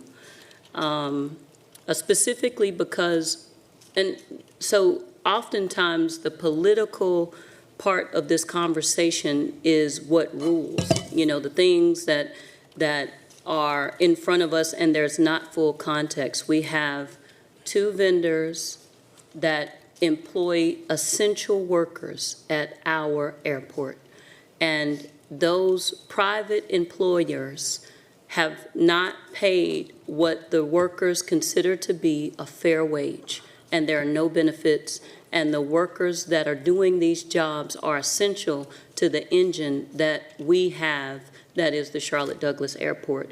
And I don't think that point is lost on anybody. But the idea of saying that we as a council, as a city government, where the institution of our charter is handed to us by the state, we're preempted. We're in a Dillon's Rule state where our charter is an instrument of state government. And I am concerned about even the implication at the state legislature where they see us making what would be considered something that is something that we don't have the power to do. And we've seen this in the past with HB2. We've seen this in the past with other things that from a council perspective we've attempted to do from this dais, and the state was swift in making a hard decision for us in choosing to do so. So I, with caution, to all of us, and even aligning with what Councilmember Driggs said, we're in a completely different political environment at a national level, at a state level, and Charlotte, we are the largest engine. We are the largest city engine in the state of North Carolina. That is a huge responsibility. And we still have, I'm sorry, you cannot talk to me from out there. Please don't do that. Don't do that. Oh, you know the rules. Don't do that. You know the rules. Be dude. removed. So, it's one of those things where I know that we have to be careful, and I don't want it to be misstated, that this is something that says that we are not being fair to the people who work subcontract at our airport. And that is not what this message is saying. And I want to be clear, we just adopted the budget, the city budget that the city of Charlotte adopted, where every single full-time employee that is an employee of the city of Charlotte makes $24 an hour. That is, if it was left up to us and it was within our powers, we have said with the voting and the passing of our budget that we would pay every full-time employee, no matter what they do for the city of Charlotte. We have said with the approval of our budget that we would agree to pay them $24 an hour, no matter what they done for us. And I think that's what we said when we approved the budget, and that is what this council stands on, because that's what we voted on. Now, again, we do have 2 private institutions. They do provide essential services for our airport, and we realize with every single visit from the SEIU that there is private institutions that employ subcontract workers at the airport, and they pay them less than that wage. But to say that we can force them through a vote of this council where that is not a city-owned business, first of all, I know we can't do that. But second of all, I am afraid of what the implication would be if we attempted to try to take action in this way with that airport. So I'm, again, cautioning my colleagues, almost begging you to just pay attention to that part, please. Okay. Mayor? I think that Mr. Graham, Okay, that's fine. he hasn't spoken. Mr. Graham? So I think my colleague from District 5 gets it. That part of our responsibility as a member of this board is to do no harm. Do no harm to the people that we serve, do no harm to the institution that we represent. I think it's clear that in this community, far and wide, that affordability continues to be an issue. Affordable rent, jobs, affordable leases for those who want to operate a business. All those things are true. I think leadership matters and experience matters. Councilmember Brown. I was the chairman of the Mecklenburg delegation when there was a bill to take away the authority of Charlotte Douglas International Airport from the city.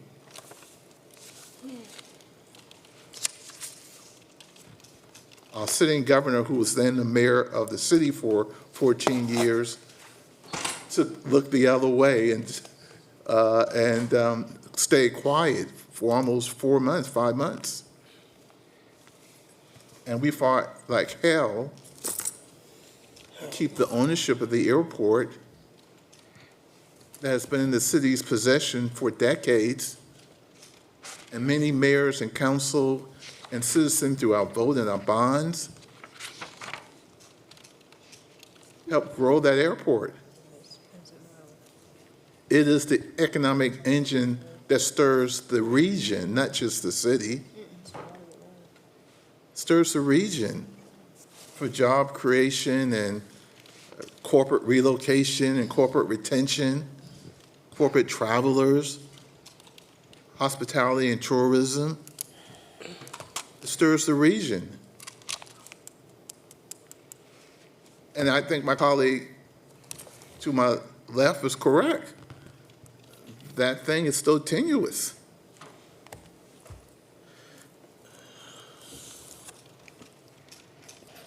It's going to be a big week for the city of Charlotte and Raleigh. Tomorrow. Related to mobility. And I think this is such a complicated issue, other than just sending it to a committee without really some contemplation before we act. And certainly going to the budget committee is simply the wrong committee to go to from the first place, right? So that's a problem in itself, but I'll put that in the parking lot, right? We got to be and play chess.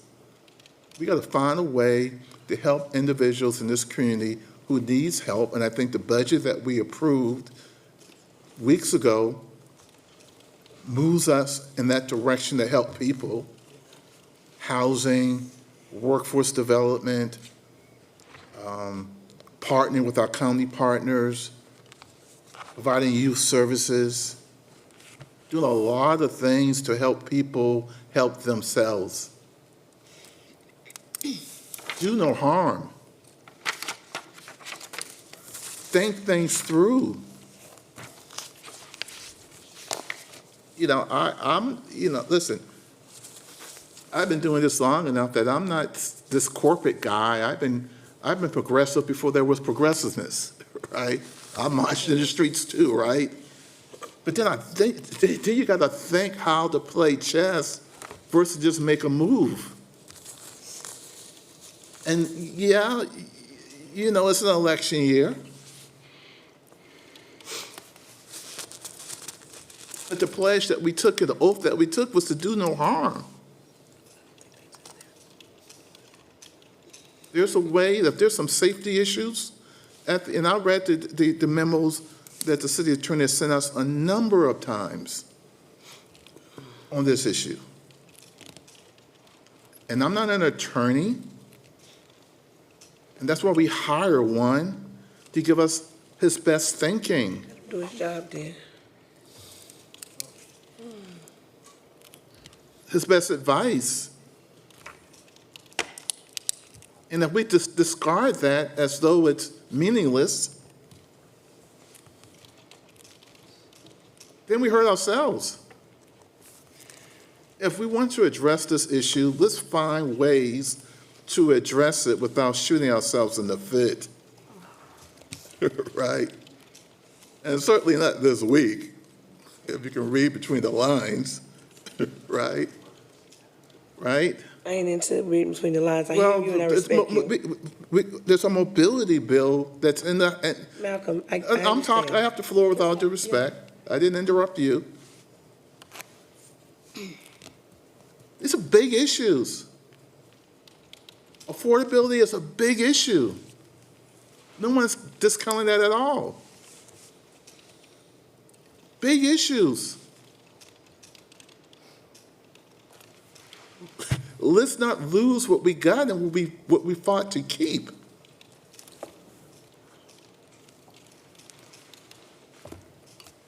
We got no support in Raleigh, right? We got some support, but let me take that back. We have support in Raleigh, right? It's your fault. But there's political support, right? In D.C., I'm telling you, that thing is gone. And so we got to be very careful about what we do and the steps that we take. And so I just caution us to measure our steps and just don't throw caution to the wind that somehow we're trying to help folks, and I want to help folks without hurting all of us. And that's, so I won't be supporting that, not because I don't want to help folks that look like me particularly, or who are having a hard time. Let's find ways to help folks help themselves without shooting ourselves in the foot. And this discussion is all about self-destruction. I can't be any more plainer than that. All right. Yeah, I had my hand up with all due But respect. Ms. Watlington had her hand Okay. up as well. Ms. Watlington? Yeah, so it's a couple of things here. I feel like I want to caution us to not be having the conversation before we even agree to have the conversation. Thank you. Certainly, But I this is a hear. discussion. Right. Let her, she's got the floor. Let her. Thank you. We ain't done that all night. Okay. Ms. Watlington? Certainly, like I said, I think it's important that we have this discussion. What I'm saying is that the motion on the floor is about whether or not we want to put this on a future agenda. Everybody has thoughts and considerations about the particular item, and I think that's absolutely fine. I want to hear what y'all have to say, but I think that that's a separate discussion from what we're talking about tonight. Tonight is, to me, whether or not we're even saying we want to have this discussion. And I think it's perfectly all right to have the discussion. If there's, what we've heard around the dais to this point is people have different vantage points based on their history, et cetera, et cetera. Those things are important to know, and we won't know it unless we have a discussion. So I don't think that the appropriate response is to shut it down, because then we do lose the benefit of the experience and all of these things that you have said. So I think it's important that we are very clear about what it is that we are seeking to do. I said in the beginning of this discussion that I'm not to a place where I'm ready to vote on what the solution should, but I am certainly open to having a conversation to understand all of these different dynamics at play. I don't think our role is to say, somebody said 20 years ago this bad thing happened, so we're not going to say anything. No, it is our job to understand what those things are so that we can all move from a place of understanding and enlightenment about what was going on. So that part I absolutely would have to disagree with some of my colleagues. While I respect your particular position about the issue, I do think it's a slightly different conversation, and I just think that we've got to decide to be the type of leaders that are willing to have a conversation, even if it's educating each other about what it is. So, This is it.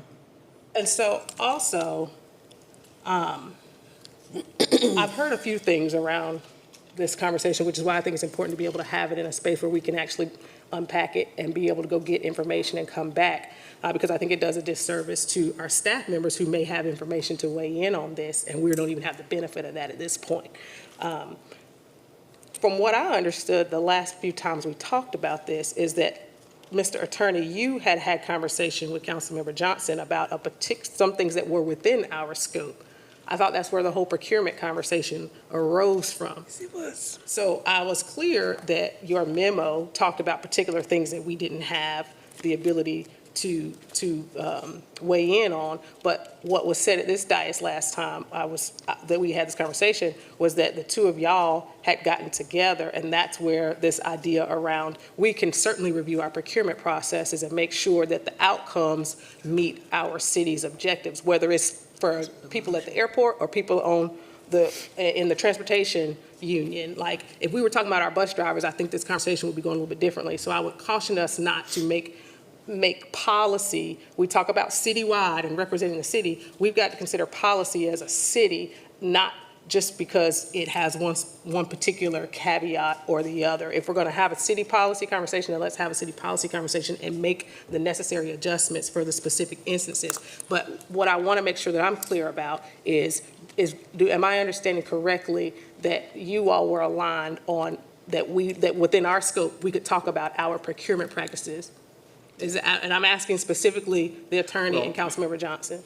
I've always been clear and consistent with regards to the case ordinance and the problem that it presents that's unique. Understood. Because it deals with your involvement in wage and hour considerations of someone that are not your employees. I understand that. When we talk about what can be done, I will always brainstorm with any of you about what are available options to talk about from a procurement perspective or anything that may get you to your goal. So that's all I want to understand was that the conversation, and is there an opportunity I was under the impression that you all had done that and that what was brought back to us was something that was within the scope. Is that or is that not what occurred? So there's a memo. I asked you the questions. And I think there was an example today with item number 43 with the Teslas. So we talked about the procurement policy, and you mentioned that we could consider performance and quality. And we also talked about, and I'm looking for the memo, that we don't have to take the lowest and most responsive bid. So I think that referring this to committee will allow us to take a look at those details. If our if our procurement policy, if we can add certain requirements such as performance and quality, and you said perhaps retention and different characteristics in all of our procurements. I'd like to take a look at, are we hiring? So, well, wait, I don't want to get too far away from my question. Yes, we've had that conversation, yes. But let me be clear. Well, I'm sorry, Mr. Fox, but with all due respect, my question is specific, and what I'm hearing is that there was some alignment, whether or not you all agreed on an ultimate outcome. Is that correct? There's an opportunity to look at our procurement policy. Procurement and case are two different things. I understand. That's why I'm asking the question that I'm asking you. Right. Yes. We all know that. Yeah, that's the piece that I'm trying to suss out here. We're talking about, we hear case, but I thought we were far past that we already said, if case is not something that we can do based on what you've said, is there an opportunity to review our procurement? So if that is the discussion that we're talking about moving forward, that's very different than what we're saying when you say full stop, we don't have the authority to do case. I think everybody in here read the memo, so we're clear about that. It's not a matter of not playing chess or just playing checkers. Now it's a question of what is possible, and I'm hearing that there is something, and that's the discussion that You read something specific to that I'm interested in having. So Mayor, call the question. Yes, please. We've had people have had multiple moments to speak on this matter. I think Ms. Watlington is absolutely correct that we are having a much broader conversation now. I like to call the question because everyone who's wanted to speak has had the opportunity to speak multiple times. Let's just move forward with the vote. Call the question takes precedent, though.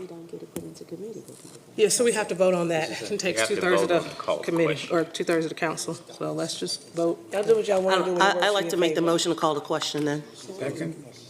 We have a motion and a second to call the question. All in favor, please raise your One hands. question of calling the question. One, all in favor. Are you ready to call 1, 2, 3, call the question? 4, If you want to stop discussion, raise your hand. 5, 6. Oh, yeah, because it's I'm sorry. Ms. Mayfield? I'm hands up. sorry. So let me calling make the sure. question. Calling the Call the question. question. Show of hands. Okay. Yes. So we have a motion. I'm gonna be sure to do call the question when y'all in a deep discussion. discussion. Okay, for the I'm gonna be next sure to step. remember that. Right, exactly. I'm gonna be sure to remember that one. Mayor Pro Tem will tell us what. So now it's time to vote. We have to Right, vote to on get that. it to Yes, committee. it's time to vote. Clerk, did we have the appropriate, or Yeah, you had we had the six, appropriate six, vote? so I'd like for us to proceed to so vote now you vote on the the actual motion raised by Ms. motion Johnson. that was made by Ms. Johnson, seconded by Ms. Wallington, I believe. It was second Which by is to get it Mayfield. to committee for discussion. Which is to. Put it on the agenda. Is to, with the request being made to refer it to the future agenda, and objection to that is whether or not to approve that request. All right, so, okay. I'm sorry, one more time from the clerk. Can you just read what the motion is? The motion is whether or not to put the action mentioned by Ms. Johnson on a future See, that's why I'm agenda. struggling, the action. Like, To make a referral. To the budget. To have it on a future Like we said, agenda. there's two different things. Case is different than procurement. So On that's a what I'm trying to future understand. What are we agenda. talking It about? wasn't procurement, wasn't But it wasn't mentioned. procurement. So that's what I'm That's like. not what we're voting on. No. It's, the So what procurement is it? was not in the. Okay, so Was not in what the is it? motion. Because to say what Johnson said is not something I'm going to vote on because I don't know what Johnson said. Let me clarify. Let's say the procurement policy. It wasn't. Take a look at the procurement. That wasn't the motion. The motion. Are you making an amendment to the motion? What Making is the it? motion now. Fine. Okay, then what, the motion that she said? Read it again. Procurement. And here's the thing, if we put it on the agenda and it goes to committee, then can't we get to that point or? Certainly. Yes. I just need to know be what the motion specific. is. Yes, so there was the motion that she read, but if in committee, if it gets that far, then we could certainly say, well, that won't That's the work problem, y'all. after we hear Don't know from the everything. I don't staff. care how long you've been here. Yeah, but we can look at the procurement process. There's Depends on I who just you wanted ask, to. whether you should So still be sitting up here here's the anyway. thing. When we have constituents bring certain items to us, it moves through council and committee to the agenda, and we pass it in neck-breaking speed. This All the group has time. been All the asking us time. for years to do something. just I'm saying, trying folks, to it's get not this to fair. committee so we can have a discussion. I understand. So, Trying to hear too. Earlier today, you know. Like the vending thing, We for talked instance. about, Ms. Johnson and I had a meeting earlier today, and we talked about this. And the question was, since we were going to move forward, is that if we're doing this, we should go ahead and figure out how we can have this really, the process and the makings that you're trying to say. What are we trying to do? What are we trying to accomplish? So we've made a discussion today, and it was that we would actually try to put out two different items, like what are we trying to do and how can it be done? And that was where we kind of stopped. If I say this incorrectly, Ms. Johnson, let me know. But the idea was that we were about to take break, and that while this is an open question for us, but it was not resolved, but in a way, it was like saying, let's take some time and figure out what we're trying to do. And I think that that's more important. The foundation makes the difference in anything that we achieve or try to accomplish. Foundation jacked up. So, Been there. But I think what's on the floor right now, if I can try to summarize, is there was a motion that was to make a request to the manager to place an item on the future agenda. The item related to Ms. Brown's request relating to the union's consideration of this council for the case format, which would, as a result of contracting at the airport, require and allow this council to regulate wages for anyone that are operating at the airport pursuant to a contract opportunity. And that's what would be the item that would be placed on a future agenda. I don't know what committee you'll go to, but that's the item that will be placed on the future. okay. So you've heard what the attorney said. And just the motion maker, can you affirm that that is what you mean? Yes or no? yes. Okay, so we have a motion on the floor. All in favor of the motion, please raise your hand. 1, 2, 3, 4. All of those opposed, please raise your hand. 1, 2, 3, 4, 5. The motion does not carry. Well, it's 5 and 5, you would have to vote. We need 6. I have to. We'd have to break the tie. Okay. I'm going to take the position that this is not ready for us to actually have it on the agenda right now. And I think that we have to work a little bit hard on it. So I vote with the majority over here. It's not majority, you break the tie. I break in the tie. Yes, ma'am. Thank you. I break the tie. Yes, in ma'am. that Let's respect. have Thank correct you. English up here tonight. This is Okay. Thank you. Committee? We have to do the committees. We have Committee appointments? I don't know anybody wants to do committee appointments, but we do have another session for, are we still, we Yeah, have because we're going to another break them closed here. session. If they want to leave, you got Okay. the people, their votes are going to Mayor, go forward. clarification. So we actually got through item 22 and 23 in the nominations? We have not got through the No, nominations at we all. have not. She usually does, all right, Madam Right. Clerk, tell us how we're going to do that. Talking about 30 more minutes. Mayor and council, I have several appointments. You have the opportunity to make these appointments tonight. There are Sidebar several. conversations, can't hear you. That's all the time. I think you can go ahead now. Okay, there are several appointments that can be made tonight because there are 6 or more votes for several of the boards. For the Business Advisory Committee, the applicant, we will have to bring this back on August the 11th because the applicant that was voted upon does not live in the city limits and is required to be within the city limits. All right. So we'll which bring item- that which back one on to that? you on August the 11th. For the Charlotte International Cabinet, Namrata Yadav received 7 nominations. For the airport staff member for Charlotte International Cabinet, Elena Eiler received 10 nominations. The incumbent, Hans Higgenstock, received 10 nominations. Eric Carato received 9 nominations, and the incumbent, Maggie Cummins, received 10 nominations.